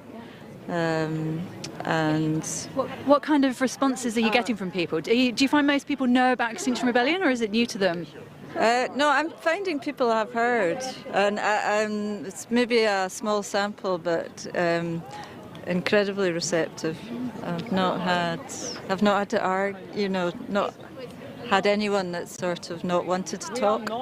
That's a really positive thing, yeah. It's been really good, yes. Oh, well, thank you for what you're doing. It's a really important part, and it's a big part of this rebellion is outreach and speaking to people and explaining about the crisis and calling upon them all to come and join us, because it really is just people en masse forcing this government that's got the only hope now, really, of making the changes that we need to make. So we're going to keep wandering up the bridge up to where more people are. Lots of happy smiley faces up this end, people having fun. Would any of you be interested in saying a few words on the live stream? Yeah, brilliant. What's your name? What brings you here? Maya. Well, I'm here. Sorry, do I look at you or do I look at the camera? Wherever you're most comfortable, you can speak Okay. Yeah, I'm just here because I've been coming since 2019, and I was saying to somebody yesterday, it just feels like I was coming home. I was like, we were at Trafalgar Square, and there was just a moment where I was just walking across the road on my own, and it was really strange. And I heard the drums, and I just started feeling really emotional, and I just felt like I really missed this. Yeah. And it's just really special. And like the second you all go away, it goes back to being like normal London, and it's really boring, and nobody talks to each other, and everyone just does the thing. Yeah, there's a really good community feeling, isn't there, within XR? Everybody sort of understands each other, makes time for each other, really listens to each other. It feels really good.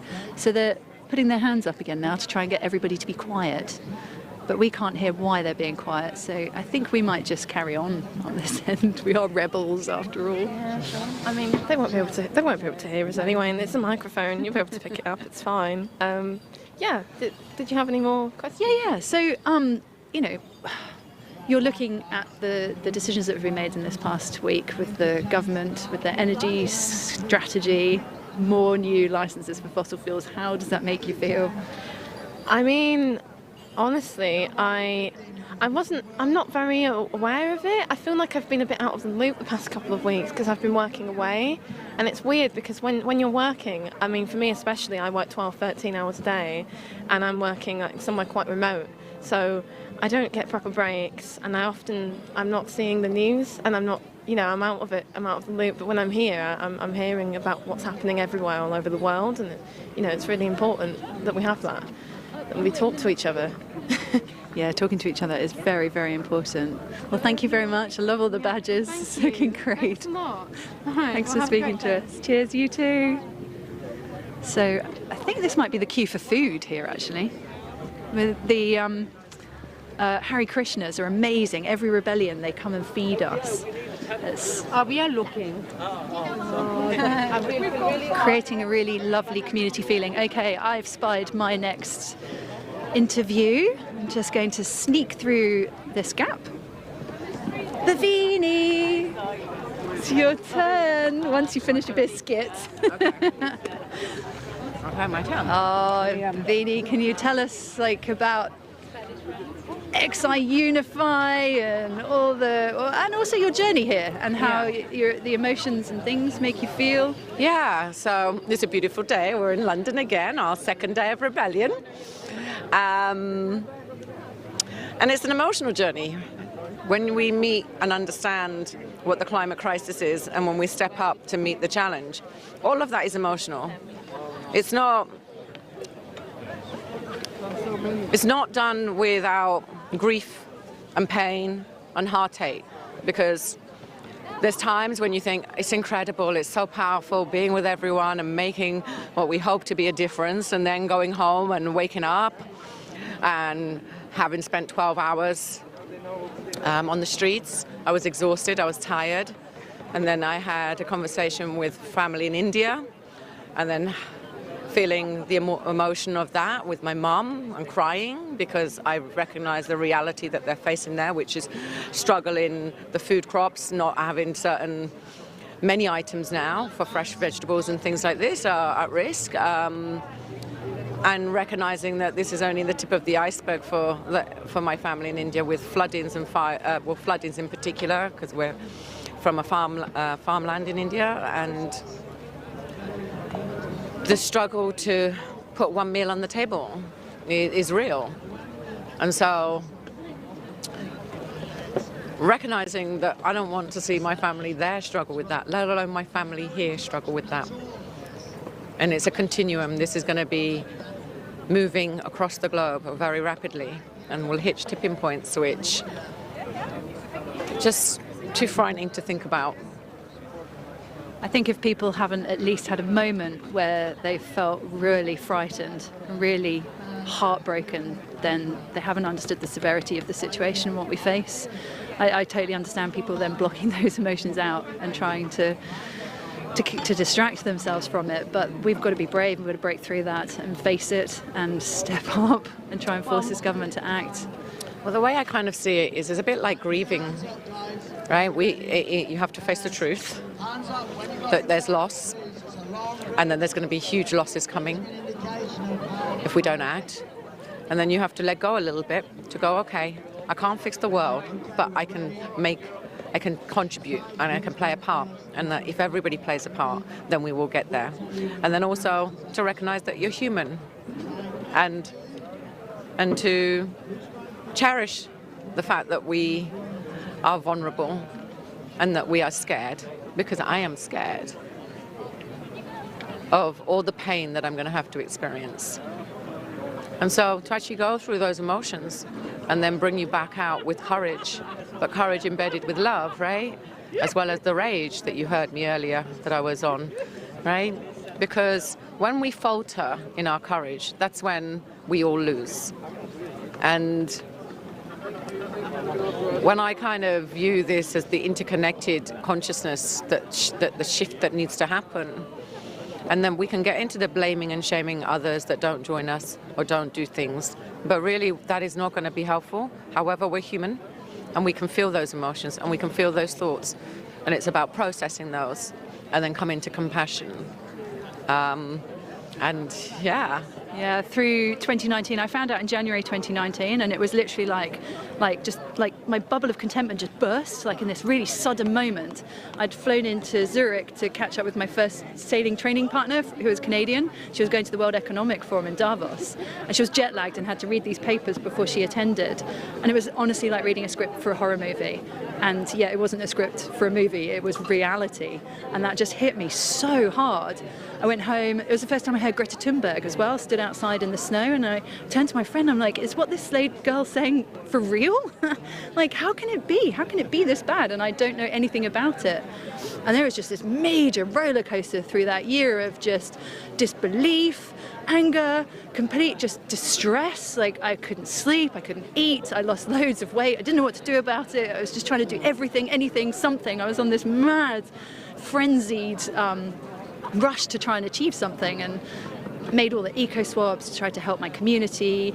And then I found Extinction Rebellion, and I was a bit late coming in. Well, I wasn't really late, it was May 2019, so I missed the April Rebellion. But when I came into Extinction Rebellion, it became just, to me, like such a soothing experience, so therapeutic to be actually amongst people that understood, because I couldn't even get my parents to keep switching the lights out when they went out the room. You know, I was trying to just make my parents make simple changes, and if I can't get through to them, how am I going to get through to the rest of the world? It's really distressing. But New Year's Eve, my New Year's resolution was to calm down on the emotions, to accept the situation, and then just try to do everything I possibly can because I understand now also that when we feel stressed and depressed, it blocks our ability, our like creative minds, and our ability to come up with complex solutions to complex problems. And I was like, right, I've got to really put myself in the best state of mind to be at my best, to be able to do as much as I possibly can to help this fight. But there are still days, and you read these reports and you hear about the crises happening and hitting firsthand, and you're just devastated by it, and it's good to let those emotions flow. But it's also about sharing those emotions. I think as much as you may see me, and some of you may have seen me speak and be around and dance and things like this, right? But, you know, the resilience comes from actually processing those emotions and actually allowing them. I had a cry on the tube here. You know, I really had a huge cry of, you know, my human self going, why is nobody else doing what we're doing? Where are the people? But then also coming to compassion that they'll be here when meeting them where they're at, which is at the moment probably disbelief, because everybody's aware now to some extent or another, but it's disbelief. So it is a process they have to go through, and we need to get them through. We need all of us to go through that process rapidly. So they're probably in the disbelief and still in a level of comfort that helps kind of soothe that disbelief and provides some disconnect. And it's when that comfortability is disrupted that the connect step will happen. But the reason for me to be here is for my global North family and community is to say, don't wait till the disturbance comes, like the global South. You've got the evidence. You can see what's going to come to your doorstep. And if you step up now, not only can you protect yourself, but vitally, you'll be protecting more of the people in the global South who are in the climate crisis right now. It was really interesting. I went up to COP26 in Glasgow and I spoke to a lot of the people from the Global South, and I listened to them talking, and I cried every day. I just felt heartbroken every day hearing their first-hand stories of everything that they'd lost. But every single one of them said, it's not just us. We're watching, and it is you in the north that are getting affected by this too. I mean, we had the horrific floods across a large proportion of Europe last year, northern Canada having the heat dome, Australia, I know they are in the south, but you know, you think of them and getting flooded and wildfires, and it's the scientists saying nowhere is safe, that you know, it's happening everywhere. So then we need to shift the focus, accept all this.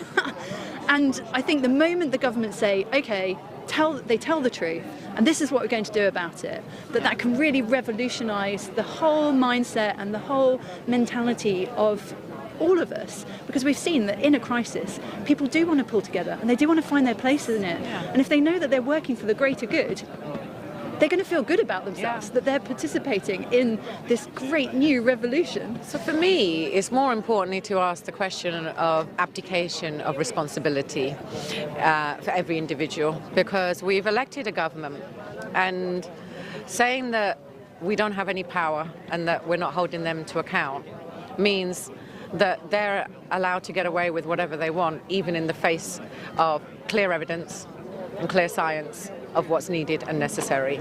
So now it's, for me, it's the responsibility of individuals to go again through another process of going, I can achieve something, I can make these changes. We collectively, who put the people in power, can hold them to account. And I think in this country, we haven't really done that in a collective way across the country since the poll tax. But we saw it happen, right? So it is possible. So I think that's what I'd like to leave it on, is that actually the people in this country, they know how to unite. They know how to hold power to account. It's all there. Our ancestors have shown us time and time again. It's our turn now. It definitely is our turn now. Thank you so much, Babini. So there's a message happening here. They're going to tally. Oh, okay. So I think they're trying to work out collectively whether we stay or go. Is that what they're saying? Didn't catch that. Holding the space was one of them. I think any of them. Yeah, I think they're perhaps trying to collectively decide whether we stay or whether we move on. So, amazing part of Extinction Rebellion is that there are no leaders. It's all self-organised. That we make decisions collectively through people's assemblies, and so they're forming into huddles now, I think, to discuss together whether we stay or go. Is there anyone in this group that could tell me what that message was? Did you hear what the message was?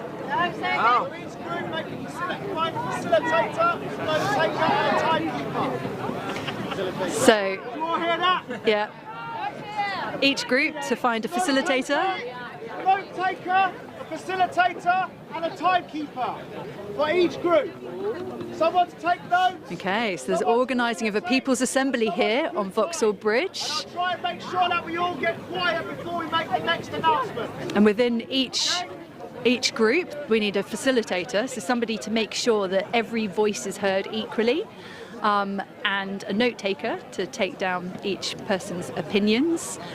They find out collectively what the most popular choice is by using like the wavy hands, the jazz hands. If an idea is really popular, you do lots of wavy hands. If it's not so popular, it's hands down. And the question, I believe, is like, do we stay here and hold this space, or do we move on somewhere else?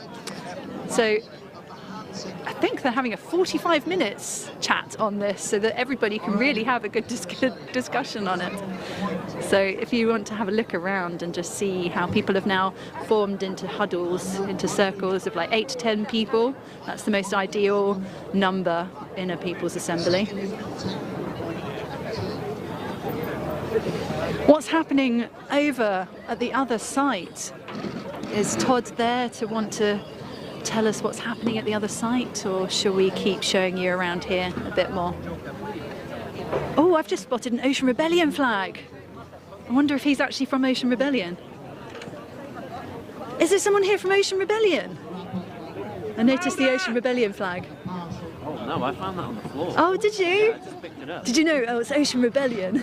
No, now you know. I didn't know what it was. I just wanted the flag. Do you want to say a few words at all about why you're here and what's happening here? Have you you've got to grips, you've heard what we've got to do? No, not know? particularly, no. And I know that we're assembling and we're going to be asked some questions. Oh, okay, we haven't been asked the questions yet. No, I don't think so. Okay, No, cool. This is my first time, to be honest. I'm a new recruit. Oh, you're a new recruit? Cool. Yeah, yeah. Was this your first day, or were you here yesterday? I was here yesterday as well, but How yeah, did you find it's my that? first rebellion. Oh, it was great. Yesterday was amazing. Yeah, some of the most fun I've ever had in my life, and it feels good to actually, try and make a difference to something in the world. What was it how did you get involved in Extinction Rebellion? Do you want to turn around? Sorry. Sure. So. And what's your name? My name's Jay. I'm Laura. Hey, nice to meet you. Yeah, likewise. So, Extinction Rebellion, I got involved because of, back in 2016, David Attenborough. Yeah. He released Planet Earth, well, it wasn't just him, but Planet Earth 2 came out, and it was beautiful, absolutely stunning, just showing all the amazing things that are happening out there in the world. And then at the end of every episode, he reiterated how doomed it all is if we don't change pretty much everything about the way we live. So that got me to quit my job and go to uni to become an environmental scientist. That's the course I'm doing. Great. And I've just spent a few years studying that, learning about everything that's happening in the world, in a very scientific way. And it's really hard to express just how scary it is. I do. I'm almost lost for words when it comes to it, because I think about it all the time, but it just gets so jumbled up in my mind. And we are absolutely fucked. Unless we act to rapidly reduce emissions right now, today, not tomorrow, now or never, as we're told. So how did you hear about Extinction Rebellion? How did you get involved? I saw it at the uni, and there are a few other people. Should we might have to stop here. We're supposed to be quiet to hear the...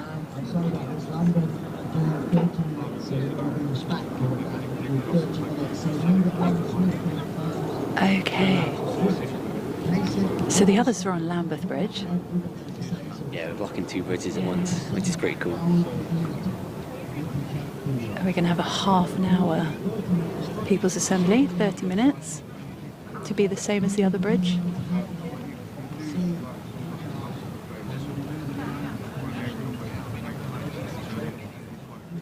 We're just being quiet so that everyone can hear the instructions for the People's Assembly. Did you guys get the question? Mic check! The question Question has 2 options. has 2 options. It's about what we do now.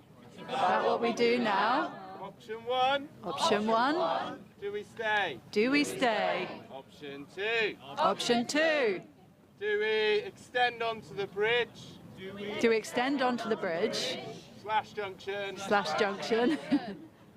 So there's greater impact and to be able to talk to the public.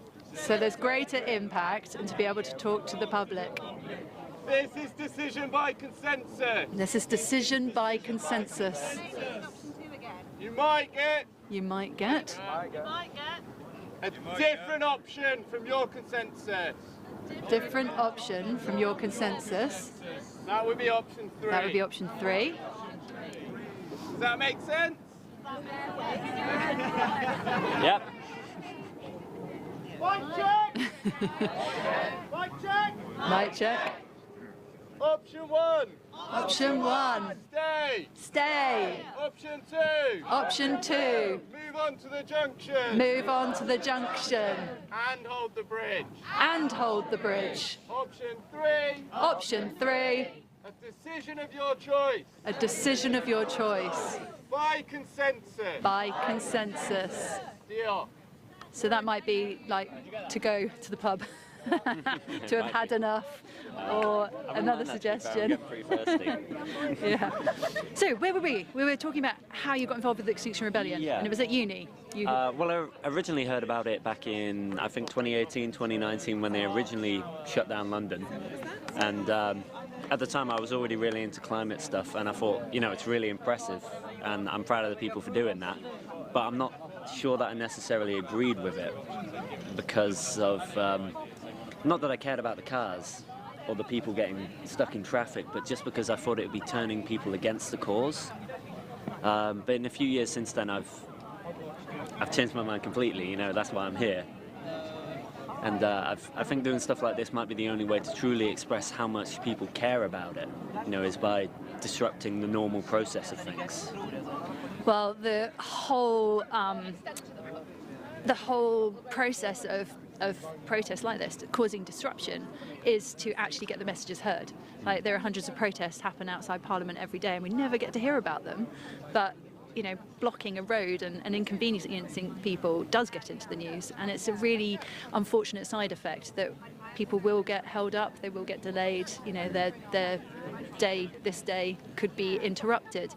But you can kind of overcome that in thinking that we're still trying to protect them from something far worse. It's going to be far more disruptive, and hopefully people will, I'm sure in the future people will understand, once they learn as well about the tactics of non-violent direct action and how successful it's been through history to force change, societal change, where society's been resistant to that change. And there's never been, I think, a more poignant moment to show a resistance to change than right now with this current government. Oh yeah.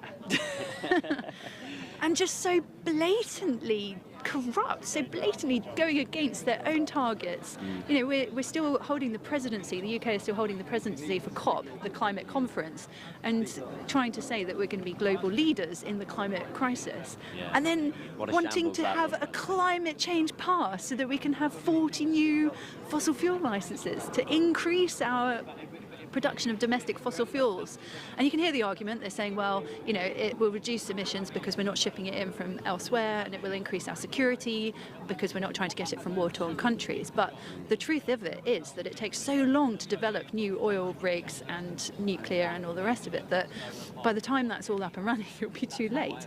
And that the quickest, cheapest, easiest and cleanest, most sensible option is renewables, and that we should be, you know, wartime mobilisation effort on this and reducing our energy demands by insulating all the buildings. So like we need a retrofit revolution, going street by street, house by house to reduce the cost. There is a council in Lewes Council that are doing that, going street by street, and they've worked out it reduces the cost by 40%. So, you know, it makes sense, and yet it's still not in the energy strategy that's come out this week. It's just balmy.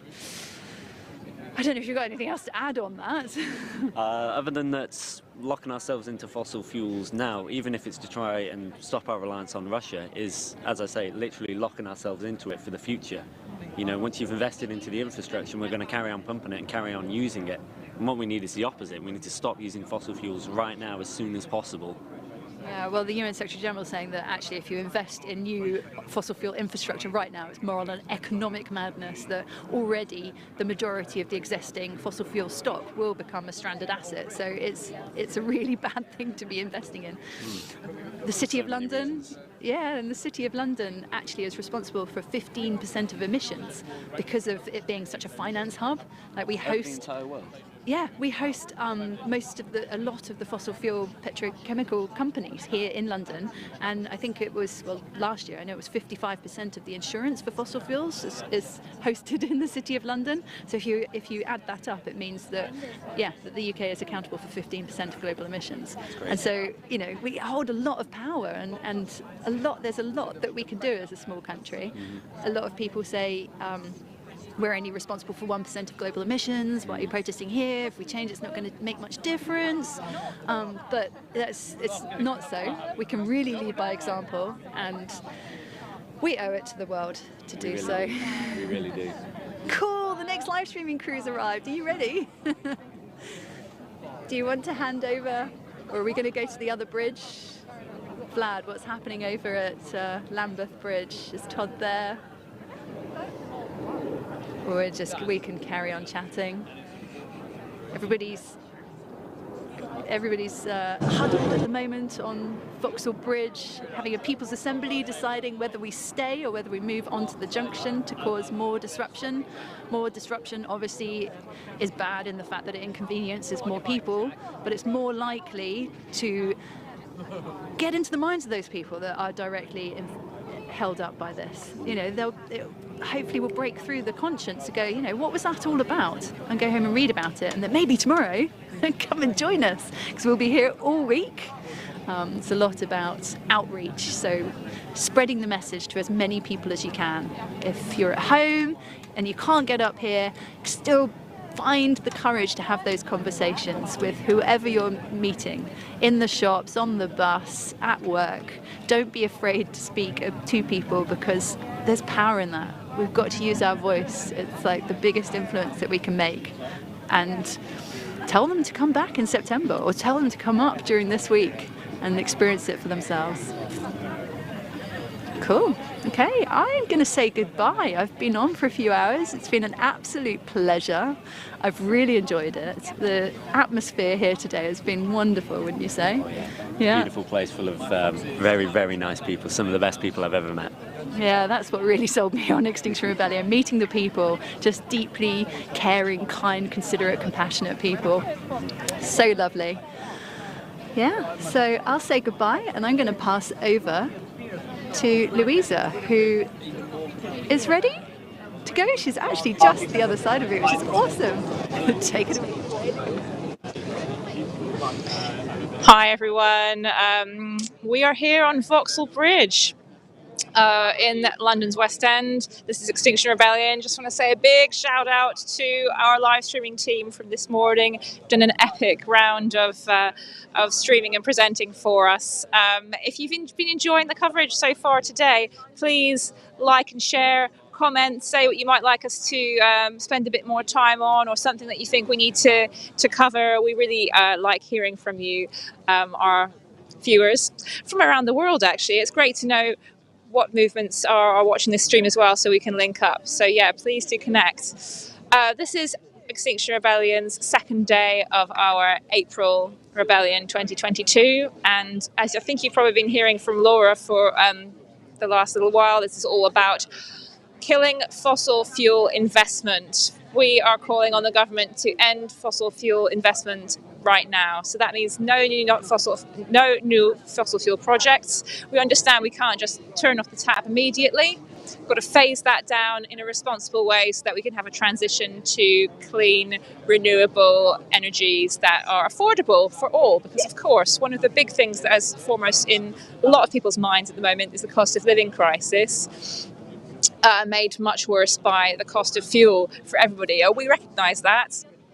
Most of the people who are protesting here today are going to be feeling that to some degree or another as well. We have empathy with that, but we're still saying, actually, let's use this as a moment to think about starting the change, because we've only, according to the latest IPCC report, we've got 2 to 3 years to save the world, essentially. That is as bleak as it gets. Antonio Guterres, the Secretary General of the UN, saying that delay means death. Climate change is going to cause an atlas of human suffering, and that's only to do with our species. Think of all of the ecosystems, all of the creatures around the world that we've come to this point, millions and millions of years since the beginning of the Earth, and in a matter of decades, all of that evolution could just be brought to a halt because of climate breakdown. It's absolutely terrifying. That's certainly why I'm here today. I feel like governments are just not doing enough. They have all the data at their disposal. This is a political choice. They're actually choosing not to support the conditions that perpetuate life. And they are lying to people, so they continue on with their daily lives. And if we don't do something very, very soon now, because we are running out of time, we're going to hit that wall, and there's going to be societal collapse in a big way. If we decide to change our minds now, it might hurt people a bit. In fact, it might hurt people a lot, but it's better than what's to come if we just ignore it all. So enough of me. That's a little introduction to the afternoon here, and I have no idea how long we're going to be on this bridge, but I wish that we had a telephoto lens of epic proportions so that we could show you the bridge over that way, because the next bridge is also being blocked by our second column of Extinction Rebellion rebels. Most people now enjoying lunch from the Hare Krishna vegan meals van, which big whoop to them as well, because they support us at every action that I've been at, in any case in London. They help fuel us for what we do on this open rebellion against the government. So during the afternoon, we'll be ping-ponging between Vauxhall and Lambeth bridges to bring you what we're doing. I mean, there's not a lot going on here at the moment, because that's the whole idea of it, is we are blocking the road. We are blocking traffic, and actually we don't want to do that. We don't want to have to disrupt people's days, people's weekends, but this is the only way that we believe non-violent civil disobedience will bring change. And we've seen that countless times in the past, and we think that you need to join us. I hope you'll see by watching this live stream that, the people here, we're not loonies. We are genuinely concerned, and we're shocked at the government inaction, and we really, please come and join us. We need everybody's feet on the ground, bums on seats or whatever, bums on the concrete. This is serious. This is serious. This is about, the future of humanity. So currently, let's go do a wide shot. I think, let's do a little walk through the crowd and see what people are doing on there.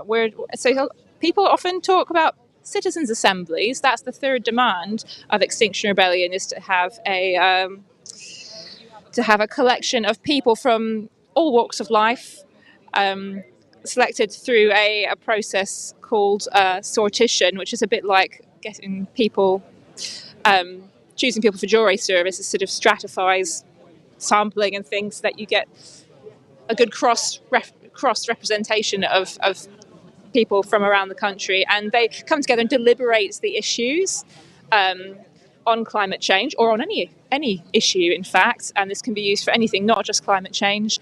And they listen to testimony from experts, evidence from experts, and they come to a decision over a number of weeks or months as to what should be done about big issues affecting our society. And that's what Extinction Rebellion is calling for.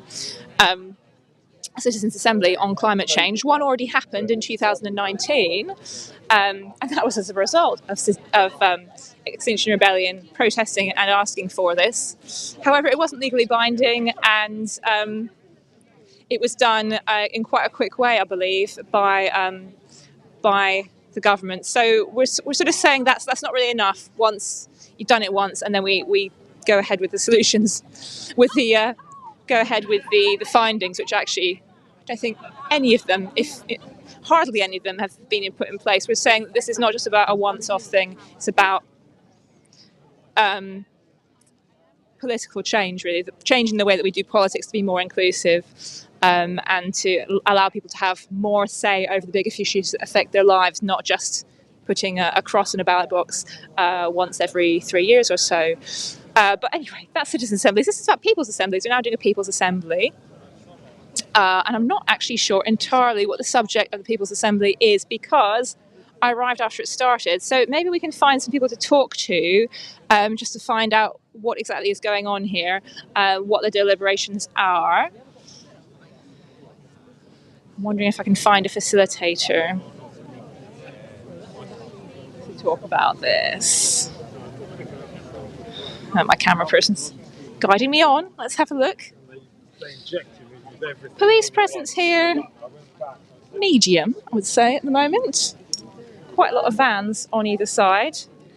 This morning we started in Hyde Park, and things quite. Sorry, we're trying to find a facilitator. Yeah, it started in Hyde Park. People have walked down here peaceably, and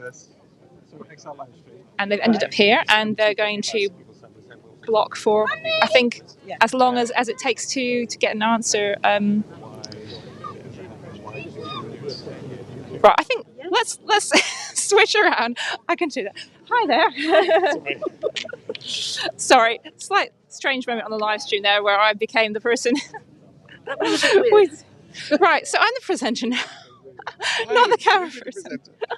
Hello there. Thank you for taking time out of the People's Assembly to talk to us. I was just saying that I arrived to do the live stream after it started, so would you be able to explain a little bit about what's going on here? Yes, so we've arrived at the bridge and we're all sitting down and people are having lunch, and we're trying to make a collective decision on what we do next.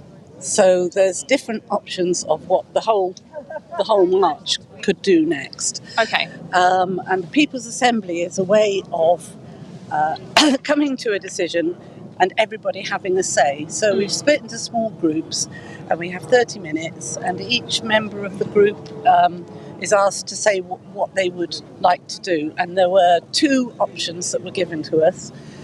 One was to stay on the bridge where we are, and the other one was to move a bit further down and block the junction. So actually a bit of a more spicy action, which is more likely. I think we won't say so much about that, because this is something that might... the deliberations maybe should be kept private in that case. Okay. Because lots of different people watching the stream. But so you'll be given the decision, you can be given the option to think about what would you like to do. There are two different options. We won't say too much about what's being decided upon, but the process. Everybody's asked to give their opinion, and then the facilitator makes sure that everybody has their say and that no one person dominates the conversation. So we use hand signals to tell people to finish what they're saying, or we use, that's it really. And then each person goes around and says what they want to say. Then we go around another time, because having listened to what other people say, maybe people want to add something or change what they're saying, or even change their minds. And then the facilitator somebody takes notes. There's a timekeeper to make sure we stay on time. And if any one person is taking a bit too long, the timekeeper indicates to the facilitator so the facilitator can sort that out. Okay. And then each of these groups of 10 will feed back, and the collective decision will be made by the coordinator. That's it. Okay, so we're in the at the process of, I think, coming to the end of the deliberations. So we'll leave you to finish. Thank you very much. Where are you from today? This group is made up of people who are from Brecon and Mid Wales. So we're all here from Mid Wales. Great. Thanks for coming. You come a long way. Yes, you're here all week. Most of the week, yeah. Okay. Different people are coming and going. Mm-hmm. I'll leave you to your deliberations. Thank you very much for explaining that. Is that going out live now? So that's what we're doing. We're in the middle of deliberations about what to do next today. And I was just wondering whether anybody else on this bridge is ready to if they have anything that they'd like to say. I know that we've got presenters on the other bridge, but just want to give a little bit more of an idea. Hello. Hi there. Sorry to interrupt. I'm doing a live stream for XR UK. Oh. Would anybody like to say a little bit? I can did see one that you're yesterday, not. Did you? so if someone else would like to say Hi there. something. I see you're not taking part in the People's Assembly. That's because I was off getting food and using the toilet when it started, and by the time I got back, they'd already formed. The less said about that, the better, perhaps. Yeah. But I've done a few in my time. How many times have you been on blocking this bridge before, or is this a familiar scene to you? It is familiar. I was on Lambeth Bridge last time, so this is a new bridge. Okay. A similar process, yes. Yeah. Who did you say? Sorry, who did you say you were? We're on XR UK live stream, Facebook, and some of this will be going on Twitter as well. Yeah. So seasoned rebel. I would say half seasoned. Half seasoned, okay. To some. Why do you believe that non-violent direct action like this is so important? I'm hoping that we'll be able to talk to some people, bystanders, in a minute to see what they think of blocking the bridge. But what's your opinion on that? I mean, there is no other way. We've all of us done, I don't know how many marches, petitions, all the other non-disruptive actions. It's not got anywhere. Blocking bridges initially got us a long way. The declaration of climate emergency, so on, and got a lot of attention, and it looked like it was going to really shift things. And now we've got stuck again in a place of non-serious action on the part of the government. So this is the only response that's left. But personally, being on a bridge, it is Sunday, so I say that, but I'd rather be in front of a, fossil fuel company or a bank or the stock exchange or something. But they're all closed on Sundays. So. Indeed. So we're making our presence known to the public, I suppose. Yeah. But even so, not a very good look for the government when they're still in the presidency of the COP. Indeed. No. Well, there are no good looks to this government, sadly. I mean. Did you yourself have any hopes for the COP process, or had you already sort of thought that was going to fail? It did seem like sort of box-ticking exercise more than anything else, and even particularly things like they didn't even really talk about agriculture, which is responsible for a quarter or a third of all emissions, and there were so many manoeuvres by the oil-producing companies to derail it, countries and companies, to water it down and derail it. Whenever you have that many people, that many different interests involved, it's going to be a challenge, even if you have strong, committed leadership. And of course, we as Brits don't really have that many legs to stand on. And of course, there were actually more fossil fuel delegates from fossil fuel companies than there were from NGOs from the countries that were actually supposed to be making the decisions about the people's futures. So that's one of the many reasons, I suppose, why we're out here asking. Indeed, say a lot. Yes, we're calling for an end to new fossil fuel investments. That's the whole point of this rebellion. End of fossil fuel lobbying, I think, would be quite welcome as well, actually.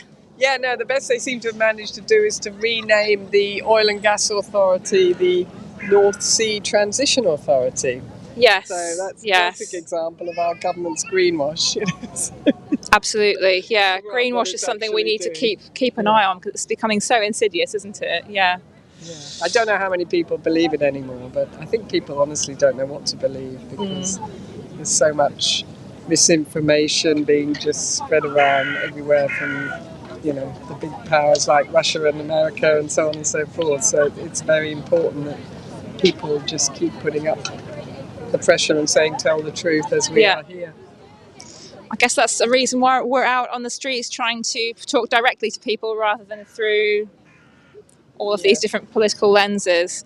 Thank you very much for talking to us. Where are you? Where have you come from? Devon. Devon, okay, southwest. Great. People from all over the UK here today, and probably abroad actually. Yeah. Enjoy the rest of your Sunday. Thanks. Right. So I think we should see while I don't know whether there's an assembly on the other bridge. Actually, that would be interesting to know. But maybe we can pass over, see what's happening on Lambeth Bridge. What are they up to? Anything interesting? Apparently not. Yes, so ready to go? Did I just say apparently not and we were still...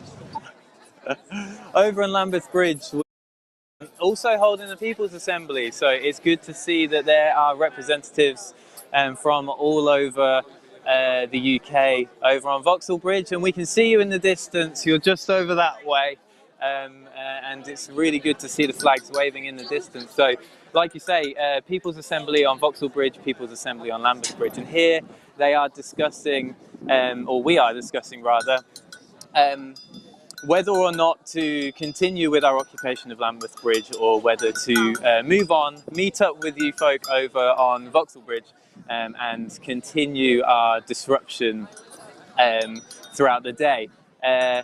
Like you say, we are not here because we want to be here. We're not causing disruption, like your lovely rebels from Devon said, just because. We're here because there's no alternative. We have to send a message to the folks just over here. We're in the shadow of Westminster right now, and we have to send a message to them over there that we are absolutely not going to accept any more fossil fuel extraction and any more fossil fuel investment, because our lives really do depend on it. So People's Assembly is just sort of winding up a little bit here.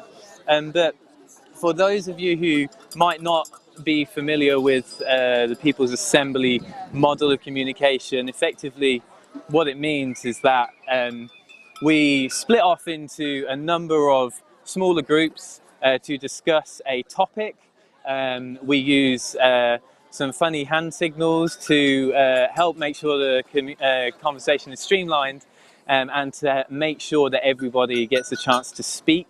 And it's really a democratic process, and the kind of process that often we're unfamiliar with in the society because we don't operate under a genuine democratic process. We have a world and a society in which only a few individuals hold the absolute wealth of power. So that's why we as XR operate using People's Assembly models, because it's a really good way to ensure that everybody's voices are heard, and in particular those people whose voices are often silenced. So we're just waiting to see what the result of that People's Assembly will be on Lambeth Bridge.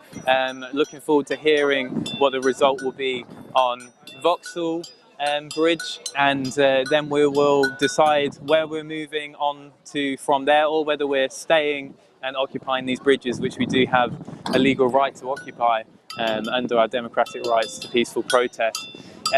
You might be aware that Lambeth Bridge in particular has quite a history with XR, to say the least. There have been a few occupations of this bridge across the years that XR has been causing this sort of disruption.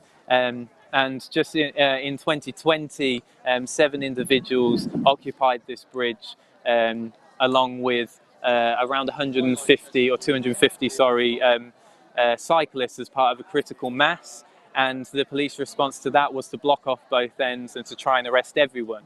They couldn't arrest everyone because they didn't have the capacity to do so, and so they had to start releasing people. Subsequently, after 250 arrests, not a single rebel has a remaining conviction. And I can tell you that because I was one of the 7 people who was arrested and convicted after locking on this very bridge. Now, you might be a bit confused about the 2 things I've just said. No one has a conviction, and yet I was convicted. And the reason for that is because I was actually convicted without due process. And so after the Ziegler ruling came through from another occupation of a bridge case related to an arms fair, after that happened, I was able to successfully appeal that conviction along with all of those who were convicted alongside me. So 250 arrests on this bridge and not a single conviction, which just goes to show that actually, although we are treated as common criminals and often referred to as common criminals by the right-wing press, the reality is that the law backs up what we are doing and that we do have a democratic right to be here and to be doing this. Now, obviously, you've probably heard some talk about the Police Crime Sentencing and Courts Bill, which is currently making its way through Parliament like a ping-pong match between the Commons and the House of Lords. The PCSC bill, as it's referred to, is designed to take away those democratic rights. So the European Convention for Human Rights allows us to come here and to carry out this type of disruptive action because it's proportionate in the face of an existential threat, of course. And the UK government are desperately trying to silence us, trying to silence dissent, because they know that when we win this, which we will, but when we win this, that spells an end for the corruption and the greed and the filth that operates within that building just over there in the Houses of Parliament. And that means that a lot of people who have been hoarding the world's wealth at the expense of pillaging our earth and killing indigenous peoples all over the planet are going to lose a lot of that wealth and a lot of that power because we're calling for a better world, a more democratic world in which people and planet are put before profit. So that's why we're here, and that's why we should be operating People's Assembly type decision-making processes, and it'll be brilliant to find out what the result of this is and to see where we'll be heading off to next. I'm not sure if they're ready to give you any more information on what's going on over on Vauxhall Bridge, but I'm going to pass back over now, and hopefully we'll get a result to you soon, and we'll be able to fill you in on what's going on.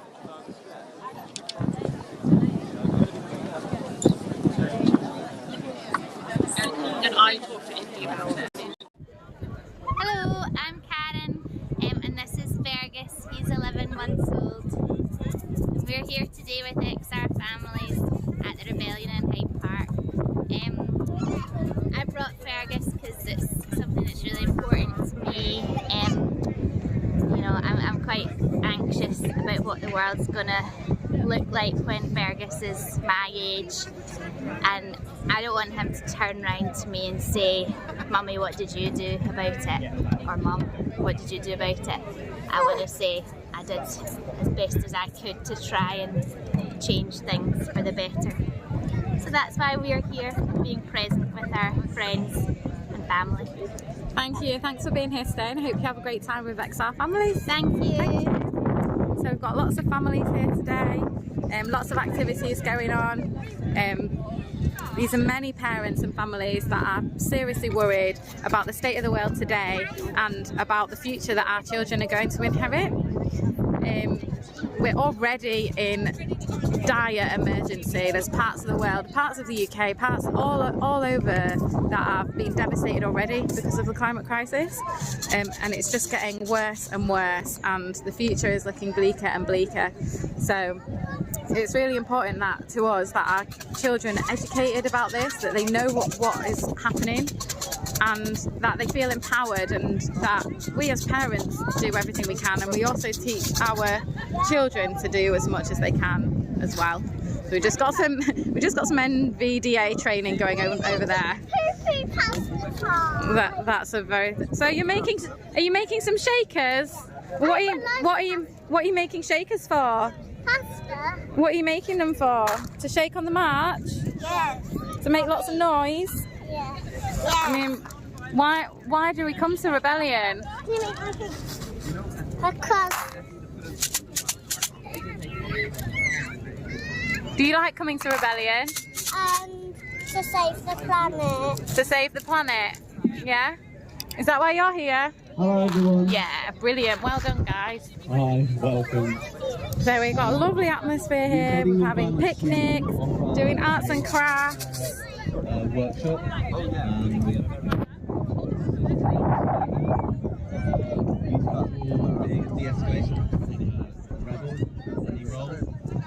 So we're just spending time together, getting to know each other and getting ready for the march that is going to be this afternoon. Hi folks. So I'm using new kit today. So I'm James from Norwich. I was on yesterday and I'm using new kit today. So I'm just going to try and turn this around so you can see me briefly. So if this goes horribly wrong during the course of this, it's because my gimbal's turned itself off or I pressed the wrong button. But hopefully we'll be all right. So I'm on Lambeth Bridge. I was on Vauxhall Bridge a minute ago, but now from Lambeth Bridge, where, as the previous presenter Marley was saying, there's been a People's Assembly. I think the results coming out fairly soon. It is nice being in the sunshine. It's not too warm for April, which is good. But really good turnout from rebels. I was on the march this morning. It was excellent to see so many flags, so much passion in the crowd with people marching around. So what I was going to do is I've got a few friends on the bridge. I was going to have a little chat with one of them. She's written a lovely poem, which I think, see, my camera's pointing the wrong way again now. This is going to happen a lot. Let's just do that. There we go. Right, we're pointing the right direction now. I'm not going to win any Oscars for this, but Ruth here is part of the Samba crew, and she's written a lovely poem, which she knows from memory. She's written loads of lovely poems. I think you did one on the bridge earlier, is that right? Yes, I did. And if you hold that and speak into that bit, then you can tell us your poem. That would be lovely. So my poem, I wrote it after the Impossible Rebellion, and it's about the reasons why I continue to be part of XR. Not the reasons why I joined and not the values to do with the environment, but the reasons why I keep going, and that's the community that I'm part of. And we put ourselves in all these hard situations. And I don't like doing this. I don't like standing in the road, but there's a blue light. Well, we're just going to... We'll pause briefly for the blue light, because that's what we do with Extinction Rebellion. If there's blue light, everybody, blue light. If there's an ambulance, blue light. If there's an ambulance coming, we make sure they clear the road so they can get across. If it is indeed coming over the bridge, which it is, yeah. So a lot of the time people tell us we're holding up ambulances, and but actually you'll find we always get over the road. Out the road, please, out the road. Give the ambulance space so it can go quicker. There we go, ambulance, nice, safely through. And now we reoccupy the road. And that'll always be the case for any emergency vehicles like ambulances or fire engines that need to get to an emergency. We'll let them through wherever possible. So a bit of drama there. So we're back to Ruth now with a poem. Hi. You were telling us a little bit about why you wrote it, I think. Yeah, so it was kind of, the community of people is why I keep doing this. Why I don't like standing in the road. I don't like disrupting people's days. I don't like doing it, but the reason I stay and the reason that is the community. So this is called Impossible. I fell in love silently and soul deep on the streets of London. The colours pulled me in and the sound of samba kept me, too tongue-tied for talking that swept away in conversation. I fell for a crowd of strangers singing, "The sea is rising and so are we. The sea is rising and so are we." I fell for a samba band swaying and playing and playing and playing, the rumble of the surdos reverberating in a railway station. I fell for speeches and shared silences, for scientists and activists and streets brought to a standstill. Standing still by a giant bright pink table with so many people I hardly knew, I fell for shared tears and holding space for fears and not forgetting we forged the future. I fell not knowing who I am, but knowing I was where I needed to be, and knowing this is growing and living and being and hoping, hoping, hoping. Oh, that's beautiful. Thank you, Ruth. Excellent. And you're going to be here all week, do you think? Yeah, What's probably. your plan? Mostly with the samba band? Yeah, samba drumming. Samba drumming. Gives me a lot of hope. Yeah, it does. And it's such an amazing community of people. So, yeah. Like your poem says, hope is what we need sometimes, and action brings hope, doesn't it? It does. Yeah. Okay. Well, thank you very much. We'll come back maybe later in the week for another poem then, when you've got some more inspiration. More inspiration. Yeah. Thank you. So that was Ruth from the Norwich crew. There's quite a number of people down from Norwich, the city I'm from, which is great. And there's people from all over the country, whether it's Cardiff, Scotland, Wales in general, Southwest, Northwest, Midlands. I've seen lots of faces that I've recognised from previous rebellions going back to April 2019. And they're all still here. All still, hello, saw you the other day in Hyde Park. How's it going? Yeah, good. You still on your feet, still rebelling? Yeah. Excellent, yeah. What do you feel about the bridge occupation? It's working, you think? So if we can stop those, it causes great disruption, and that's the only thing that gets us into the media. Into the media, yeah, you're right. It was Suju, wasn't it, I think? Your name, sorry? Saju. Saju, that was it, Saju. Yeah, good to see you again, Saju. Yeah, Saju's from Animal Rebellion, and we talked to them a bit yesterday.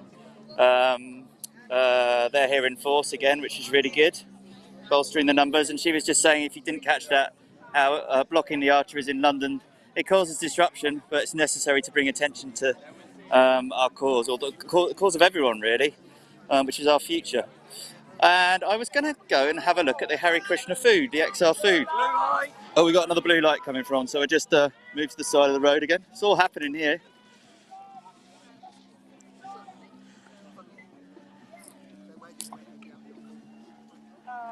Yeah, as I said earlier, any blue lights, oh, this one's coming from the other direction. I'm looking completely the wrong way. I told you this was going to be an exciting new tech afternoon. Yeah, if we haven't already mentioned it, well, you all, or if you're only just joining, so second day of rebellion. We start off in Hyde Park this morning. We march through the city. We're now on Lambeth Bridge, which is where I am, and over there, hopefully over there, I see. Bear with me, caller.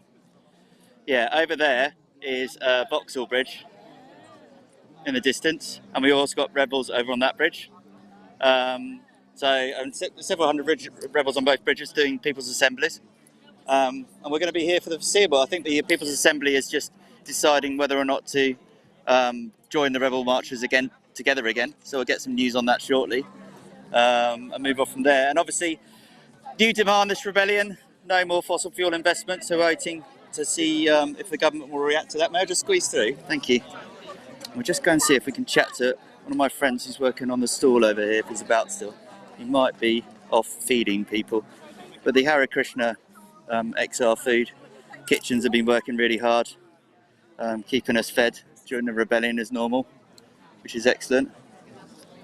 Lots of hungry rebels that need feeding.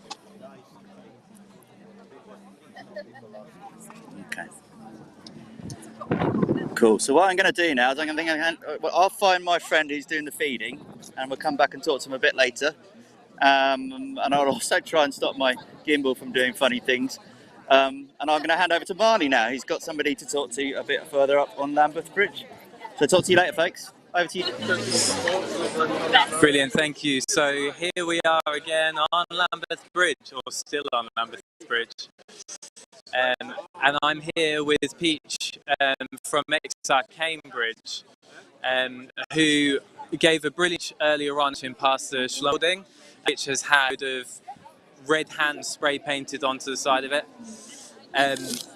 So I just wanted to ask Peach, what's going on with Schlumberger? Great question. So Schlumberger, we like to call them the biggest planet killer you've never heard of. They're a fossil fuel services provider, which means, they do oil exploration, they provide a lot of infrastructure for oil and gas extraction, and they provide a lot of the research for that to happen. And they work with all of the biggest fossil fuel companies, but people don't know who they are, which is why I'm so excited that, you know, there's big red hands all over them now, all over their central head office, because people are finally hearing about them, and once we hear about them, we can act on them. And they are one of those dominoes that once they fall, they're going to take so many other things with them. So that's why it's really important to me. Brilliant. And so XR Cambridge have been taking a lot of actions recently. So fill us in on what's been going on in Cambridge.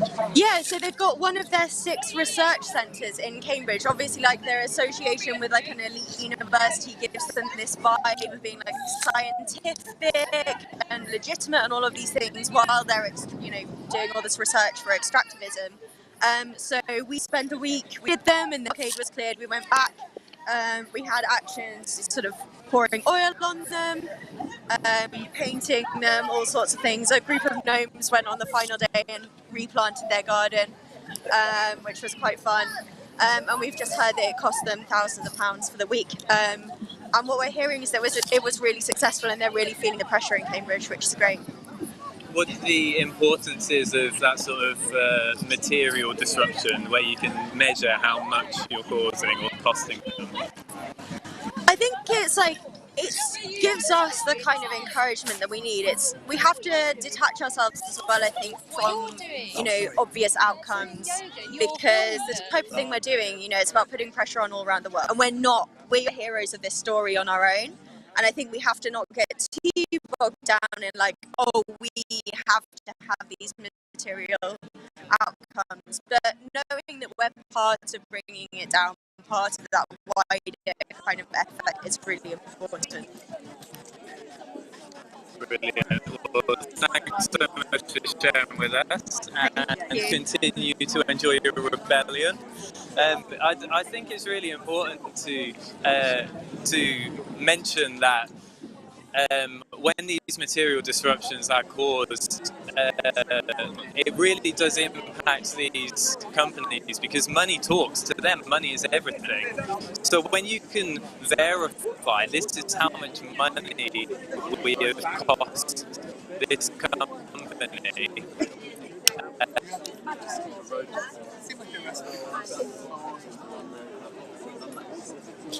all right, so member of the public just walking by. These guys are climate activists on the bridge, blocking the bridge. What's your initial thoughts about blocking the bridge? I think for someone that doesn't really have a knowledge of what's going on, and you've just been hearing of Extinction, whatever, Britain or whatever it is, you would find it like, oh, why are they doing this? Like, you've heard so many things. I'm someone that I listen to the news a lot, LBC. You hear it happens everywhere. I think on Friday, you guys were at Tower Bridge. Yes, they were at banner drop, yes. Yeah, and at times they're on M25, M1, you know. At times it could be headache, and people are going to work, people are going to school and all that. But at the same time, you know, you're doing this for a particular cause. And we're all human beings, I believe, so you're doing it for all of us. Something about, you know, there will be a time that maybe the sunlight or this or that. Climate change, I mean, it's quite to say. So it has to do with everyone. Yeah. So I think you guys would want to do whatever you need to do to get the government's attention, and so they could do something. So you don't mind this kind of disruption? I mean, we're blocking the street. I know you're blocking the street, but you're doing it for a particular reason. You get what I'm saying? I'm a kind of person, if I had to do something for my family or something important to me, I'll do whatever it takes to. I'll go any length for my family. So if you stand by something, I'm sure you guys would want to go any length to wherever you're doing. And I believe, regardless of what decision you guys are taking, does not mean somebody else has to come and fight you, push you off the way or whatever. We still have to respect each other. Yeah, I mean, these guys are non-violent protests, and they're not. Everybody has the right to protest, innit? So if this is the way they can do it, I guess, what can we do? They have to do what they can do, and I'll just look for another route. It might be a headache, but I think for you to get in touch with Boris Johnson or whoever, you have to really do what you have to do to get his attention, so that I could do something about it. Thank you very much. You're welcome.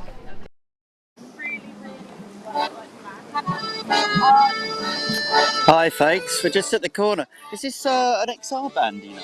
Yes, they're a klezmer band with XR Oh, they're Jews. klezmer. I'm just going to turn the camera around. Do you mind just telling us a little bit about them, if you don't mind? I'm live with XR UK. I am, yes, but I'm not with the group. You'd be better off talking to somebody from the group, but this is a klezmer band from XR Jews. Klezmer band for XR Jews. What's a klezmer band?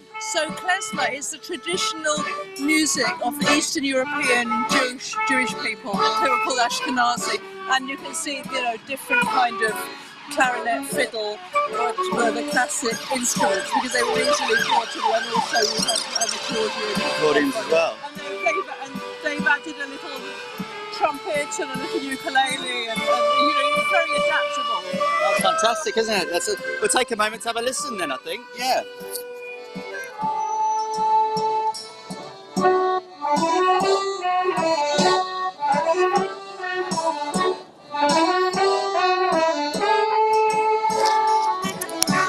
So folks, yeah, as you just heard, this is XR Jews, a klezmer band, a collection of different instruments. And yeah, they're just at the end of Lambeth Bridge. They've come along to give their support. I might just listen to them for a little bit actually, just to see some of their beautiful music that they've brought. So we've had a lot of drumming, but this has got accordions, we've got violins, we've got trumpets, and we've got clarinets, and I might have not named all those instruments correctly.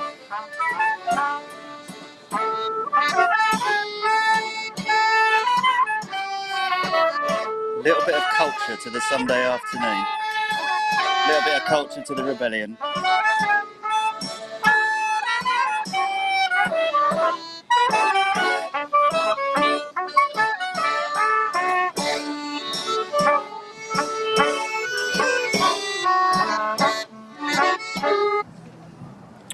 And from one end of Lambeth Bridge to the other,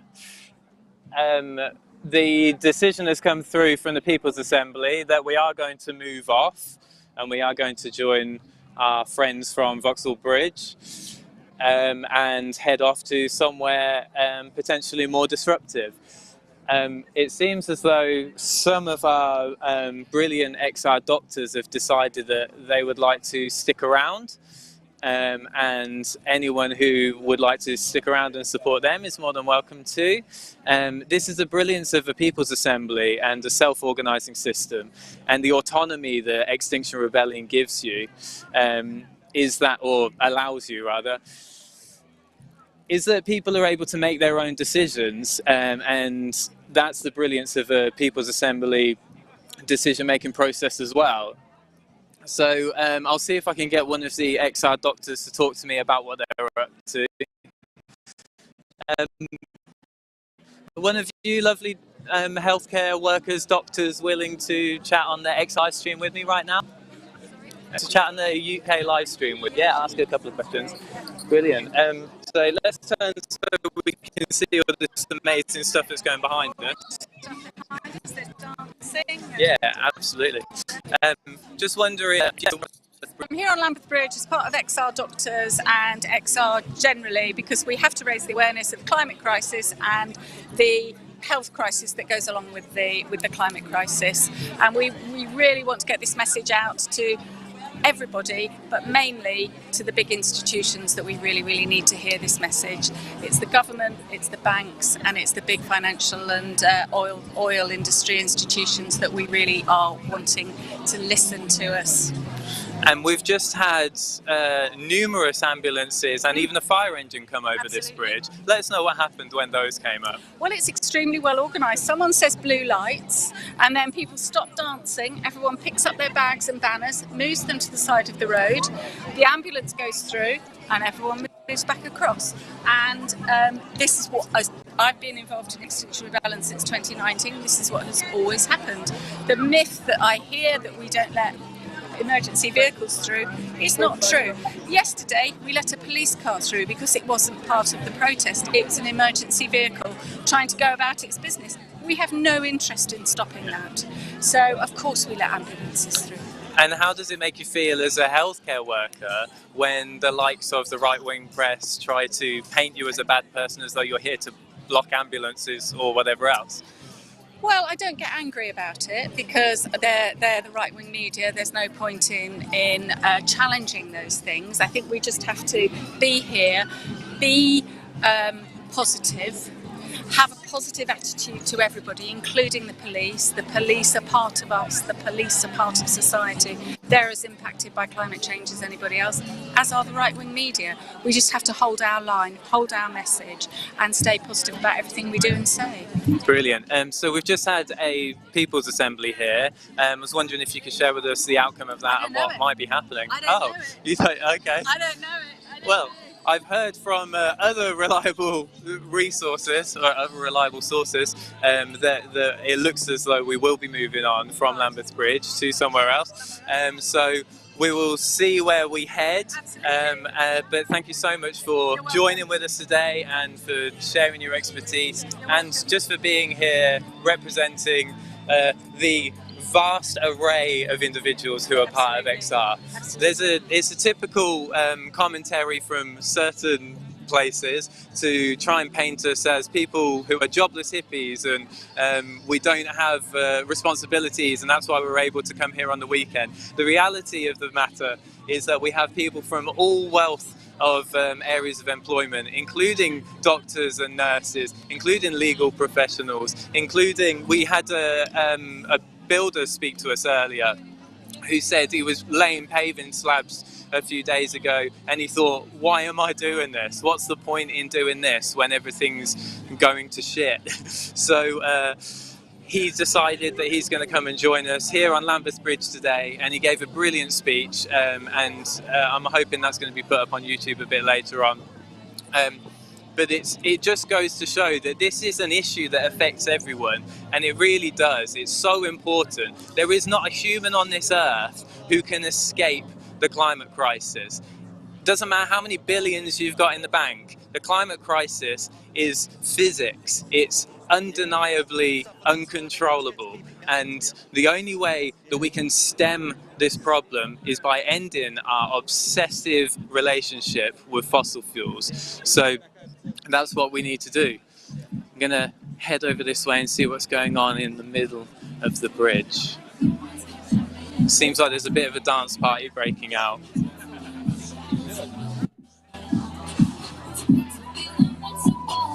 we are, so you get a bit loud. Freedom isn't up to them, it's only up to us. I'm the alpha, I'm the leader, I'm the one to trust. So you can do whatever it takes for any step of life.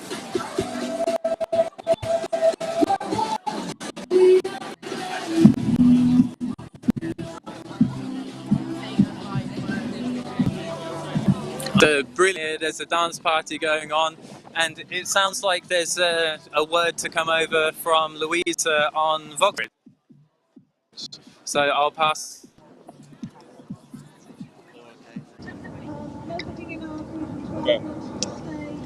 Hi, we have come back to, where are we now? Vauxhall Bridge, I think. I keep getting confused. We're on Vauxhall Bridge. The People's Assembly is coming to an end, but we just wanted to talk to a few more rebels. So I've kind of met Daffy. Hi. Hey. How are you doing today? I'm really good. Really, really good. Yeah. Saw that you're doing some chalking earlier. It was, yeah. I like drawing on the streets. It's just a really healing activity. Plus people can walk past and see the art. It was really fun. Yeah. Were you writing any slogans or anything that you want people to read, or what's your message to people who are walking along the sides of the bridge here? Well, I put the sun and the moon because that's something that everybody shares on the planet. I know that that's a thing that we tend to get marginalised in all these boxes, and we forget that we are all the same deep down, and we are all on this planet together. We're all going through this situation, and I guess that's why we're all here today, striking with XR.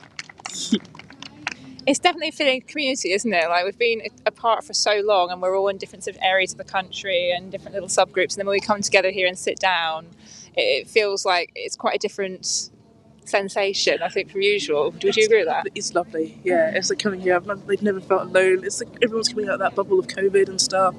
And it's nice because, we've all come from different parts of the country and we're all fighting for the same cause. So there's a huge family vibe. solidarity that comes with this. Yeah.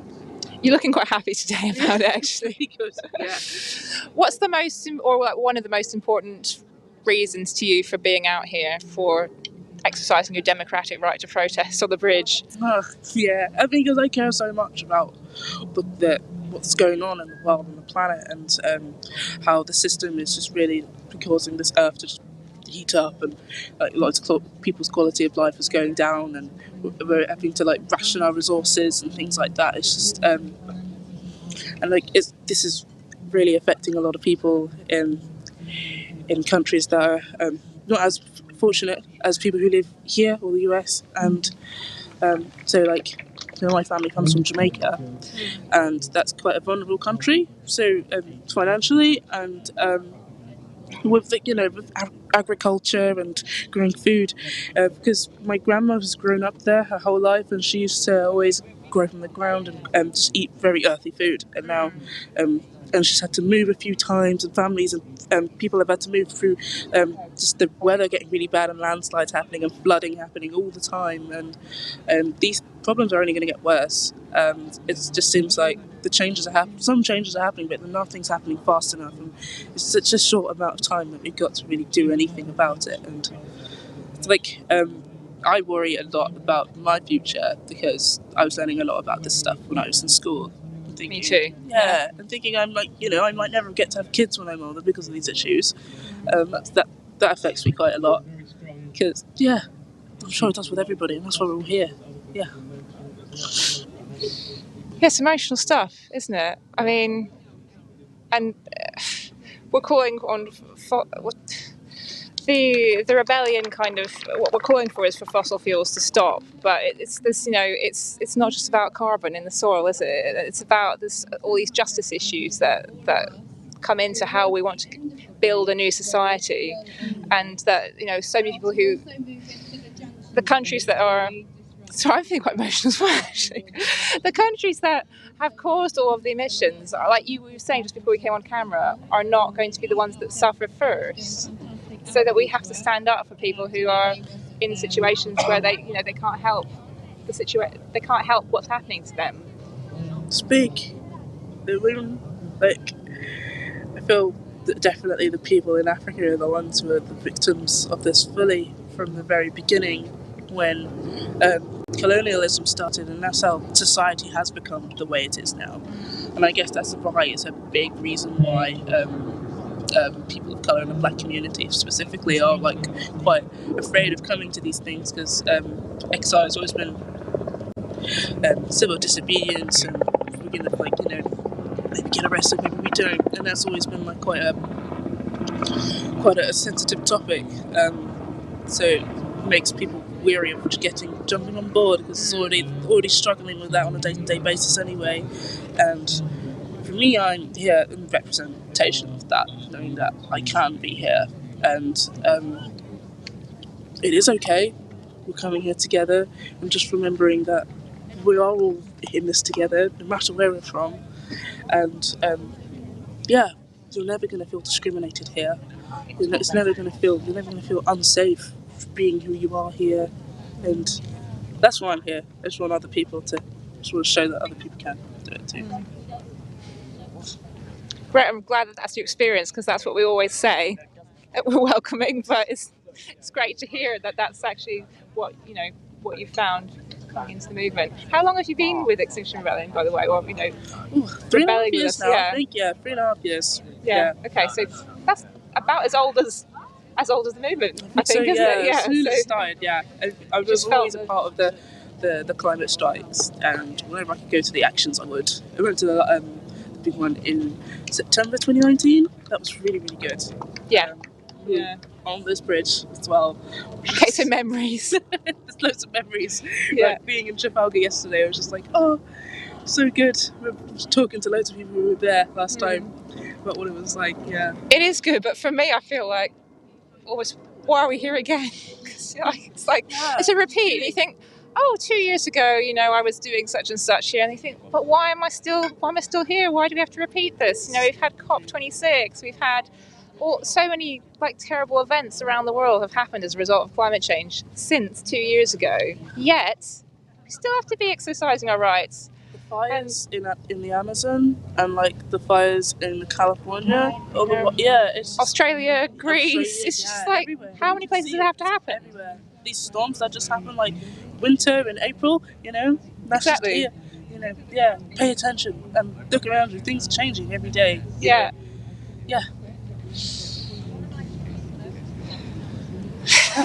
And breathe. I guess that's why it's good to have the cathartic element, isn't it, of coming here as well, because the issues are just so great. So yeah, thanks for talking to us about community here. Is there anything else you'd like to say? Well, no, you're good. Yeah. Thanks, Safi. Big issues here as we're sitting on the bridge deliberating in the People's Assembly. I'm hearing more clapping over there, so maybe we'll go see if they've come to any conclusions in a minute. I did see some people that I know from my part of the world over there, so maybe we can try and find them and see if they would like to speak about why they're here. Is there anybody else we could go to for a minute while I do that? Any other interesting things happening in Lambeth? I've heard that James has got someone to talk to, perhaps on the other bridge. So let's go talk to them. Hello, yeah, we're on Lambeth Bridge. The drums have just started up actually, so maybe we'll be moving shortly. But I'm with Alex, who we spoke to yesterday. Hello again. Let me just move this camera around. So yeah, we spoke to you yesterday, but Alex, you've been doing. Let me just move this mic in between us, speaking to them. Hello, hi. So you've been feeding people, I think, today. Is that right? Absolutely right. Yeah. So we've turned up here with our big old rickshaw full of yummy food. Yeah. I think it's such an important part of what we do is keeping our rebels. Yeah. Hello. I go for it. Yeah, it's an important part of what we do, keeping our rebels fed and watered. Because for every one person who decides to step up and take action, they need about 5 or 10 people to feed them, to make sure they're being looked after. Otherwise, it's what keeps our movement going. It's what keeps us on the streets day in, day out, and it allows us to do what we do. Food in the belly, fire in the soul. So what time were you up this morning cooking? Were you in the kitchen this morning? I wasn't in the kitchen this morning. I was around delivering leaflets this morning. All right. I'm a man. Yeah. Different job this morning. Jack of all trades, master of none. All right. But yeah, I'll be in the kitchen from tomorrow morning, about 8 p.m. So. And what sort of thing are you cooking up down there for the rebels? Well, we very kindly get donations from sort of the London area, so we make the best use of what we get. So tonight dinner is pasta and tomato sauce. It's basic, but it's gone down the right tree, and plenty of fruit to keep rebels going, keep their blood sugars nice and high. Excellent. And I think there are some vegan cookies floating about as well. So we have some very talented bakers, obviously, at back at base. Cookies. I might have to get one of those at some point. You definitely should. They are very tasty. Have we got curry on the menu at all, do you think? Curry will be on the menu at some point. Yeah, I'm sure there will be some curry. Fantastic. Well, thanks, Alex. Jack of all trades, by the sounds of it, doing leafleting, and it just shows what a diversity of roles you can do. People don't have to be arrested, do they, to be here? Absolutely not. I mean, obviously, being arrested and engaging in civil resistance is part and parcel of the strategy. But even being here, standing in the road, causing a nuisance, is having an effect, causing the disruption. But yeah, absolutely, like you say, there's a role for every single person, and that's the beauty of this movement. Is there's something for you. There's something for every different group and person, and every different skill set as well. Oh, fantastic! Thanks, Alex. You're most welcome. And you keep up the good work, and we'll catch you maybe tomorrow. See what happens then. So that was Alex, another fine rebel out in the streets, keeping people fed, and my camera's gone round again, which is brilliant. Yeah, keeping people fed, which is good. And we might have somebody else we can talk to as well. Sophie, who's another Extinction Rebellion student rebel. Hello, Sophie. Hi. Froggy, would you like? I heard you gave a speech earlier. I did. And it wasn't filmed, which is a travesty. Oh no. But do you want to say what you said earlier to us? Would you like to? We're live on Extinction Rebellion UK. If I just pass you my little ear mic thing, and you can speak into that, because you've come down from Norwich as well, haven't you? Yes. Yeah, and are you a student at UVA, is that right? Yes, I am. Speaking to this bit, that's cool. Oh, yeah, that's fine. Yeah, so you spoke on the bridge earlier. That must be nerve-wracking, but thank you so much. Thanks. What did you want to get across? I wanted to get across that climate change is happening now, and it's killing people now. It's not just happening in the future. It's not just going to happen to young people or your children and your children's children. It's happening now, predominantly in the global south, but here as well in the UK and other rich, developed, post-industrialized countries. Of course, it's hitting people of color and low-income people harder than it does well-off white people across the world, on a global scale and on a national scale. And we have to recognize that we can't have infinite economic growth on a finite planet.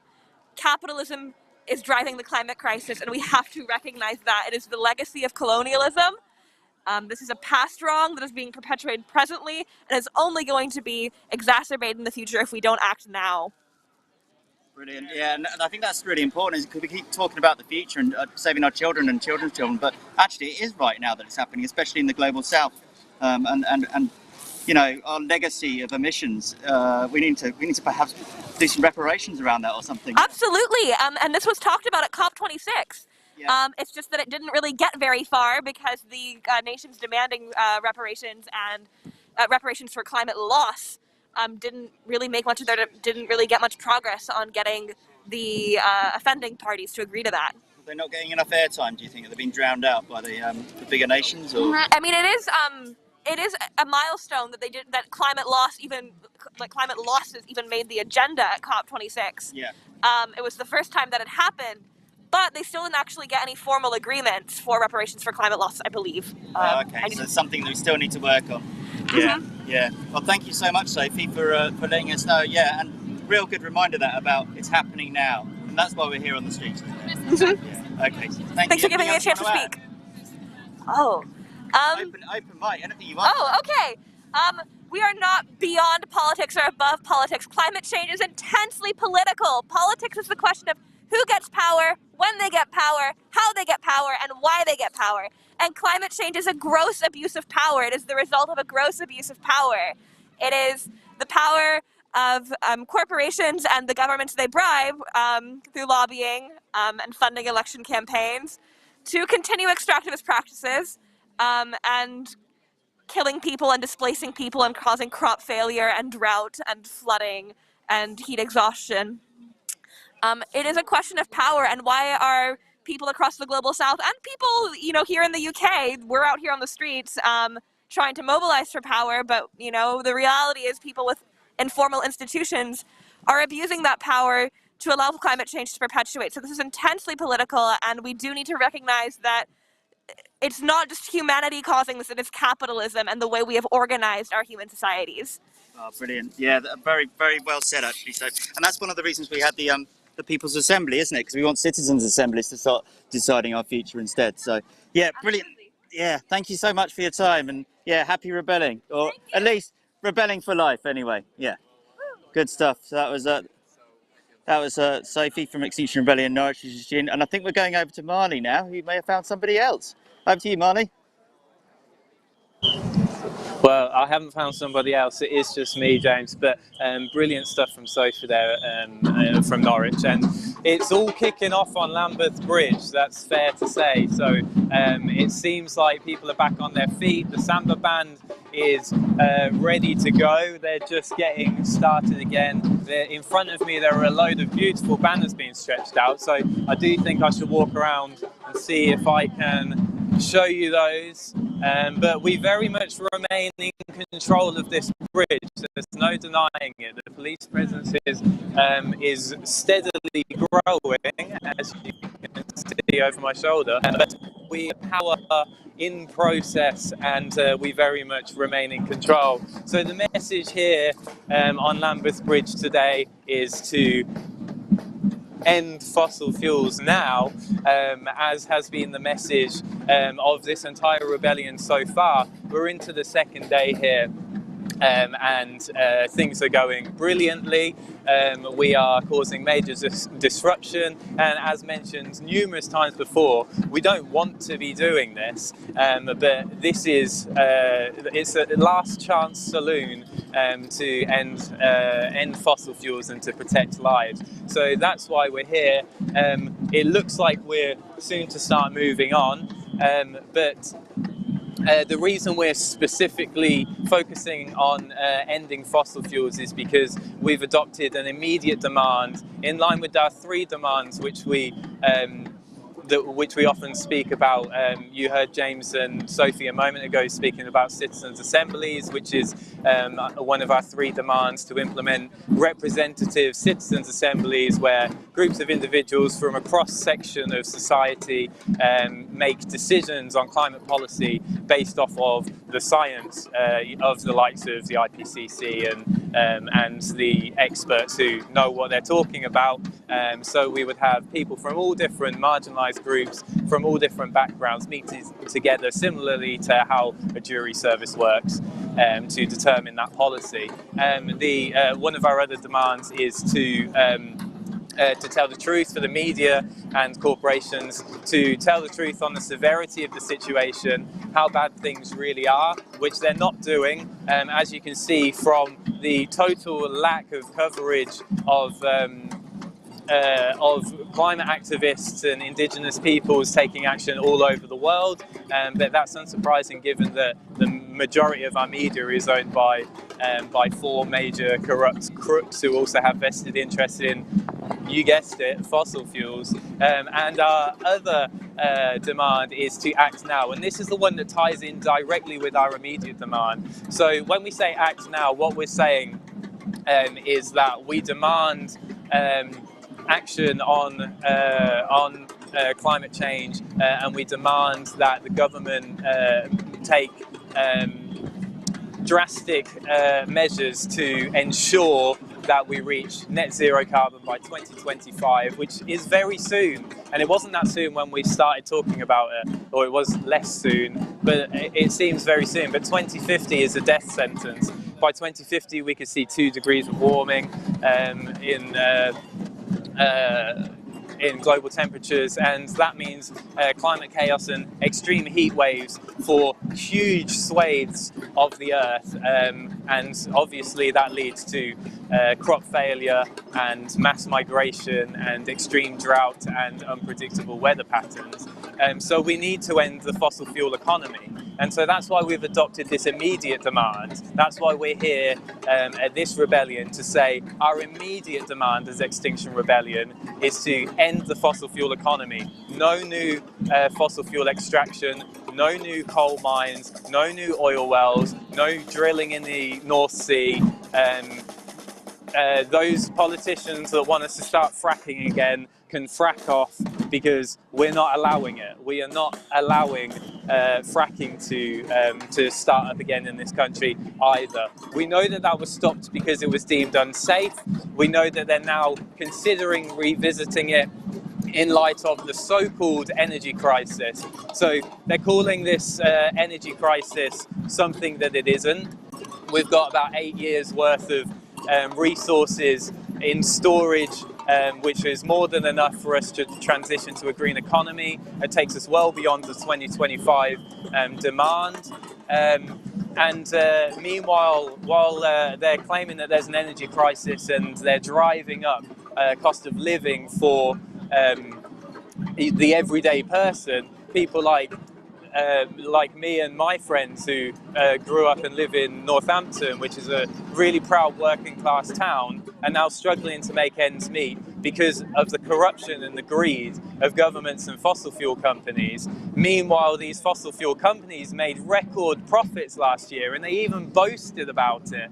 And their investors too, the likes of Barclays and HSBC and JP Morgan Chase, they're making record profits. And they're passing all of the costs onto the consumers, which is you and me. So if that corruption is not, and that greed is not enough to make you angry, and not enough to put a fierce and loving rage in your bellies, then I don't know what is. But if you are feeling the same way that we're feeling here, where you're saying, not only are you taking from us now, not only are you destroying communities around the world, not only are indigenous peoples dying, not only are vast swathes of people in the global south suffering starvation and plague and drought, but also these fossil fuel companies and these governments are laughing behind our backs as they sit and count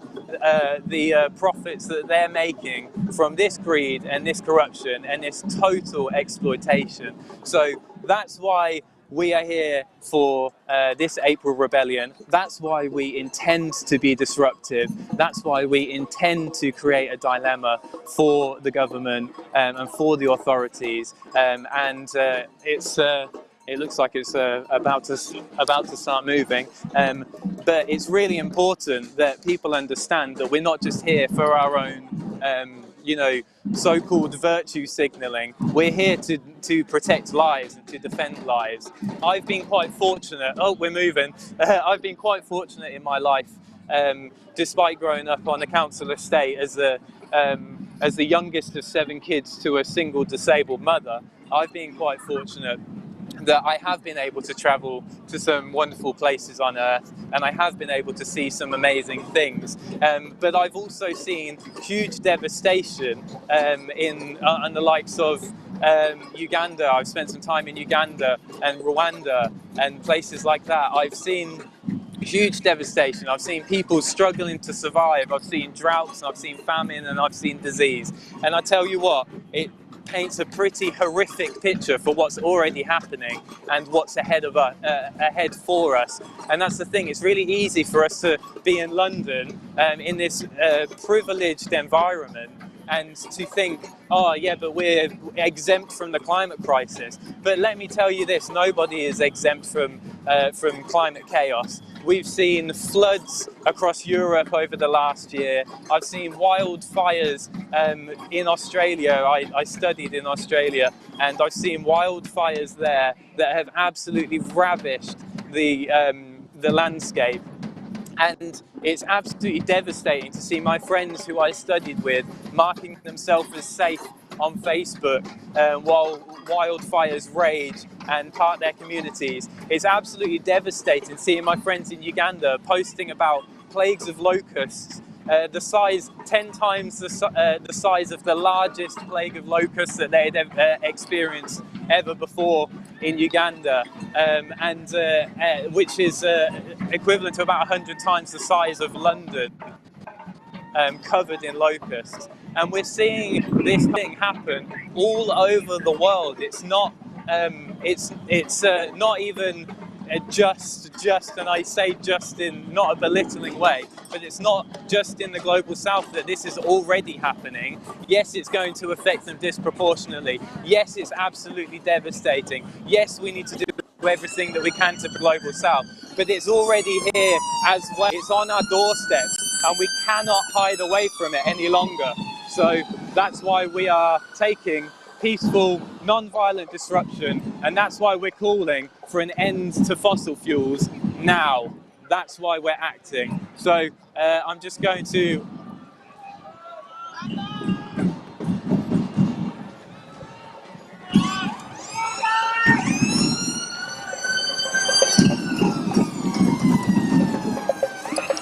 So you can hear everything that's going on behind me. I've just had confirmation that the doctors have decided that they would like to stay on Lambeth Bridge, which is their democratic right under the European Convention for Human Rights, which allows us to meet together for peaceful assembly. So I'm going to head past the very loud samba band back to where the doctors are and see if I can have a conversation with them and why they've made this decision. And it's like I said earlier on, this is how people's assemblies work. If you have a group of people who decide that they would like to do something, they are very much within their rights to do so. So I'm going to pass over to Louisa, who is going to share with us what's been going on the Vauxhall side of things. Oh, hello. You surprised me there. I'm just showing my next interviewee how our live stream system works. It is quite interesting. For anybody who's wondering, lots of different feeds coming into one place, and somebody is watching all of those and deciding which ones to put live at one time. And we can see what's live. We can also see our feeds, and we can have all different combinations. So I'm here at the moment with my friend Rick's actually from our part of the world. From Waveley borders. Yeah. Which is so Surrey. I'm from Sussex, so sort of very similar. different sides of the border. How are you feeling about being out on the streets again? Because you've been involved for quite a time, haven't you? Yeah. I mean, not as active as some people, but for a while, since 2019. Well, here we are, as you say, here we are again. Yeah. So that's the bad news. Yes. I think, things that I think are just really important to talk about is, firstly, we know from the latest IPCC report that the moment is now to make a difference, or that moment will be gone. So the window is very, very narrow. We know that actually climate activists are on the right side of history, not the wrong side of history, and we've got people like the UN General Secretary saying that. We know that the governments and fossil fuel companies are on the wrong side of history. So we've got crisis of crisis at the moment. We've got a war, which is dreadful, obviously. We've got a cost of living crisis. We've got people in energy poverty, and we've got solutions. We've got fossil fuel companies that are making massive profits that we could be taxing heavily with a windfall tax. That's the sensible option. We could be using that money, A, to support people out of energy poverty, and B, for massive investment in renewables. We all know that renewables, particularly onshore wind, is quick to build, going to get a quick win on energy self-sufficiency, if that's what people want in this country. And at the same time, it's going to be the quickest way of getting people out of energy poverty. So we've got some really obvious, crashingly obvious solutions. And we've got a government that is talking about fracking. I'm from the Netherlands. If you go to the town of Groningen, or that region in the Netherlands, and talk to people whose houses have been decimated by earthquakes, I genuinely mean decimated, fracking is not one of the options you can consider, but fracking is back on the table.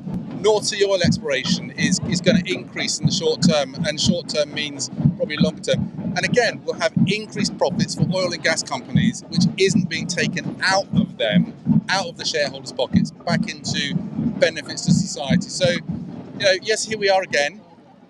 Obvious problems, crashingly obvious solutions, and that's what we're asking for. We're asking for those obvious solutions, a just transition, no new fossil fuel investment, and get into an energy strategy that makes sense using renewables.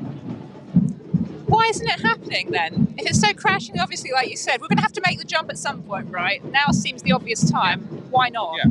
Well, my own personal view is we've got a government that is in hock to fossil fuel companies. And it's a fossil fuel economy, and the economy, therefore, it leads to a fossil fuel form of government. So that's the long and short of it, isn't it? So, what the answer is, I don't know. Because that's why we have to be on the streets. We have to campaign. And the benefits also, people sort of, what difference does it make? Groups that actually sit down with policymakers, with civil service policymakers, for example. So talk like something like WWF. They said a couple of years ago that the combination of Extinction Rebellion, Greta Thunberg and David Attenborough had more impact in the last 3 years than they'd had in 30 years. And we know that when they're around the policy and negotiating table, to have this noise on the streets supports them to make policy decisions. So we know that makes a difference. So people often ask, what's the point of being on the streets? Because actually we give support to all those organisations that are doing other work, that aren't out on the streets necessarily, but they're sitting down with governments, with policymakers, with other influences. Because it's not one thing that will make a difference, it's lots of things coming together that make a difference. Eventually, people will start waking up to the idea that what you have in front of me, behind you, we are on the right side of the argument, and eventually we'll get a critical mass. So we've been clear about that in XR as well. We need more and more people to join us. We don't just need the numbers we've got here today. There is this whole movement, the 3.5 movement, that's 3.5% of the population being on board with our message. And that we know will create system change. Yeah, definitely. I think, yes, we're not going to change the world with a bridge block, are we? However, we're, like you said, sort of showing that other bodies that have been going at this for years, they're not just irritants, they've actually got social license, right? Yeah. And we just need more people to come out. And I think actually what's your own thing you say about if you don't, if you've got a better idea? Yeah. I love that. Join us. If you've got a better idea, we'll join you. We're not doing this because, we're doing this to some extent out of despair and desperation, right? we don't want to be here on a Sunday. We've all got other things we could be doing. People are going to be taking time off work during the week next week to do this as well. It's not because we love doing this. We've got lots of other things we could do with our lives, but it's because we feel we need to do this. But people say, well, you've been disruptive, it's not helpful. Right. If you think that, stop thinking and say, right, I've got a much better idea that I know will work. Brilliant. Start it off, we'll join you. We don't have to do this. If you think there's something else that we can do, it is a better way of going about getting the changes that are required. But we've got to be really clear. It's a bit like when people are in businesses and they've got to make changes to the budgets and people say, we're not going to do this through photocopying paperclip savings, That it's a bit like that with this. We're not going to make changes by tinkering around the edges of things. It is a system change that is required. And I'm not saying that kind of like, in a revolutionary communist way, because I'm not necessarily saying what that system should be. Because, one of the things Extinction Rebellion doesn't try to do is to say, these are the answers. It says there's an obvious problem that we've got to solve. So, you've just seen there's been a people's assembly on the bridge today to make a decision about what the collective of people here want to do next. So the step up from a people's assembly is a citizens' assembly, where you get representatives from society to make the big decisions that we need to make. So we're not talking, when people sort of think, we're a bunch of revolutions, or there probably are revolutionaries amongst us. But equally, it's actually about advocating a form of democracy that we haven't tried, and therefore, then you should try it, because the form of democracy we've got now, literally, it does not work. We need no more evidence for that than the fact that we've got multiple crises around us. And they're not being solved. They're not being solved right now. Thank you very much, Rix. It's a pleasure. It's always a pleasure to talk to you because you've got such a just straightforward way of saying things. Well, very precise. All right. It is. Yeah, Thanks very much. You enjoy the rest of your time on this roadblock here. Like we said, we don't really enjoy it, but I think to the extent that we feel that we're making a difference, then do take some kind of satisfaction from that. So actually we're going to move up towards this. I don't want to get too loud and too close to the sound, but I have been told that you might have seen a few more police around here if we've been going between shots, but the situation is escalating a little bit, and we have some doctors sitting in front of a line of police. So maybe we can take a shot of that while I make my way there.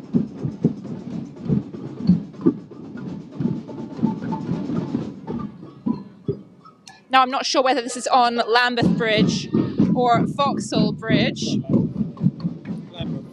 We're on Lambeth Bridge. And I'm not actually sure if you can hear me now, but we're going to try and... Oh, that's the other bridge. Right, well... Doctors sitting in front of the bridge. We've talked to... there I am. We've talked... I can't hear myself, I'm sorry. I'm going to have to come a bit away. We talked to doctors quite a few times in the last few days because they are just they're so terrified about the future of their patients. And somebody we were talking to yesterday said they thought it's like an extension of the Hippocratic Oath that they have to stand up and stand up for the lives of everybody on the planet, and that includes people in the global south, of course. Half of the population of Africa could actually have to leave, be displaced in the next 10 years. We're going to have to check that fact because it's in my pocket. I'm finding this very distracting, the noise, but that was the latest IPCC report. So things are absolutely dire. And am I still live? I'm still live. Can we just cut to something else for a moment? I'm finding it really difficult to concentrate with this timbre, sorry.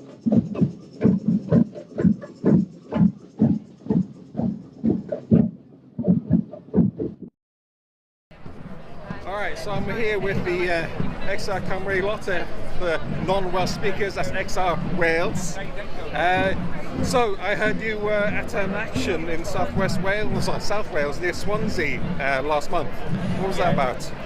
Yeah, the British government has just given a mining licence despite 3 months after COP, where they said that we have to stop using coal because of the massive carbon emissions from using coal. It's the dirtiest form of fossil fuel, more or less. At COP, the British government said that we had to wind down. The Welsh government promised to do everything in their power to stop all new fossil fuel projects, and yet 3 months later, a licence has been granted to extract 40 million tonnes of coal from Aberpergyn mine in Glynneath, which is in the Neath Valley. Over 20 years, 40 million tonnes would have. It's about 100 million tonnes of carbon would be emitted from burning that coal, and about 1 million tonnes of methane in the extraction. It's absolutely crazy. We just can't be doing this. There's always an excuse. The politicians, they say one thing, but they just don't want to upset anybody. They don't want to upset the people who are possibly affected through their jobs, but we need to be investing in green jobs. There's green jobs there. There's 1 million green jobs we could create in this country by transferring to renewable energy. But so the UK government issued the licence, but the Welsh government said no. What's going on there? The licence was issued some time ago by the Coal Authority Board, and because it was before devolution, the Welsh government say that they can't interfere with it. It's absolute nonsense. The Welsh government should be screaming from the rooftops. They pretend to be a green, forward-thinking government. They've got a future generations minister, and it's all a lot of blah, blah, blah, because they should really be pushing the issue with the British government. And it's felt that they have actually got the legal power, but they're not putting it into operation. They're not even trying. Obviously, it's politically sensitive. We need people who are prepared to make bold decisions and prepared to stand up for future generations, which they say they're doing, but they're just not using their powers, and they're not using their influence even. They're just accepting it, which is nonsense. When it's your grandchildren's future and the threat, you should be doing everything you can, not just playing lip service to environmental policy. All right, thank you for your time. Cheers, buddy. Okay, we got a pretty empty road in front of me apart from some people walking down, and then I turn around, he says, slowly turn around. That's me, you've got me now. So James from Norwich again, down in central London, just coming across the river, along the riverbank, and we left, got to get the bridges right, Lambeth Bridge, after a People's Assembly to decide what should we do, and now we're making our way, I think, back towards Vauxhall Bridge. We've taken the road and we're marching down. People, power and action. The rebels decided this is what they wanted to do. So we're making our way down the south side of the Thames. So we're in south of the Thames, back towards Vauxhall Bridge, where it'll be interesting to see what's happening. We may have left some doctors behind on Lambeth Bridge. I think they've decided to stay there, possibly with the threat of arrest. But that just goes to show how concerned they are about the future. And I nearly walked backwards over the step in the pavement, and that would have been good. So, End Fossil Fuel Nows is the first banner that's leading the way. Next one, we will not be bystanders. So we refuse to be bystanders in the climate crisis, in the ecological crisis. We're not just going to sit at home whilst the government and corporations try and lead us into even more disaster. Because we're in a climate emergency. It's the third banner in the row. And then we got the other Samba group bringing up the rear, well not the rear, the middle actually, because there's another group, a sea of flags behind them. Everyone taking action today out in the streets, and looking forward to joining up with fellow rebels on Vauxhall Bridge, because we split earlier. So we left Hyde Park around midday, I think it was, marched through the city,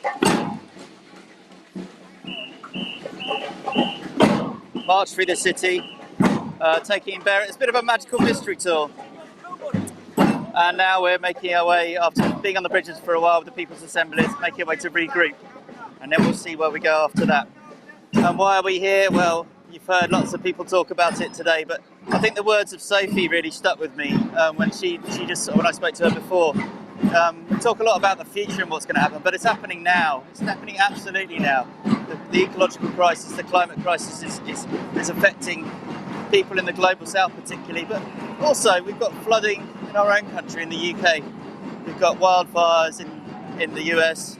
We've got, last year the seas off Canada were said to be boiling because they were so hot and they were boiling mussels in their own shells. So yeah, we've got a fairly big police presence here as well. I know there's a big presence on Vauxhall Bridge, but yeah, we've got a big escort with us here as we make our way along the south bank. So yeah, the crisis is here right now. We need to take action right now. And as Antonio Guterres said, we've said this a few times, the dangerous radicals are not the climate protesters, such as Extinction Rebellion, such as Just Stop Oil and other movements. The dangerous radicals are those that are perpetuating this crisis. So people like Boris Johnson's government and these large corporations that are leading us towards a very, very uncertain future. Many of these impacts are already happening. It's great to see so many people out on the streets caring about the future, and I really wish that more people would. And I think that's one of the things that confuses rebels quite a lot, is why don't more people take action? Because there's so many different roles, and that's what Alex was saying, who we talked to earlier. There's so many different roles within Extinction Rebellion. Lots of different things you can do. You don't have to get arrested. You can fill roles in our support teams, in our media messaging teams, such as this one, in our regeneration teams. A lot of tired rebels out there that need a bit of rest, relaxation and regeneration. In our arts teams, a lot of the banners.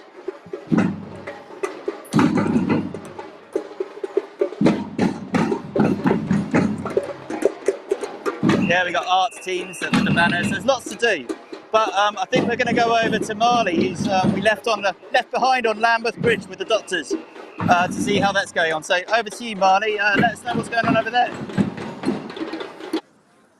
Thanks a lot, James. Yeah, so I have been left here on Lambeth Bridge, but I can tell you what, I'm in some bloody good company. I'm here with, I'll quickly show you the doctor continuing to block Lambeth Bridge.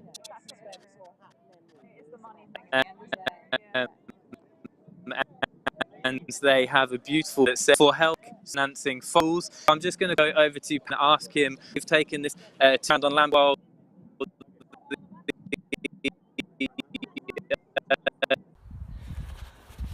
For me, this starts with my lovely daughters. They are 13 and 17, so they're an age when the future should be exciting and full of hopes and dreams and ambitions. But they're growing up against the backdrop of an ever-worsening climate and ecological crisis, which is already affecting people all over the world. And so they're scared. I think the older one in particular, along with many of her friends, sometimes feels she doesn't really have a future, and that breaks my heart. And the thing is, we're almost out of time. The IPCC report, published this week, says that if we're to avoid the worst effects of climate breakdown, global carbon emissions must peak by 2025 and be halved by 2030. That's an absolutely massive challenge. And we're facing it because governments, including ours, have repeatedly failed over many decades to take the action that was needed. So, I actually don't feel I have any choice at all in this. I refuse to be a bystander while we sleepwalk into a catastrophe.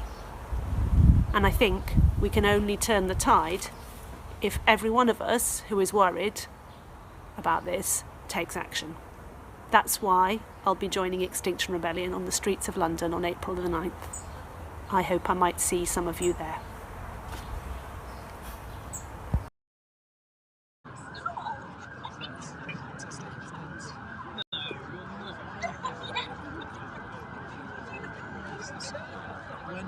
I saw you.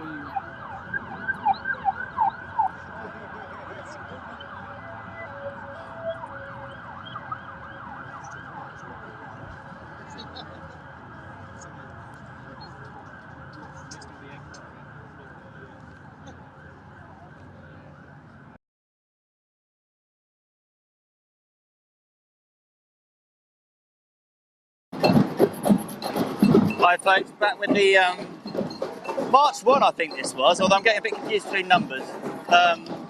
We are on South Bank of the Thames, coming back towards Vauxhall Bridge. Let's get my bridges right. You can tell I'm not a born and bred Londoner. But as are many people on the march today are Londoners, but we've also got people from all over the country. We're making our way back to join fellow rebels on Vauxhall Bridge now. I'm still getting confused. It's quite funny actually walking past here, because in October 2019, over on our left here, there is a park behind here, Vauxhall Gardens, where many of us will remember staying in October 2019. That's just before the pandemic all kicked off. And the council here were very kind and they let us stay there, although the police did eventually decide to move us on.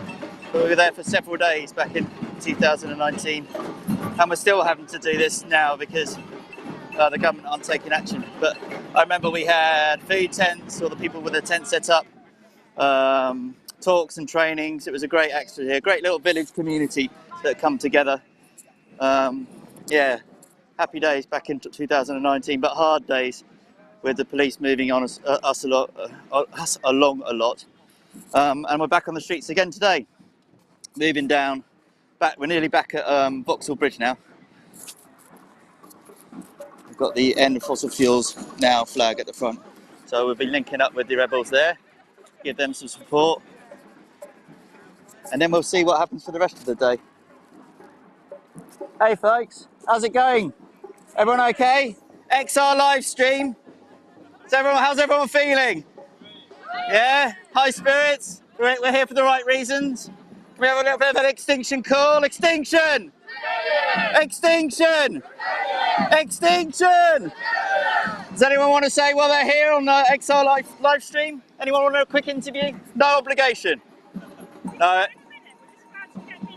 Just about to get busy. See, rebels, we have to put interviews second because we're about to get busy apparently. So let's see what happens. Sorry, I got a bit carried away then, getting involved with the protest. Right, so we've got one banner that's come up. Let me turn around slowly.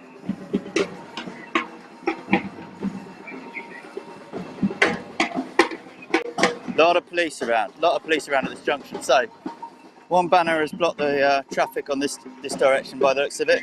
So they're staying there with their end fossil fuels now banner. Whereas the majority of the march is passing down on the left-hand side of the road. And it looks like they're going to head back to the bridge. So we've got different groups all splitting off all over the place. And obviously the people on, if we take a look up the hill towards the bridge, we've got people on Vauxhall Bridge still up there. So I think, oh, there's some people coming down to see us actually. Groups from all over, so there's going to be a convergence of rebels. There must be a better verb for that, or adjective for that. And we're on this very busy junction just south of Vauxhall Bridge. So if you're in the area, why not come down and have a chat or support us, you know? Find out about why we're out on the streets, talk to the rebels here, maybe join us, because the crisis is here now, as Sophie was saying earlier, and as Alex says, we've got loads of different roles that you can get involved in. And we're all a little bit scared, we all want something to happen, or we're all very scared in many cases, as this sign says.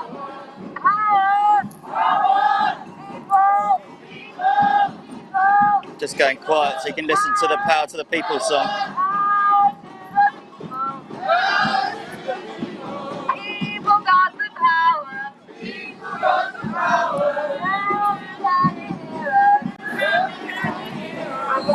Right, I'm going to find out exactly where we are so we can tell you.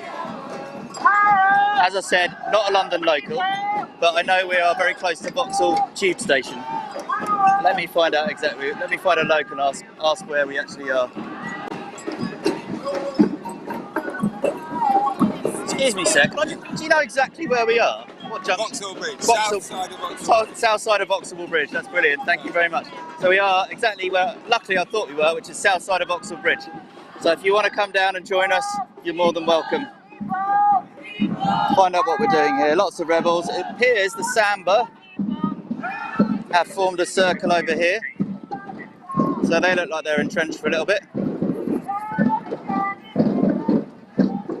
And this is part of our disruptive actions that we've been talking about. So Extinction Rebellion said we were going to come to London with our new demand to end fossil fuels now, please. That's all new investments in fossil fuels.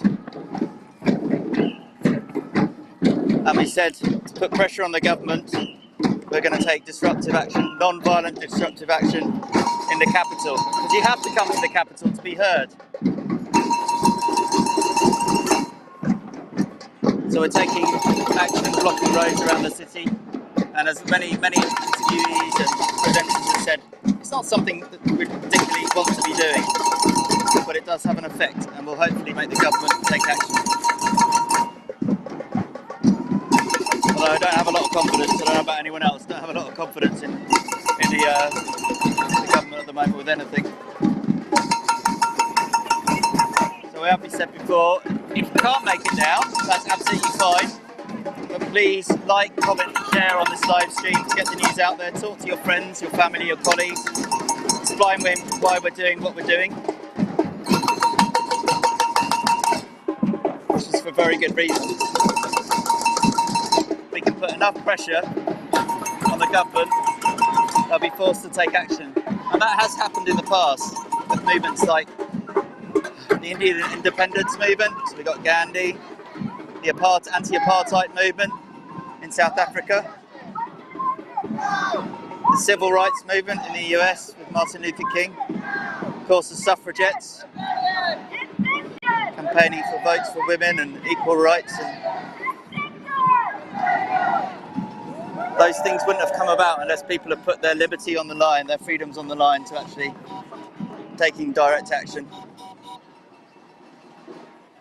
And that's one of our key messages for this year. We will not be bystanders. We're not just going to stand idle while these things happen. We might see if we can find somebody to talk to. I'm probably going to end up interviewing someone that's already been interviewed. That's usually what happens. But at least I'm holding my camera straight now. It's not falling on its face, which is a definite advancement. I'm here for the planet. We want a livable planet. Thank you very much. So there's quite a large police presence here at the moment, but they just seem to be waiting to see what's going on. They're not moving in yet. So south of the bridge, south of Lambeth Bridge, south of Vauxhall Bridge, do come down and join us if you can. I will continue to get the bridges mixed up. We're definitely south of Vauxhall at the moment. We have, as well as human rebels, we've got canine rebels, some that are seem to be playing down here, and the samba bands are playing away, which is great, keeping the rhythm of the rebellion going. Yeah, canine rebels having fun, because everything affects everything, doesn't it? We're all interconnected, all the species of this planet. One of the reasons, why am I here? Why am I at Rebellion myself? Why am I personally engaged in it? Why am I taking time to live stream all this when I could be at home in my garden? I mean, one of the things that upsets me most, I think, is the state that the oceans are in. How they're being overfished, how they're acidifying slowly, how they're warming up so the ice is melting. I mean, they absorb so much CO2, and it's getting to the point where they're warming up so much they won't be able to be such a good carbon sink. I think it's just a travesty what we do to our oceans. I think we know space better than we know our own seas. And that's one of my key motivators, I think, for being here, is drawing attention to what we're doing to our oceans and seas. And of course, worried about my own future, but I'm also worried about the future for my niece and nephew. I'm worried about whether they're ever going to get as old as I am today. I'm in mid-40s, they're 8 and 10. I worry what's going to happen to them. But as Sophie said earlier, climate crisis is here right now, affecting people in the global south right now. Half of the population, I think Louisa referred to this earlier, half the population of Africa could be displaced within the next 8 years. That's millions and millions of people. So we won't be bystanders. It's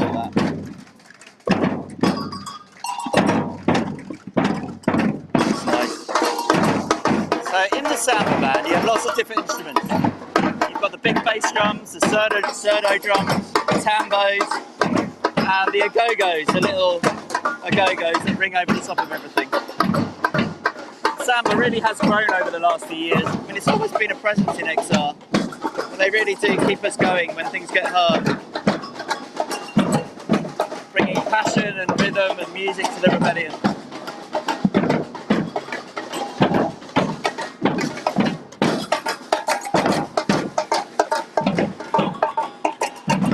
Just swing round, I'll give you an idea of the amount of police that are lining up.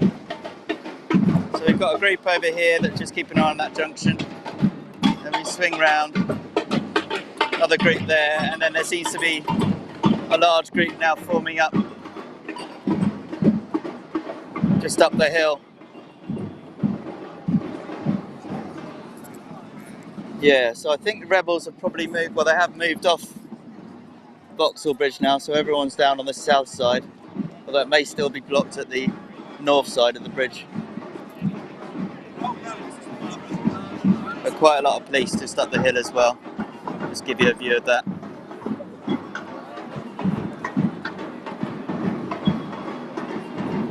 The groups are massing, police are massing. But whether they do anything, I mean, we were in Trafalgar Square yesterday. Again, more disruption, like we said we were going to do.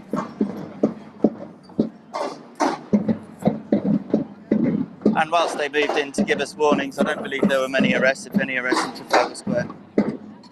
But we will continue to take disruptive action as long as we need to, as long as we have to. Because we're not the dangerous radicals. The government and corporations are the dangerous radicals. The end fossil fuel banner has been unveiled at the top there.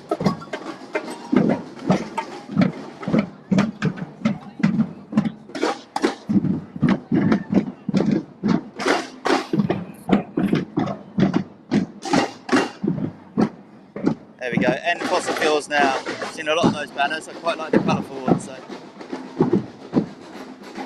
we're in the heart of Vauxhall. I might see if I can have a chat with someone.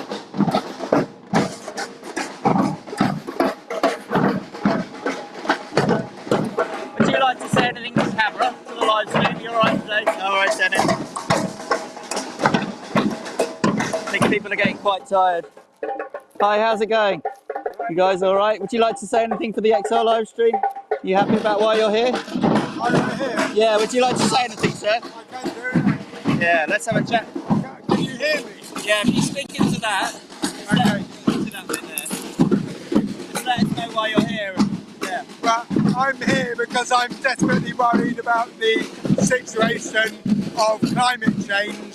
Personally, I think it's probably too late, but we've got to try and take whatever action we can to limit the terrible effects it's going to have. Our governments are absolutely hopeless. They're all addicted to continuous consumption and growth, and that's just not sustainable for the earth. And where are you from, sir? I'm from Bristol. Oh, from Bristol. So you got quite a large group up from Bristol, I think. We do. Bristol's quite a strong area for XR. Fantastic. Yeah.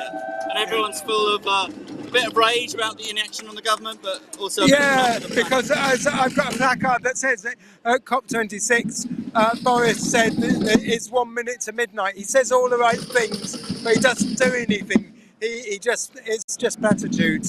So we've got to have real action in this country and across the whole world. So we need a lot of cooperation. The United Nations are telling us we've got to do it. Everyone knows what we've got to do, but the powers that be, the politicians in charge, just haven't got the guts to do it. They haven't got the guts to do what needs to be done, have they? No. Do you think they're really influenced by all these lobbyists? Fossil fuel companies? Well, what they're influenced by is clinging on to power. I think they know that if they can allow people to keep consuming and keep living the way they are, they'll keep being voted back. But in the long term, that won't work because we'll all suffer the consequences. Unfortunately, with democracy, you only have a 5-year time horizon to the next election, so they don't make long-term decisions. Okay, so when are the next elections? Is that 2025, is it, I think? Yeah, it might be. Something like that, yeah. I'll look it up. Okay. What's your name again, sir? I'm Martin Phillips. Martin from Bristol. Brilliant. Lovely to have you down here. You're welcome. Thank you for talking to us. So yeah, big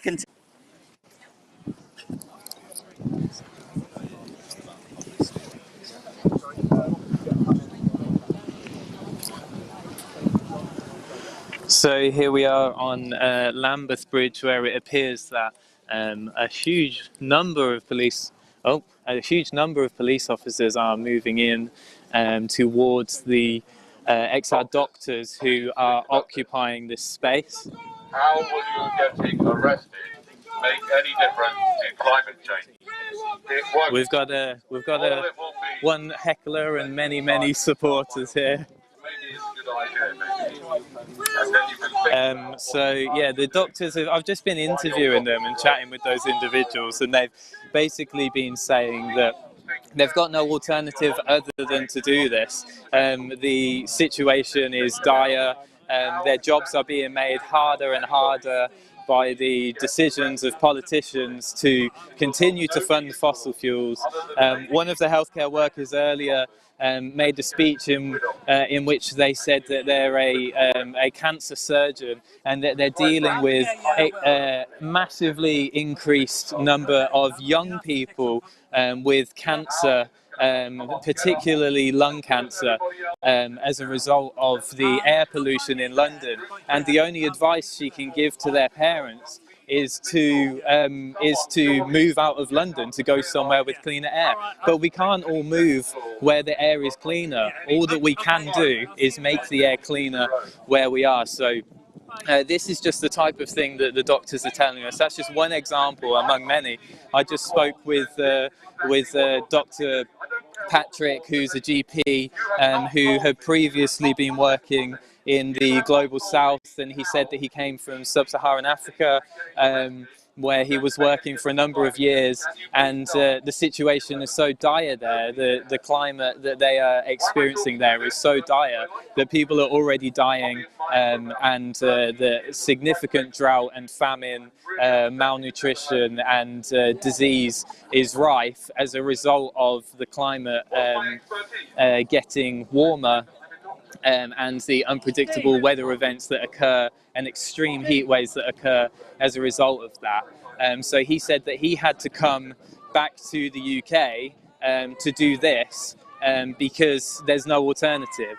And if that isn't a stark message from a healthcare professional who's devoted their life to saving lives, then I don't know what is. So that's these doctors. And we've got police liaison officers moving in now, the classic blue bibs who we often don't talk to. We're told not to talk to by legal experts because they're here to try and get information, but they're moving in to ask questions. But we are waiting to see what the police response to this is going to be. Because at some point the police have got a major dilemma to make here. Are they going to arrest doctors? And these are genuine doctors. Or are they going to allow them to exercise their democratic right to peaceful protest? Apologies for the slightly shaky camera here. I've just messed up my my stabilizer. But over here on this side, I can show you there are a number of officers. There's probably around about 20, I would say, stood over there, and a similar number of doctors here on the ground. I would step over the barrier and speak to them directly, but unfortunately I've been made aware that that would put me at risk of arrest, which would mean that the live stream would be cancelled, which wouldn't be ideal. We'd like to try and keep you updated on what's going on here. So hopefully you can hear everything that's going on. We've got a megaphone going off as well with some very interesting things to say that are not based in science, but we stand here in solidarity and love with these healthcare professionals who are putting their freedoms and potentially their careers on the line in light of the extreme situation that we find ourselves in. So that's what's going on. The police are now appear to be moving in to speak. So, for a long time, Doctors for Extinction Rebellion and all the healthcare professionals involved have been trying to support the rebellion by giving a health angle on the climate crisis, trying to communicate that the most fundamental need that we all have as humans is a healthy planet, that health starts with the health of our ecosystems, of our air and our water. But we also felt we also felt it was time to step up and to sit down on the road with all the other rebels here and to make a sacrifice. And we feel so strongly about this that we're prepared to sit here in the road and hold this bridge whilst our fellow rebels move on to the next site. And if we're arrested, then we accept that. And what's your position within the health service? So I work as a GP in the NHS, and I've been doing that for the last 4 years now. Prior to that, I did a number of hospital roles, and then I was working abroad in Southern Africa and directly with the people who are most on the front line of the climate crisis that is happening right now, and seeing so often just tragic, just unimaginable devastation to people's lives, and the fact that it's getting worse and worse and that nothing I could do to change it is what brought me home to try and do what I could in the country of my birth, where actually where the problem is originating. So that's why I'm here today. Brilliant, thanks so much. Pleasure. So back here on Lambeth, it might have doctors have all shuffled around, and that's because an ambulance came, and as our blue light policy shows, when there's an emergency with an ambulance or fire engines with their blue light flashing, or a genuine police emergency, not just trying to arrest activists, we do move out of the way, and that's always been our policy, and will continue to be so. And so the police have just come in and had a conversation with the doctors and nurses. I'm not going to repeat anything that they said specifically, because I don't want to put anyone in a position of I don't want to prove additional evidence. But now the police are coming in, they are moving toward the doctors and they are speaking with them individually. The typical process of this kind of thing, the police have to give a certain amount of warning before they can come and arrest you for obstructing a highway. I've not seen any evidence that there was any initial conversation on that. So it will be interesting to see how this develops moving forward. But it's like I said before, what we've got here is a situation whereby emergency service workers are potentially going to arrest emergency service workers for trying to save lives, which seems like a bit of an ironic thing to happen. But this is a prime example of the situation that we live in. Unfortunately, the police do not serve the people of this country. They are here to uphold the status quo, the establishment, and the corrupt billionaires that unfortunately hold the wealth of power in our society. And so what we've got now is a situation where police officers are stepping in to potentially arrest a group of healthcare workers and doctors.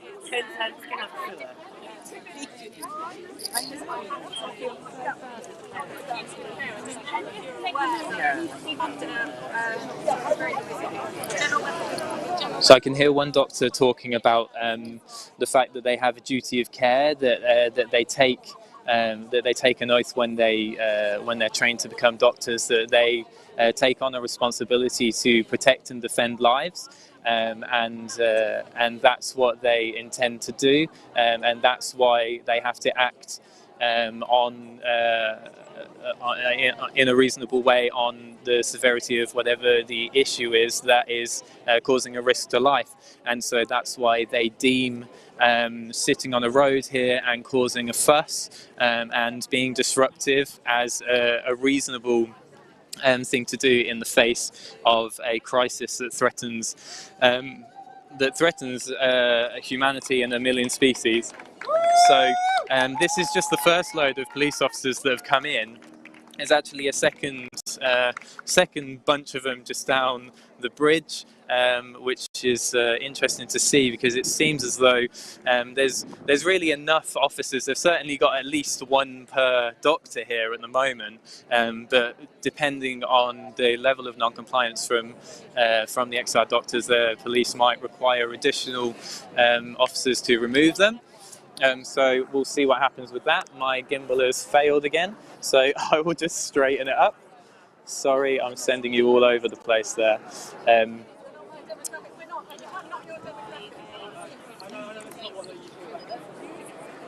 Oh. Stupid gimbal.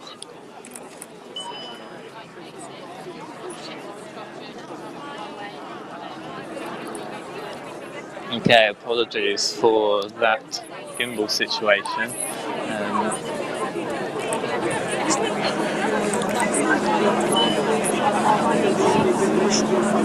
So we've got helicopters flying overhead here as well, and so we're still here with XR doctors. The police have moved in. There's a reasonable wellbeing team. Oh, this gimbal is really giving me some issues.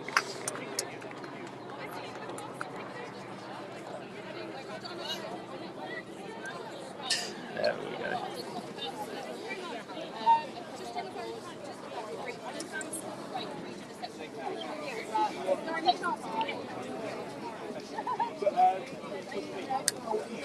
You might have seen earlier on in the week that that XR doctors did take action where they created a blockade. So this isn't their first encounter with the police this week. There might be some of the same individuals here today who were there just days ago. It appears as though some of them are being told that they're being arrested.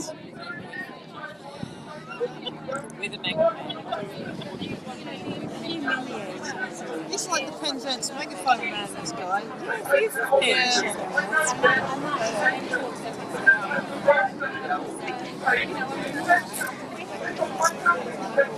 We all want the environment to get better. We're all involved in it. We're all complicit in it. We've all got our mobile phones.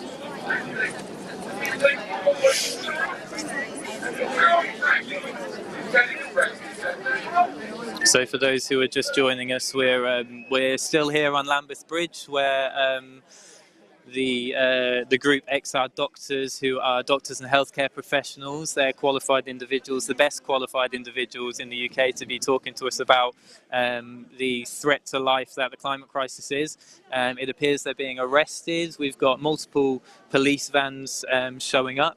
They're sort of unmarked ones actually this time, so they might have brought these in from somewhere else. Normally they've got what they call their pixie vans, which are police branded, but we've got around about, I'm not sure exactly how many, maybe 17 or 18 doctors here, a few of whom have been arrested and walked off to the side of the road, and some of whom are remaining sat in the road. If we're able to cut away for a moment, then I might be able to sort out my stabilizer and get a bit of a better shot. So if the production team can sort that, brilliant, thank you.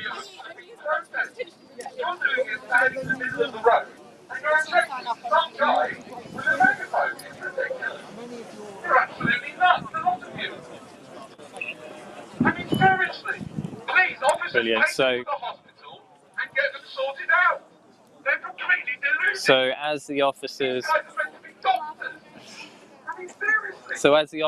are moving in here, I'm just going to see if I can move around and get a bit of a better shot while watching this.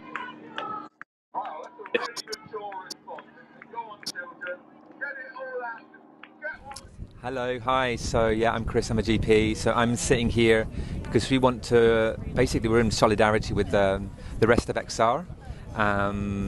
And we're seeing lots of people step up, not just in XR, also in other movements, splinter groups like the Youth of Just Stop Oil and Insulate Britain. And we're seeing a lot of people really, step up their activism, and we want to be seen to be supportive. We know that we have a role as people who tend to be trusted and in telling the truth and in scientific knowledge. So yeah, we want to be here and supportive. That's why we're here, and also obviously because of climate crisis and its impacts on healthcare. So as a GP, what fears do you have for what the climate crisis holds for us? I'm going to partially answer your question because I was thinking back to the time when I decided to get involved, which was 3 years ago, and I remember, like many people, kind of seeing climate change as this thing that other people were causing and other people were going to fix, and that I didn't have any role in, really. And probably like many people here today, like we saw Extinction Rebellion do this thing and bring everyone together, and we were like, wow, someone's doing something, this is amazing.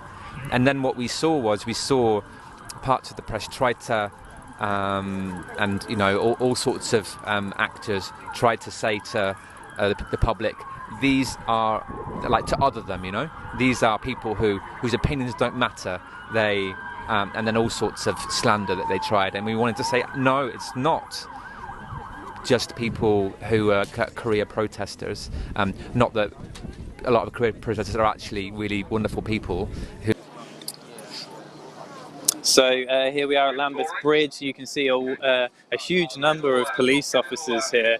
They are arresting doctors and healthcare professionals. You can see them being marched off into these vans over here. Lots of support from a brilliant wellbeing team here. Very tearful, quite a humbling experience to see the very people who have devoted their lives to taking care of us, the very people whose priority is saving lives, being arrested by other emergency service workers. On behalf of who? On behalf of corrupt billionaires, on behalf of a government that refuses to act on climate change, on behalf of a media that's complicit in ignorance towards the severity of the situation and due to vested interests. Who are these police officers arresting healthcare workers on behalf of? Because it's certainly not on behalf of the public. These healthcare workers are here because they feel a sense of moral duty and a sense of duty within their employment, within the field in which they've devoted their lives. And that sense of duty means to protect lives. It appears as though a doctor has been allowed to walk off in this direction, which is quite interesting. I'm going to see if I can catch them later. But another one's being walked into a van.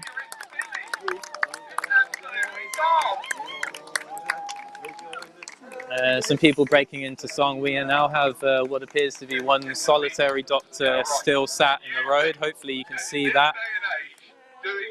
And it's quite humbling and quite a thing to view.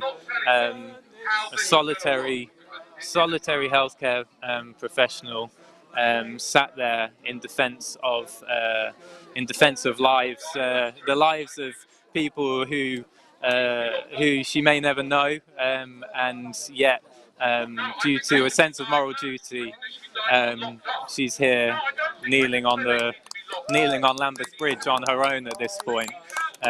It's really quite powerful to see.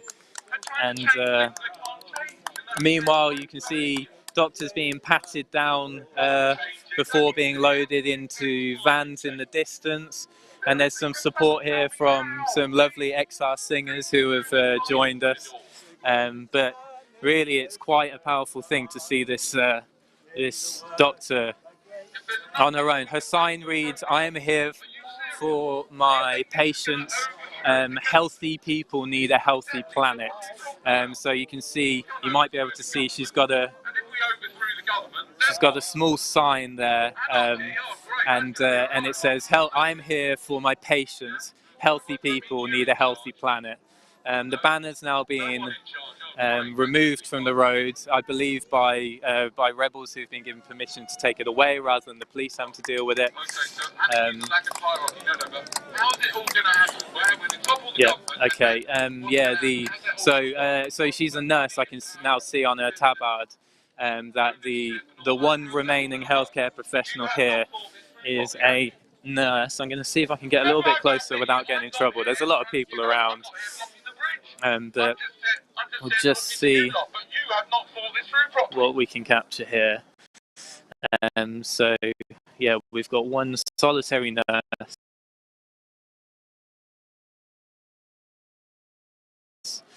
At this point, what we're witnessing, so we're seeing one individual, one healthcare professional blocking the entirety of Lambeth Bridge at this point, because everyone else appears to have been removed. So I'm just going to try and keep stood in the road, so I'm trying to make sure I don't get myself into any trouble. I might try and get that higher vantage point that I had before, because I seem to have a better connection there to keep bringing you these pictures.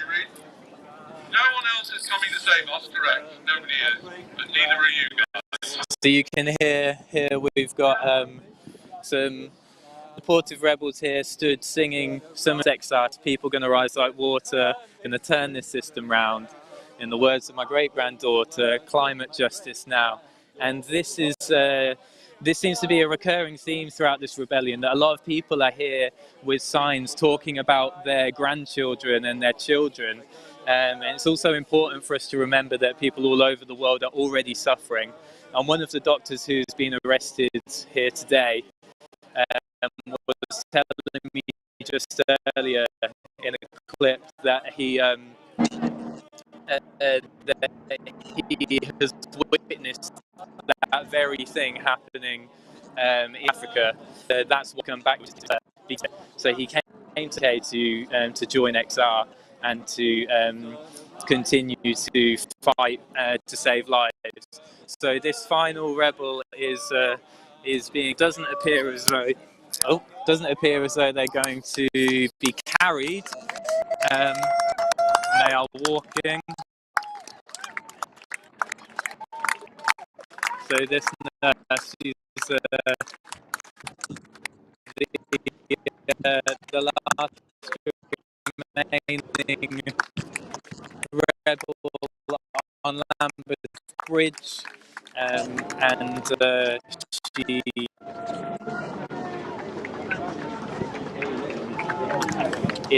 she has a sign which reads, "I'm here for my patient."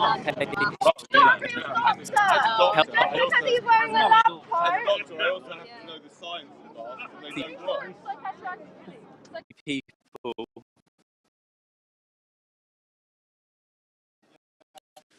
need a healthy planet.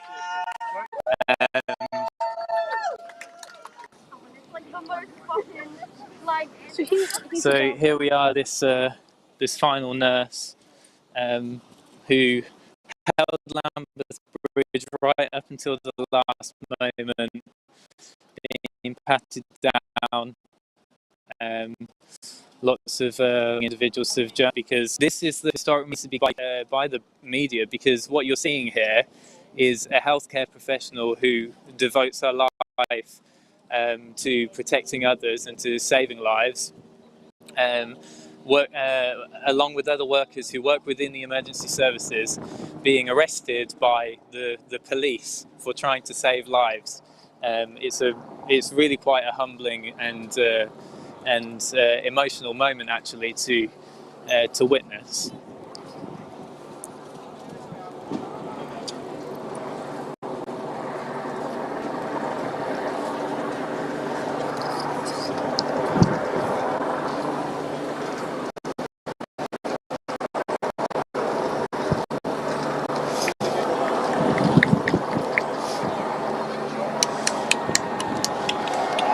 So that's the final moments. The doors are closing on our occupation of Lambeth Bridge today. It's worth remembering the decision was made the People's Assembly today that we would leave Lambeth Bridge, and these doctors decided that they would remain, but they have now been taken away. And that's the final moment with the final van pulling off and the police have cleared the space. So let's listen to some of what those doctors had to say to me earlier before the police came in and started removing them from the road. Hello, hi. So yeah, I'm Chris, I'm a GP. So I'm sitting here because we want to, basically we're in solidarity with the rest of XR. And we're seeing lots of people step up, not just in XR, also in other movements, splinter groups like the Youth of Just Stop Oil and Insulate Britain, and we're seeing a lot of people really step up their activism, and we want to be seen to be supportive. We know that we have a role as people who tend to be trusted and in telling the truth and in scientific knowledge. So yeah, we want to be here and supportive. That's why we're here. And also obviously because of climate crisis and its impacts on healthcare. So as a GP, what fears do you have for what the climate crisis holds for us?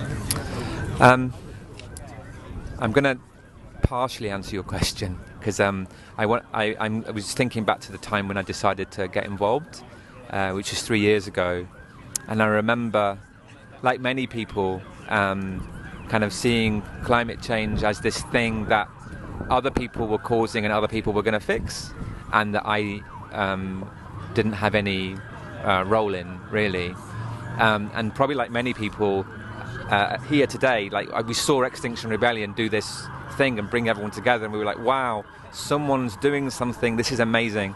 And then what we saw parts of the press tried to and you know, all sorts of actors tried to say to the public, these are like to other them, you know, these are people whose opinions don't matter.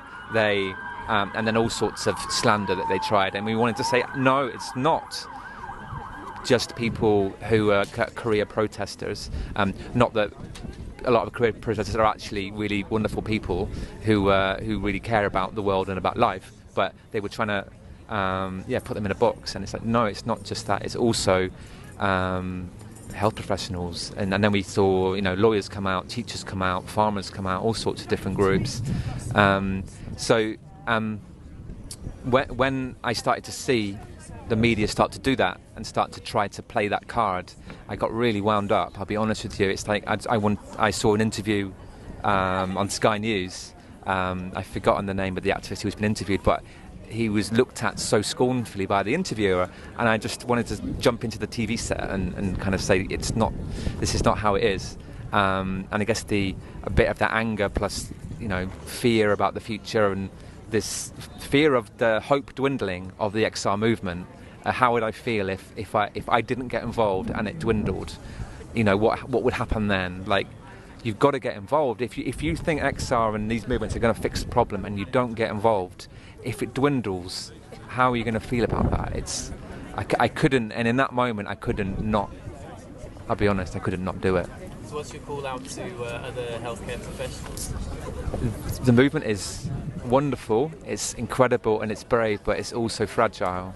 And there are people that you love and people that you care about that you want to protect, and you know, and what we've got, the freedoms and the peace that we have, it's fragile. It's taken a lot of hard work of people to develop, you know, strong democracies. Well, you know, people have different opinions about political systems, but we have relative peace and that's hard to develop and maintain, and you have to work at it. And if people don't join us, like I say, if the movement doesn't grow, then politicians will not feel the pressure, and they will not change, and we know that. So if you think about it, I just implore people to just have a think, just have a sit down, maybe even chat to someone who's been involved in it for a while, and have a heart-to-heart for a few hours, right? Really go deep into what the future holds, because it's very easy to be apathetic. I think start to have conversations is what I would say. Step one. Brilliant. Thanks so much.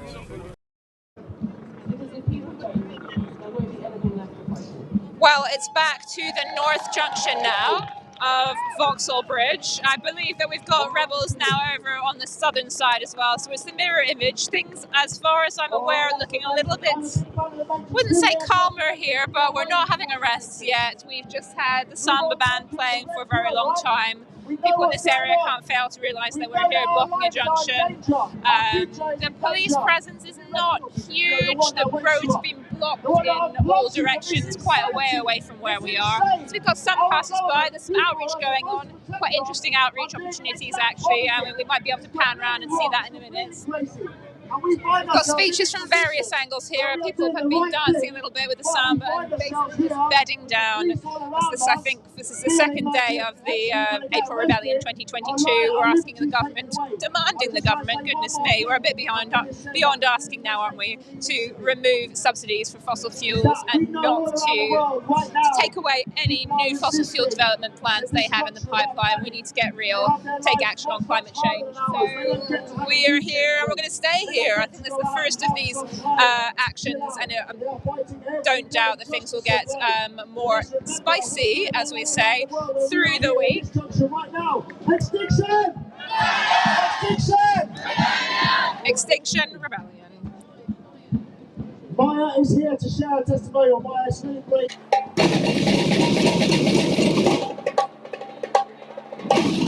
Hi, thanks Louisa. So we're now on the south side of Vauxhall Bridge, where it looks like, as she said, we're mirroring a little bit what's going on the north side, but there is a very heavy police presence here now. They've come in, they've already given warnings to people, but the samba band is playing on still, which is really encouraging. There's people at roadblocks blocking them. I mean, this is a really busy junction, Vauxhall Cross, just south of the bridge. And we're blocking all the entrances and exits from it at the moment, I think. By sitting down in the middle of the road here. And this disruption, of course, as we've said time and time again, is necessary because we demand, we're not asking, we demand that the government ceases all new fossil fuel investments, as the large banner down there says. And they're just not taking action quickly enough. In fact, they've asked for a climate pass, as we've referred to before, a climate pass to extract more oil and gas from the North Sea whilst they can, because they think the cost of living crisis will be solved by that. But when it won't, well, that's what they're saying. But in fact, extracting more oil and gas won't solve the price crisis, because most of that oil is exported abroad. It's not used for petrol in the UK. So the government is again lying about stuff. And Lord knows if they really want to restart fracking, well, that's setting us back years. But yeah, we're at Vauxhall Cross. Police are ringing us. They've already moved in and warned quite a lot of people. But the rebels seem insistent on staying in the road, and you can't really question why they're so insistent on staying and causing disruption, when the facts are so clearly laid out by scientists, and just heard from the doctors from the Extinction Rebellion as well, a number of whom just got arrested by the looks of it. And they know the facts, they know what's happening, they know what's happening to people that are living in London with the air pollution caused by fossil fuel burning. And we have to act now. It's simply as clear and straightforward as that. And yet there might be a bit of short-term pain as we transition to a new way of living, but in the long term it's going to be a survival and a sustainable future. So that's what we're demanding. Getting real on the climate crisis. Act now, tell the truth, form citizens' assemblies to guide us on a new path, a new sustainable, green, happier path, and end all new fossil fuel investments right now. Got quite a good view from up here, and I think Marley was having gimbal trouble earlier, so I'm glad it's not just me with our tripods. We've all got a bit of new kit, but it does seem to be working at the moment, which is good. I don't know how long the police are going to hold off, but there's large numbers forming up over on the right flank. This is quite good up here. I've got an excellent vantage point. I might just stay here. Large group forming up on the right-hand side there. They're about to move. Or they're about one of two things. They're either about to do a shift change, which means they're going home for a cup of tea and some dinner, or they're about to move in and maybe start arresting people. And we have had quite a lot of conversations. I've seen people having conversations with members of the public here. Some of those members of the public are quite angry about us blocking their routes, and understandably so, but you know, punch up, don't punch down. We're here because we're scared, we're terrified about the future, we're trying to make change, we're trying to do it for everyone. The people that are stopping that change are the government and the corporations, the rich billionaires that control those corporations, the mainstream media that are refusing to acknowledge the truth. Demand number one, tell the truth. So perhaps the people to show anger to are those politicians that are putting all our lives in danger right now, as we referred to earlier. It's happening right now. People are dying right now. We have the uninsulated homes in the UK. I know a lot of people didn't agree with Insulate Britain, but their demand was very clear. Insulate Britain's homes and stop people, elderly people especially, dying, vulnerable people dying in the winter. That's something we can do right now. But in the climate, in the nations of the global south, they're being hit harder now. We've got island nations which are going under the waves. Massive floods in places like Bangladesh, India. We saw it in China last year. Wildfires, terrible wildfires in Australia, terrible wildfires in California, the US, Canada. As the earth heats up, permafrost melts, methane emissions are shooting up. God, it's a gloomy story, isn't it, sometimes? But I don't really know. Well, the good news, what's the good news is it when you see this collective spirit out on the streets acting for the good of humankind. And you think, well, if we can get people power together to do this, then we stand a chance.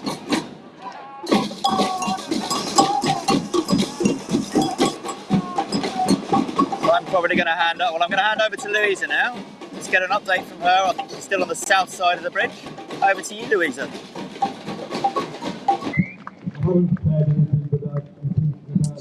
Back to the north side of Vauxhall Bridge, where we've got several hundred rebels blocking the junction and listening to testimonies at the moment. I'm talking to another rebel, Finley Asher. Hi, Finley. How you doing? Yeah, I'm all right, I suppose. Yeah, how are you? Blocking bridges again? Yeah, a bit exhausted. My voice is going, but it's been a good day. Okay, I'll try and hold the mic nice and close in that case. You're here to talk to us about, well, you've got several hats, haven't you? Yeah, sure. So I was an aircraft engine designer, and I quit my job about a year and a half ago to focus on environmental campaigning, specifically around aviation, because it's an area that's completely unregulated. Just in the UK, we already fly more than most other countries around the world, but we're busy expanding at least 10, possibly up to 20 airports around the UK. So it just shows that really the government hasn't got a policy in place for it. So I've been supporting airport expansion campaigns and also trying to get a movement going within the aviation sector itself for climate concerned aviation workers. It's called Safe Landing, and it's all about, well, firstly, we want our industry leaders to tell the truth. We want to be honest about the impact of flying. What's possible with technology as well, because there's a lot of technology greenwash that we need to put to one side and look at actually like immediate things we can do this year and then the next 5 years to reduce emissions. And we're not having that conversation, like industry leaders don't want to have that conversation. So it's up to us as workers to call that out and to develop our own vision as workers for a genuinely sustainable future of air travel. So there's a grassroots group of people who've worked in the industry for potentially quite a long time and will have suddenly become aware of what the impact that they're causing and that they want to make changes, correct? Yeah, absolutely. So there's people like me, like engineers, there's a lot of pilots, we've got cabin crew, we've got air traffic controllers, some maintenance people, just anyone connected in any way with the aviation sector. And there's a big spectrum of ranges, right? Some people are retired, some people were in the industry and they've left, some people are still there, still flying, or still working as cabin crew. And yeah, like everyone's on a slightly different journey. I mean, even in the aviation sector, right, it's really dependent on fossil fuels, but people are concerned about the environment. Like, people are concerned about climate change. They don't like to hear their industry like lying to people as well. They want, like, aviation's a sector where people are like proud of what they do and they like connecting people, and there's a lot of kind of status that comes with it, but they want to be able to remain proud of their industry. They don't want to be able to say like, I'm a pilot or I'm an aircraft engine designer, and people think, oh, that's got a big negative impact. So a lot of what we're doing is like, how can we like hold our heads up high and be proud of what we're doing, because we know that we're acknowledging our impact and we're doing something about it. That links quite nicely into what the other thing that you do, which is a new kind of, we've lots of XR like arms, aren't there? But XR trade unions you've been working with lately as well. Would you like to tell us a bit about the action that happened last week? Yeah, so like briefly on trade unions, like we think that just like citizen-led actions can have a massive impact, and that's how we get change. The other thing you can do is you can do workplace actions, go on strike, right? And similarly, like our politicians are only around for a few years and then they're going to be out of office when things really go wrong with the climate crisis. It's the same with CEOs and business leaders. Like, they aren't going to be here in 10 years' time, but I want a career for another 30 years. So I really care about that. So we need to like understand that difference in priority and time horizon. And once we understand that, we're like, actually, we need to develop our own vision of what needs to happen, and that's where trade unions come in. We're trying to start that conversation with trade unions and develop this idea of a workers' assembly similar to citizens' assemblies that XR is pushing for.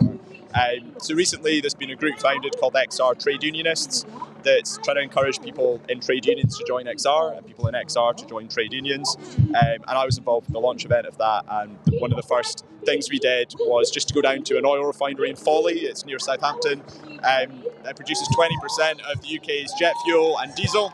And the workers were on strike over pay and sick pay. It's owned by ExxonMobil. They were all contractors, and despite the cost of living increase, they've not had an increase in pay. So we went down and we were like, you know what, there's no strings attached to this. We just want to come in, like, support your cause, because worker justice is social justice, and that's like, in order to fight climate justice, we need to strengthen the ability of workers to take action. So we want to just come down and like build bridges with you, have some conversations, but more than anything else, just show our support, add bodies and add noise to try and get what you're after.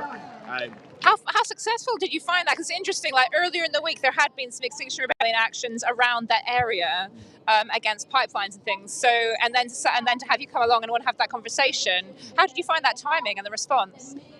So overall, the response from them was good, right? I think they were particularly keen on the drums and like bringing some like fire and energy to the action. Like we were there just like giving them support for what they were doing, and I think that's what we need to do.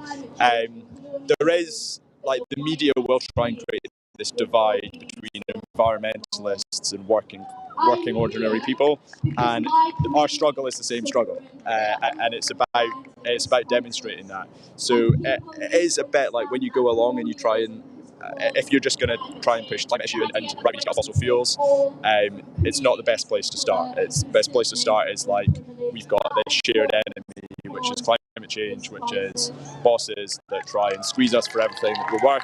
And yeah, we need to build those bridges and understand that we're fighting for the same stuff.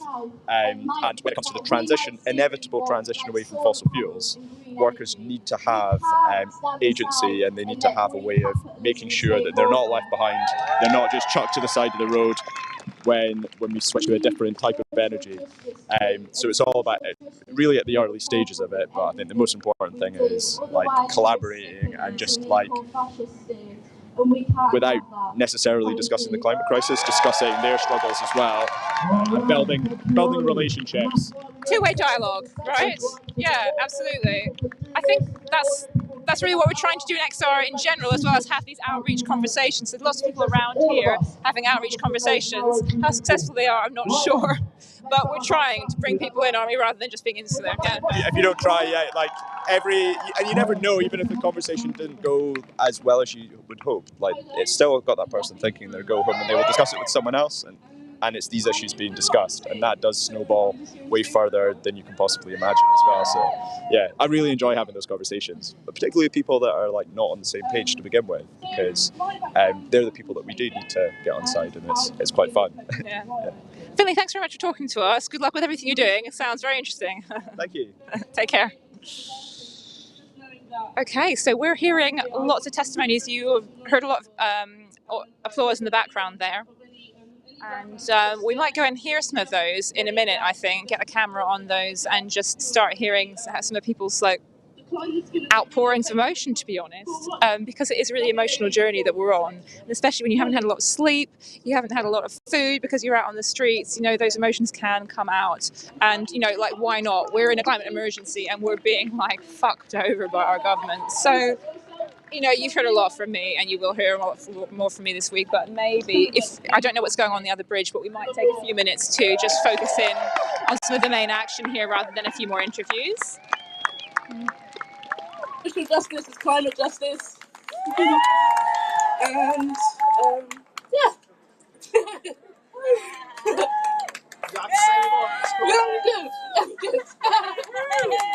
Thank you, that feel alright! Samba, give me a wave and game on! Alright, Extinction! Extinction! What do we want?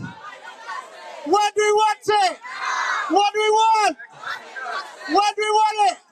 And let's remember we're here, we've got our demands, we want no new fossil fuel investments, no new fossil fuel subsidies, no new fossil fuel licenses, and we will make sure our voices are heard. Extinction! Extinction! All right, Samba!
Northern side of Vauxhall Bridge, and we just were listening to some testimonials. They've stopped, Samba back on.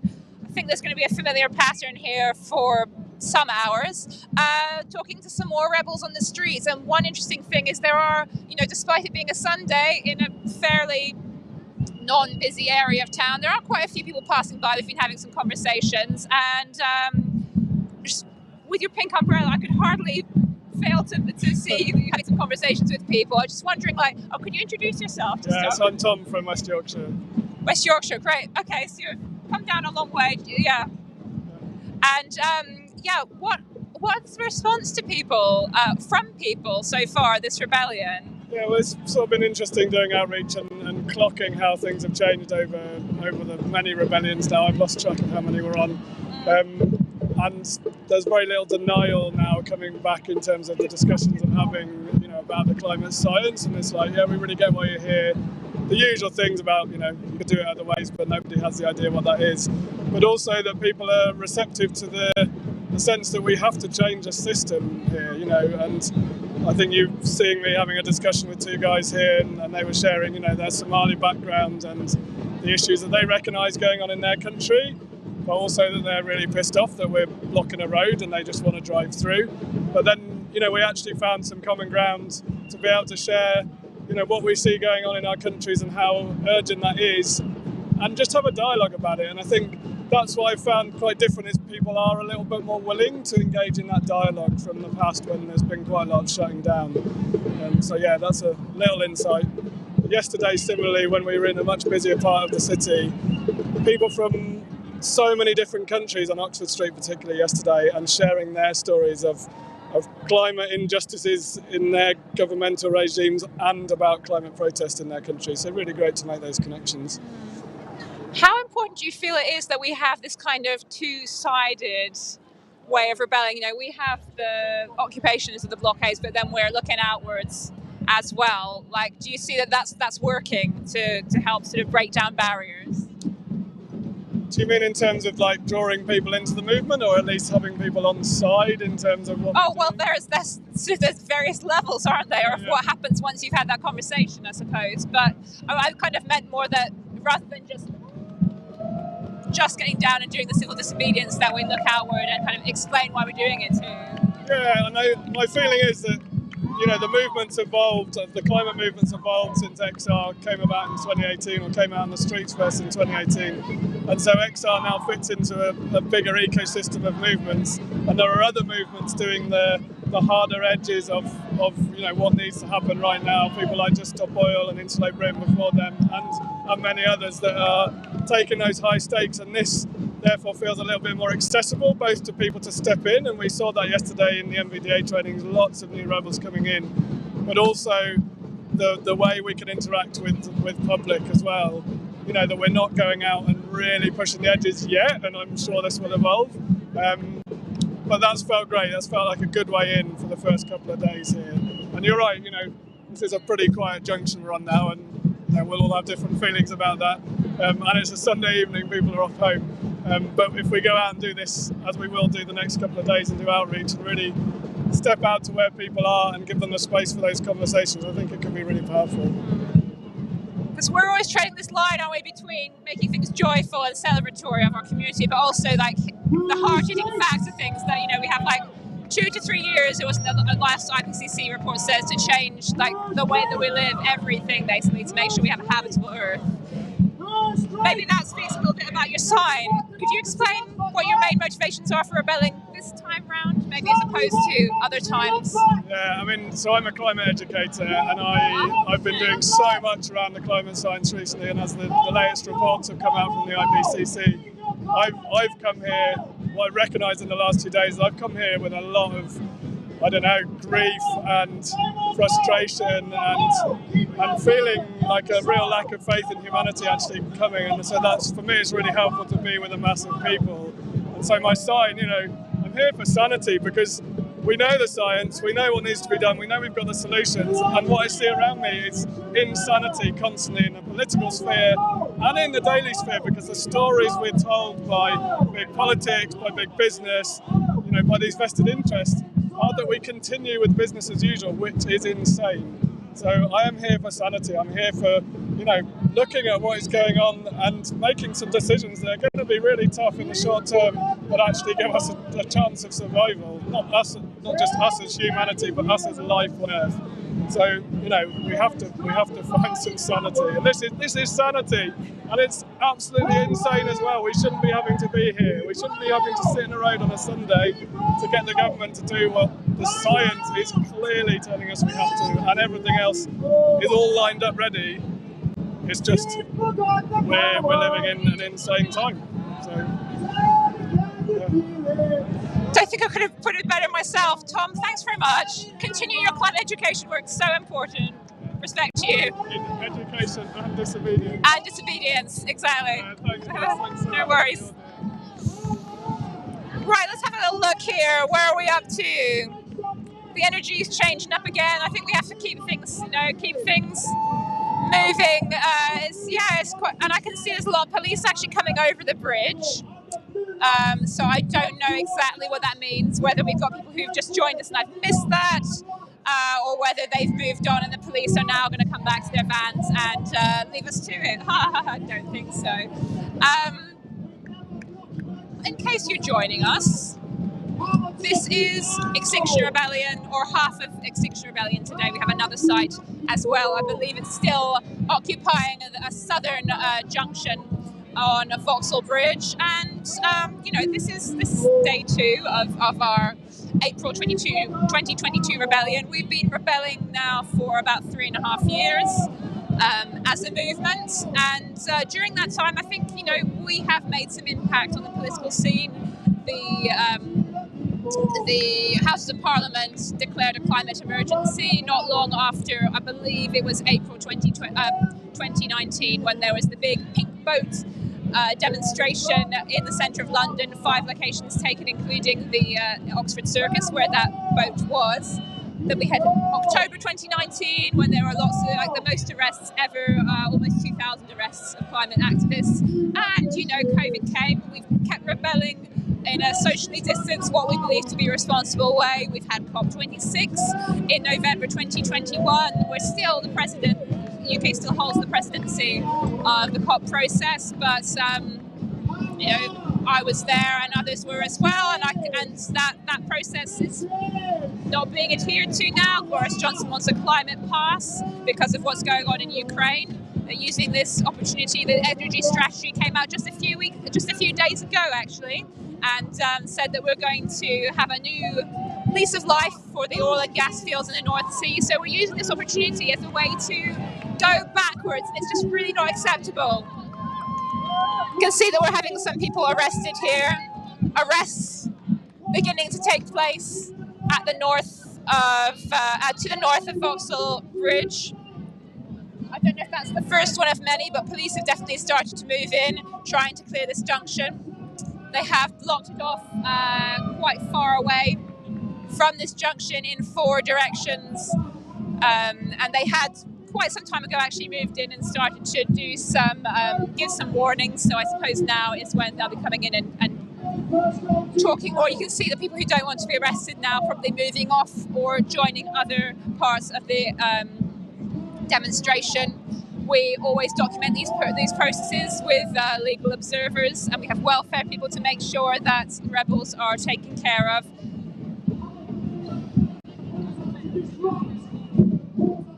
Just take a little breath.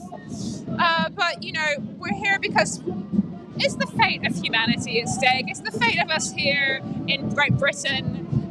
But more than that, it's the fate of people in the global south who haven't caused this suffering.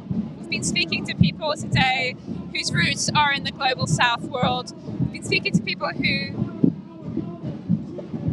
have relatives there, who've lived there themselves, talking of the devastation into patterns of farming, the fact that heat waves are happening more and more on a yearly basis in places like India, places like sub-Saharan Africa, where it's just becoming so difficult to actually live and function in the hottest months of the year.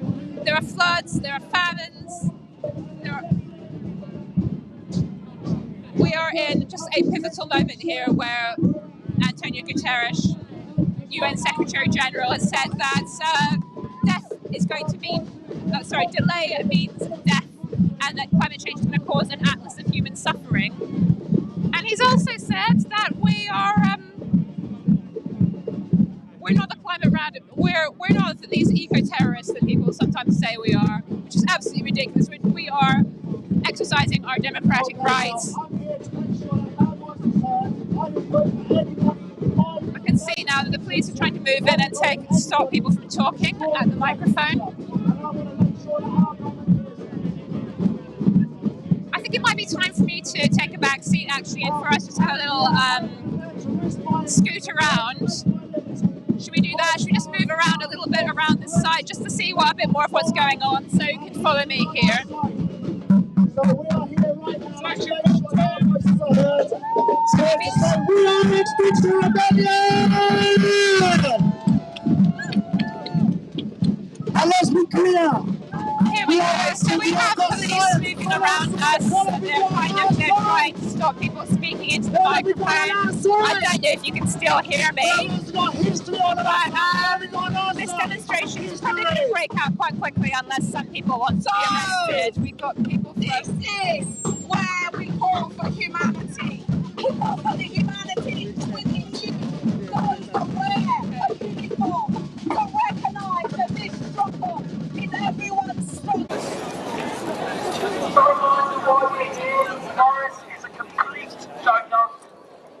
again, everyone, from, let me get this right, the south side of Vauxhall Bridge. It looks, Louise, it looks like it's getting really busy there on the north side now. Lots of police moving in, lots of arrests happening by the sounds of it. Looks like they're trying to stop people speaking on the PA. On the south side, we've got again a very big police presence around. Lots of discussions going on in groups of police at the moment, so I guess they're discussing what they want to do next, whether they want to move in and get us out the road, or whether they're going to give us a bit more time and see what's happened. But I tell you what is happening is a really nice, Marcus and his partner are down here, and they are singing, and it's absolutely beautiful. So I'm just going to give you a little bit of a minute or two of their beautiful singing. We are here to cause serious annoyance. So your history, for that's how things get done. We are one species, there is no separation. Your uniform gives you that illusion. You are not separate, you are human beings. Join the fight for protecting our world. It is the only world we have, the only habitable planet in the universe. Remember, you are a human being, not a state person. You are first and foremost, have a conscience. Take off your uniforms. Join us, as did the police in India when they were asked to stand and take on the protesters. The police downed their batons. The police took their uniforms off. We invite you to take your uniform on and be the human beings that you are. Because this struggle is yours. This struggle is ours. All of us are interconnected. There is no separation. We are unstoppable. Another world is possible. We are unstoppable. Another world is possible. We are unstoppable. Another world is possible. We are unstoppable. Another world is possible. We are unstoppable. Another world is possible. We are unstoppable. Another world is possible. Remember, with love, we are a non-violent direct action people. And this is what action in love looks like. We are non-violent direct action community. And we call from our love that we ask for the standing up for all of humanity.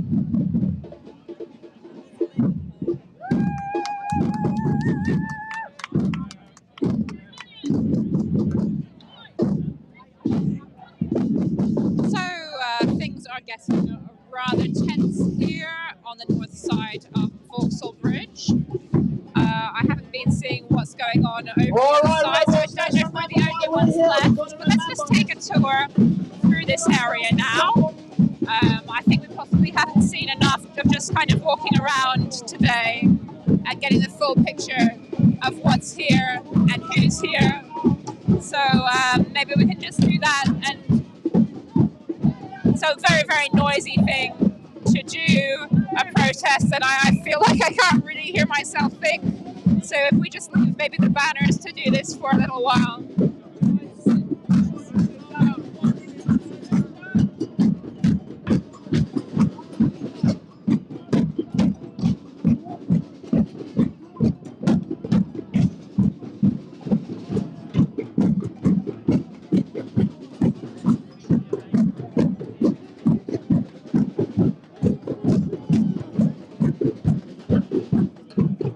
I would say maybe we have 150 people left on this junction, mainly the Samba band. The Samba, of course, which keeps the lifeblood of XR, and it keeps people motivated as they're taking action. And there's some kind of strange thing about the Samba band as well, which is that they kind of keep the police, they're able to do things that normal people walking around wouldn't necessarily be able to do. I wonder if we should just take a little walk off the edge and maybe talk to some people about what what they're thinking about this.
Hey, back on the south side of Vauxhall Bridge. Just had some lovely singing actually from a group of young rebels who are singing about Vauxhall lying under the sea.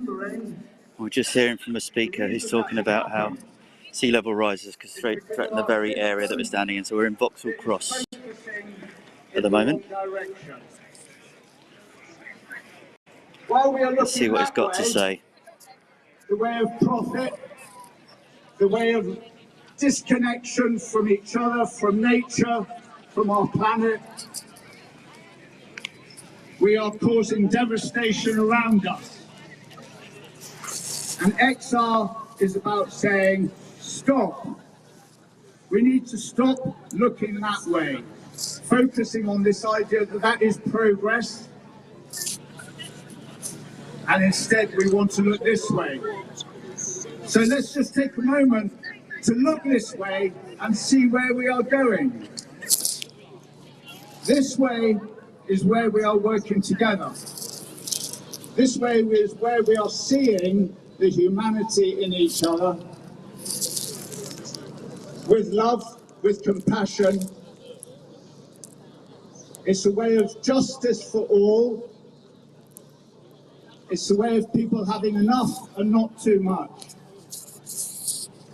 It's a way where we can solve the problems, whatever happens, because we will be solving them together, we will be working together and looking after each other.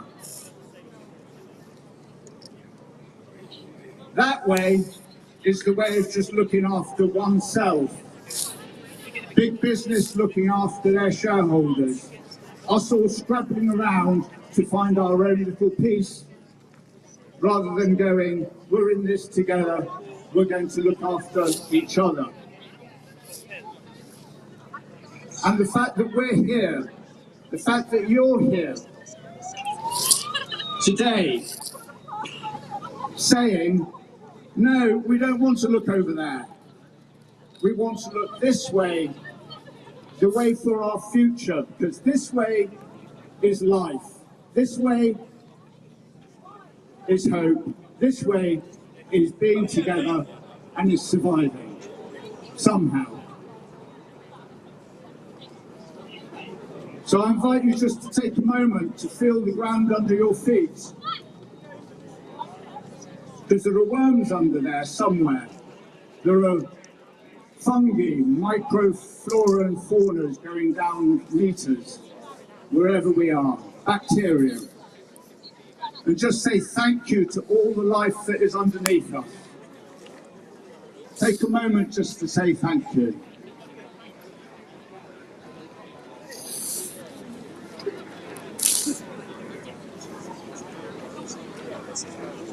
And in your body, there are all sorts of organisms living there that keep us all alive. So your body, your gut system, all the microfauna in there, is like a mini XR going on in there. Just say thank you to everything that's going on inside your body, your own little mini XR.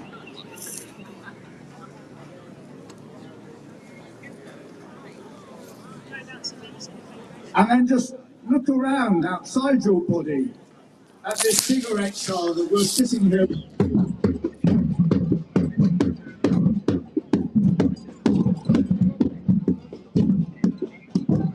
two rebels here from Bristol. They were just telling me about how they'd come down all the way from Bristol for this rebellion, and lots of people being arrested now and taken away who've refused to go any further. A lot of people using this system of lying down and going floppy as a kind of non-cooperation technique, which just means that we're going to resist at every opportunity in a non-violent way. I suppose we'll be able to see that quite well in just a moment here, but how that works. It's not a nice thing to see. We don't usually like to focus on arrests because we want to focus on our message, actually, which is that, you know, fossil fuels are killing us, and that's why we're here. But you know, at the same time, we have to show how much we are being oppressed from expressing our right to protest, and that right is being threatened currently in a ping pong between the House of Lords and the House of Commons. Basic rights to protest, to be out on the streets, to be noisy, to even have in your possession items such as D-locks, anything with glue that you could use to attach yourself to the streets or to street furniture. That's going to be a criminal offence that could be imprisonable. This is the future of humanity we are talking about. We are having our rights to live and breathe in a democracy where we can have our opinions heard by other people, threatened in such a way. It's just absolutely ridiculous. So people are being moved off now, as you can see. I'm not sure how much more we want to show here on the north side of Vauxhall Bridge. It's tiring. It's really tiring doing this stuff, you know, and we do not want to be here.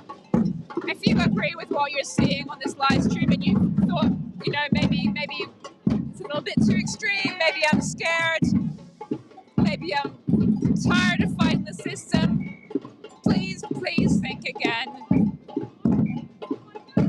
Because we don't want to be here, but we need you. We need people to join us in greater numbers to cause change, because what else is going to? Yesterday we protested in a very peaceful, very mild way, gentle way, from Hyde Park all the way to Trafalgar Square. We went past the opposite offices of BP.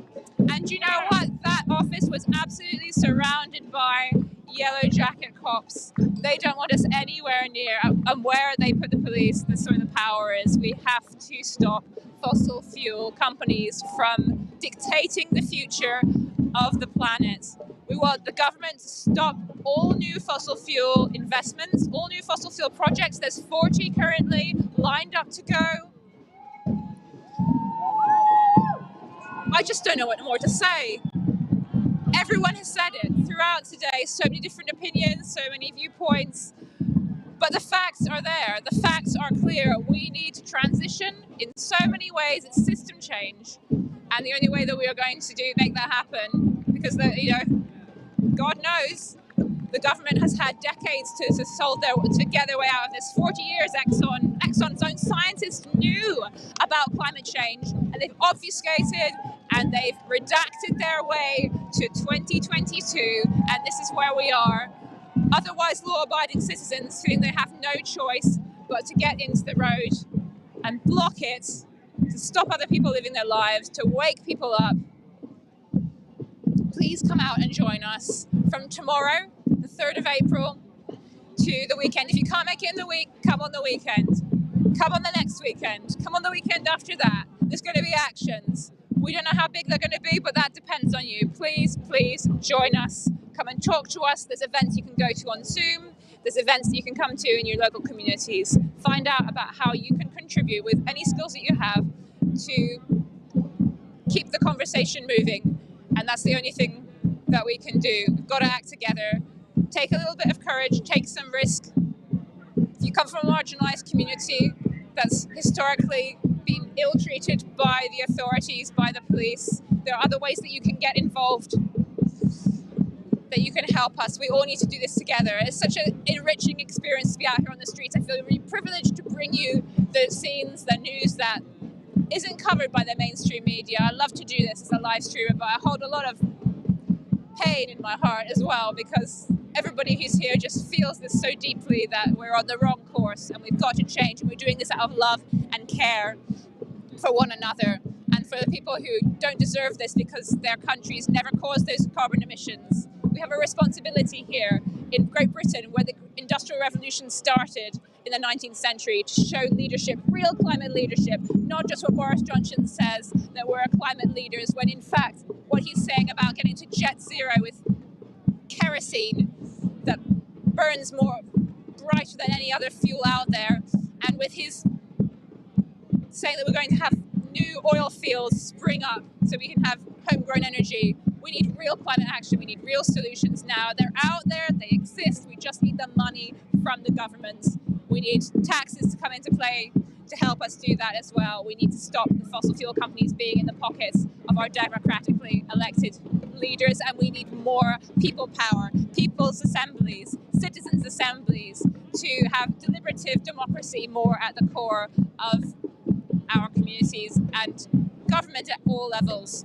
So, I don't know if we're going to wrap up soon, but I feel like I can't say any more than that today. We're only on day 2 out of 9 days of rebellion, so I've got to save a little bit up for what's to come. And I think we're going to stop it there. So yeah, join us again tomorrow. Please share the live stream. Please comment and like if you do like it. We'll come and we'll join you tomorrow with more actions from Extinction Rebellion's April Rebellion. So I made the other side. Yeah, no, I'm exactly the same actually. Hi, coming from Vauxhall Cross again, where the roadblocks are still in place. Love in action on this banner. Rebels, a lot of rebels around, so it sounds like lots of arrests where you are, Louisa. I hope take care, hope everything stays safe. Obviously completely non-violent, because that's what we are. And on Vauxhall Cross, the numbers of police this side are really growing as well. Quite a lot of police vans over there. Got a roadblock on that junction, another one here where people are sitting down. We've just had some lovely singing. Been really quite emotional actually, because people are getting a little bit tired now, but spirits are still high. There's a little bit of a boogie going on over the barricades over here. Still plenty of people sitting in the road at the moment. And if you can get down to London, we're here all week until Sunday the 17th. You're taking, I think there's some outreach stuff going on over a few of the days, and then some action days as well, where we'll be seeing sort of similar things that we've done today, but there's stuff for everyone to get involved in, so please, if you can, get on down. Lend us your voice, lend us your skills, lend us your passion. Lend us your faith that together we can actually make a difference. So yeah, this is Vauxhall Cross where we are at the moment. People are getting some food in them, which is great. Got to keep rebels fed. I can just show you just how many police are gathering here as we walk around. But we've got another banner here, end fossil fuels now. So essentially the whole of Vauxhall Cross is blocked to traffic at the moment. So there's been quite a lot of disruption. A large group of police over on that side who seem to be forming up. They're probably going to be moving in pretty shortly, I would have thought. In fact, yeah, I think looks like they'll be maybe moving in very shortly. So we'll be staying with the action for quite a while until my battery runs out, probably. Just to try and keep you informed of what's going on in London with these very brave rebels. Well, it's bravery, but there's also just a commitment to action, to take action in the face of this crisis that we're in. Putting their liberty on the line. Not just being a bystander, that's one of our key messages at the moment. Don't just be a bystander. I mean, talking from a personal point of view, I don't want to think in 10 years' time when the shit's really hitting the fan, excuse my French, that I didn't do anything. That when the floods have claimed more and more of our land, when the fires are raging, when we've got crop failures, which we're already experiencing, that I didn't do anything. I'd rather be in a position where I said I tried everything that I could have done. And that's what these rebels are doing today, trying everything they can, really. In collaboration with lots of other movements, of course. We shouldn't forget all the other movements that are out there. Just Stop Oil have been very busy over the last week, blocking oil refineries and oil depots with Extinction Rebellion rebels as well. And again, that's to draw attention to how fossil fuels are wrecking us. And I know there's arguments against, well, you're disrupting people's lives, but the disruption that's coming is going to be far worse than that. And it's all just a little bit of history repeating. So police haven't moved in yet, but they may be at the north side by the looks of it.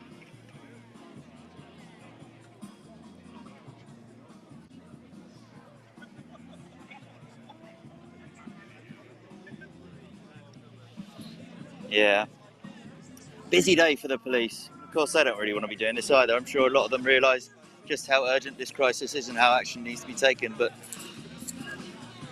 unfortunately, they're acting against us at the moment under the instructions of the government. Priti Patel is bringing in these bills, such as the Police Crime Sentencing and Courts Bill, which have been ping-ponging between the House of Lords and the House of Commons. The House of Lords have been saying, no, the right to protest is really important.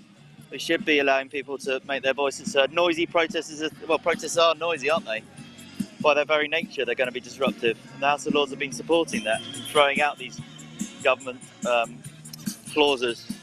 But I still think it looks like some of them are going to be passed, so we'll have to keep a close eye on that because it's going to restrict or attempt to restrict our right to protest. But I think a lot of rebels here and a lot of people around the country in other movements will say no to that, whether it's Black Lives Matter, whether it's any of the countless protest movements, that trade unions as well. And yeah, the police are starting to move in a bit closer now. We can see they're forming a bit of a cordon. Whether they're going to try, whether they're going to kettle or not, we'll have to see. Or maybe it's just a shift change.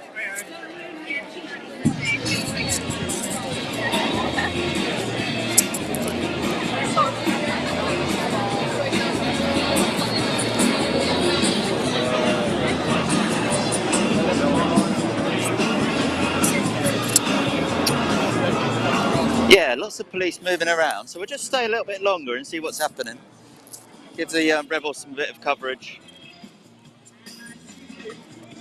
Incoming! Incoming! Stay strong, rebels, stay strong. Yeah, let's just give you a bit of a shot of this. No details till the police station.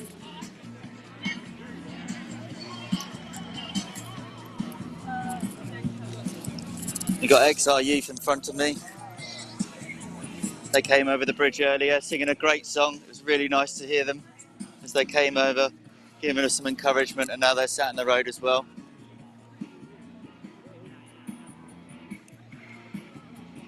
So we'll stay with the action just a little bit longer and see what's going on.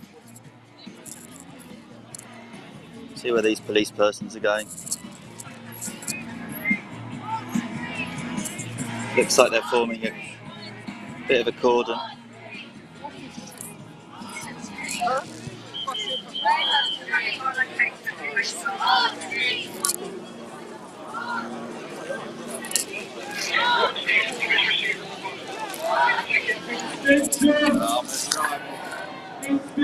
just going to move outside of the cordon.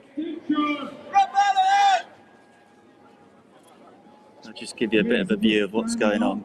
If my gimbal will start behind itself.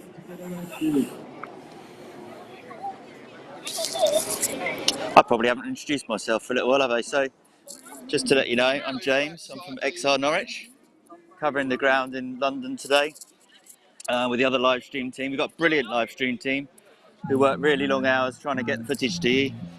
And then I've got a behind the scenes team as well that process all that, sitting in the office, pulling the clips together, pulling the different streams together and getting them out to you. And it's really good that we can do that. But let's get back to the action. So I'm a bit jumbled because there's lots of movement going on at the moment. You see the police have formed a cordon around the area, so I'm just going to stay on the pavement so I can stay with you. Although my battery might go fairly soon, just as a warning. Yeah, sorry, Mary. And a recap on the day then. So, we started off Hyde Park 10 a.m. and we'll be there most days in 10 a.m. but keep an eye on the Rebellion broadcast chat on Telegram. So that'll always tell you where to meet up, but 10 a.m. Hyde Park is often the place. Then after that, after some training, MBDA training, non-violent direct action training, that'll be happening most days as well, so get yourself to one of those if you haven't already. Very important situations like this, when the police are moving to arrest you to know what to do your arrest watch training as well. We went for a march through London, and the main bulk of us split into two marches, and I think there was another one that split up after that, and I don't think the police quite knew what to do when that happened. And then we ended up on both Lambeth Bridge and Vauxhall Bridge, and this is the Vauxhall Bridge crowd. I think the north side of the bridge may have been cleared now. That's where Louisa was earlier. But the south side, Vauxhall Cross where we are, we've still got rebels hanging out, as it were, on the junction, causing disruption until the government meet our demands. And the Samba band has just started up again. It looks like the police have formed a cordon pretty much around the whole area. I'm not sure what they're going to do now. They may be moving in to make arrests, or they may just be telling people to move or be arrested. We'll have to see. See if I can get around the other side and give you a bit of a view there. Pardon me. Pardon me. Yeah, you can see the cordon. They're moving in and filling all the gaps in the cordon as well.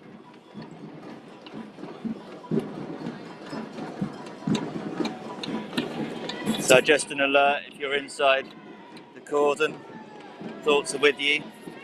We'll have to see what the police do. I don't know if they're going to arrest everyone or whether they're going to give you a warning to move. But this is what rebels in action look like.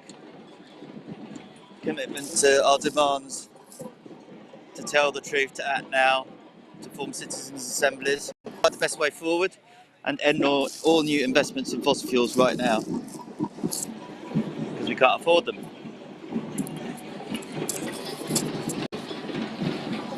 So yeah, police have moved into the barriers and all the junctions.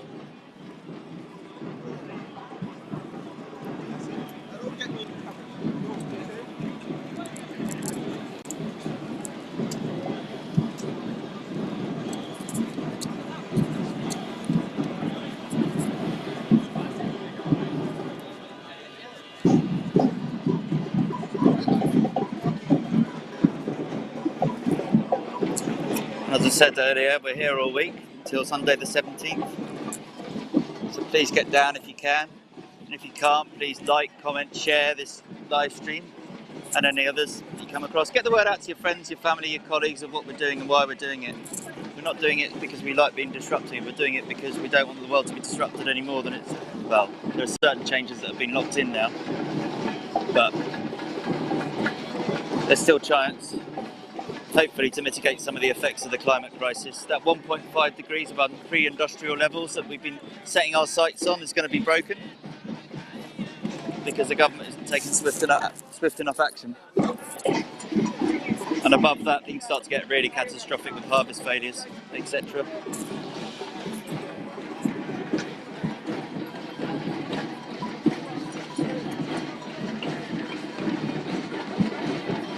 No, maybe we've got to fight for every degree, every fraction of a degree after that, though. It's not worth giving up. Every fraction of a degree that we can stop the global temperatures increasing will give us a better chance. Right now, it gives us a better chance, but also for future generations. And it was interesting hearing from people earlier, because it's not just about what's happening 10, 20, 30 years from now. It's about what's happening right now across the globe, and in the UK, actually, with flooding, with fires, with famine. People are dying right now. And yeah, the Ukraine crisis is a truly terrible, terrible thing. But it really is probably just a taster of what's to come if we don't take action.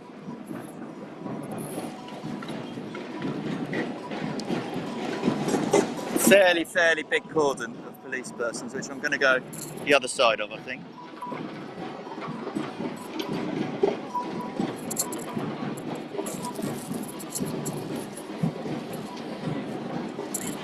Yeah, busy day today. A lot of stuff has been happening.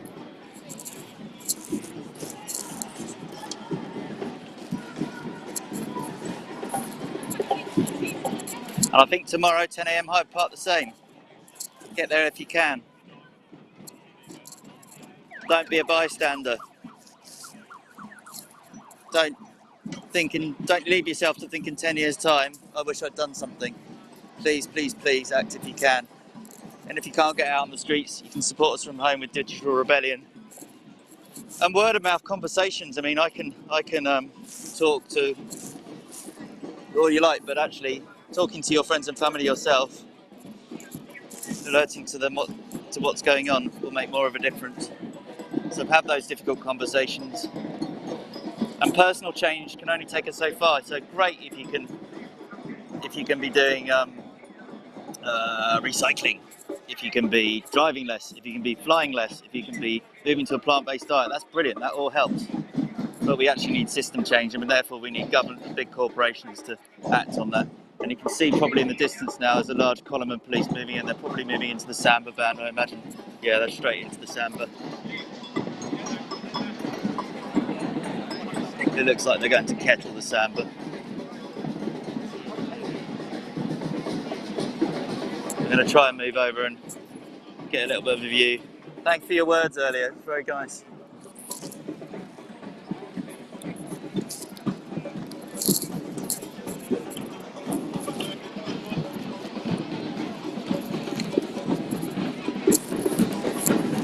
A big police operation. And they've moved in and completely surrounded the Samba van now.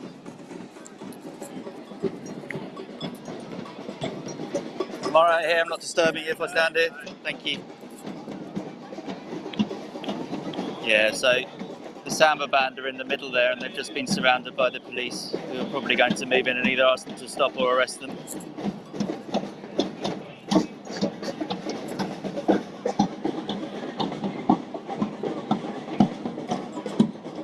There's a fairly tight cordon now that's been put round. More police moving around here.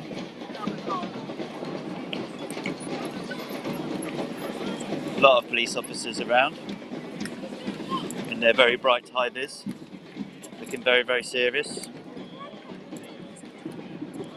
And a lot of police vans, as you can see back here, absolutely masses of police vans backed up all the way along there. And these aren't all for police people, they're for people that are being arrested. So I think things are getting pretty serious here now at Vauxhall Cross, that's south of Vauxhall Bridge.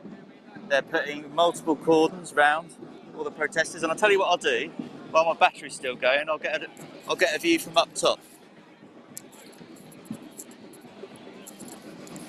In fact, I think I can see one of our streamers up there anyway. Nico's probably up there getting a good view.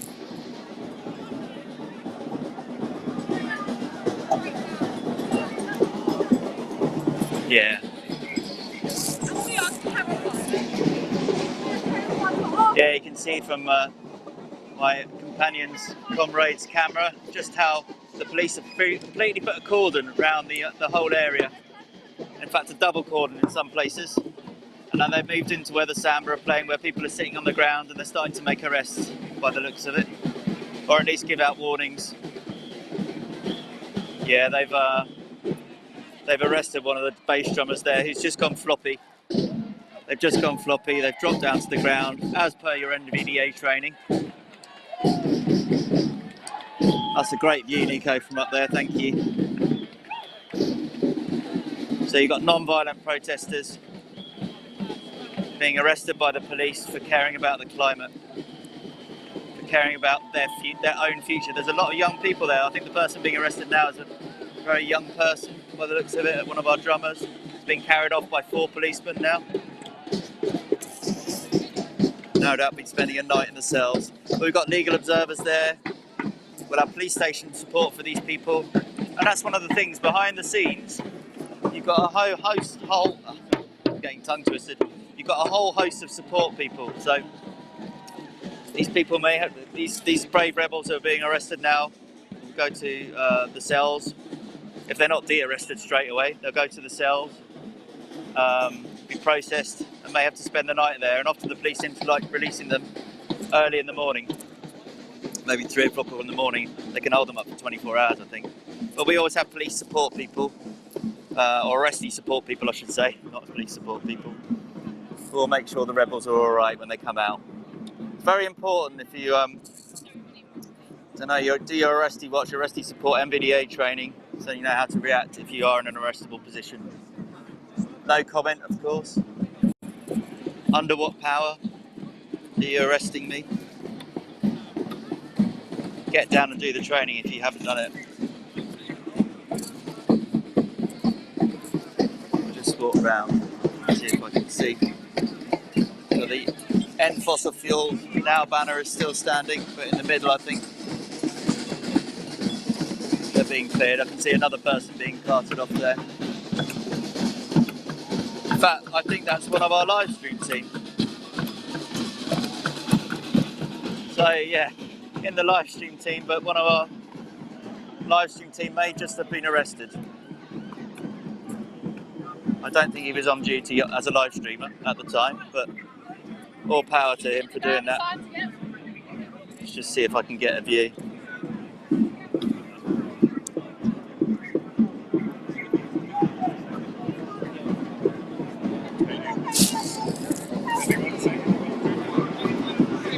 And he's gone floppy as well, you see, he's following his NBDJ training. We don't want to injure the police people, obviously, but going floppy, it's a completely peaceful tactic.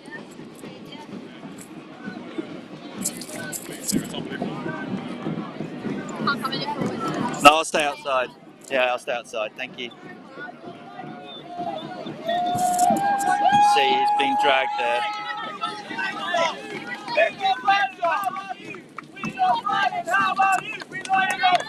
Just follow the action here. See, it's being dragged off quite harshly. His clothes have been pulled off, unfortunately. We're not violent, how about you? I'm not going to have my officers injure themselves. Just for anyone, I'm just having concern here for the rebel getting injured, but I think he's all right.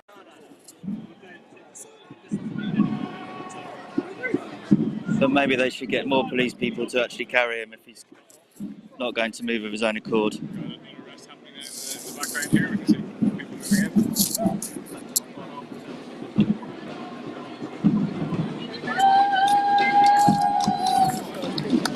I think he's all right.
years ago, my daughter Esme told me that she didn't think she could bring children into a world that was burning up and breaking down because of the climate and ecological emergency.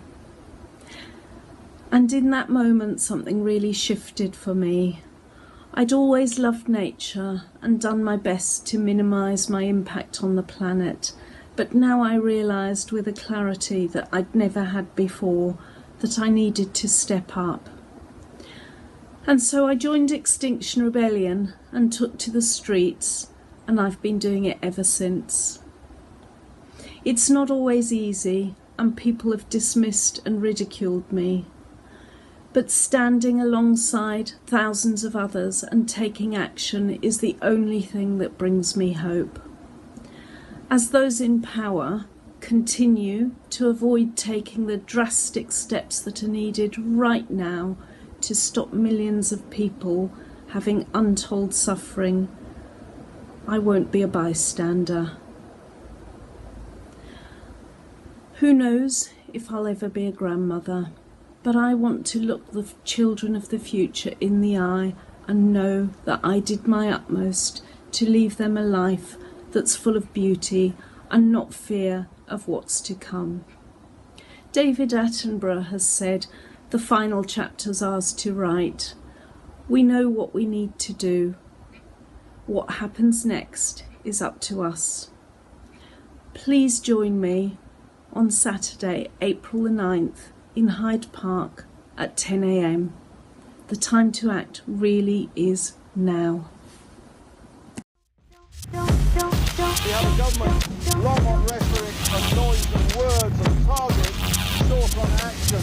A government talks about the green revolution on the one hand and says it's leading the world into that top conference, but on the other hand, still hasn't put a stop to a deep coal mine potentially being sunk into Western Cumbria, still talks about a £27 million road investment programme, and still has done nothing to stop potentially a large new oil and gas field opening up in Amber Field just to the west of Sheffield. The moral disgust as how we have come to this situation and the deep, deep grief of the catastrophe that we've already committed to. The words irreversible, the words inevitable, things like this that are coming through from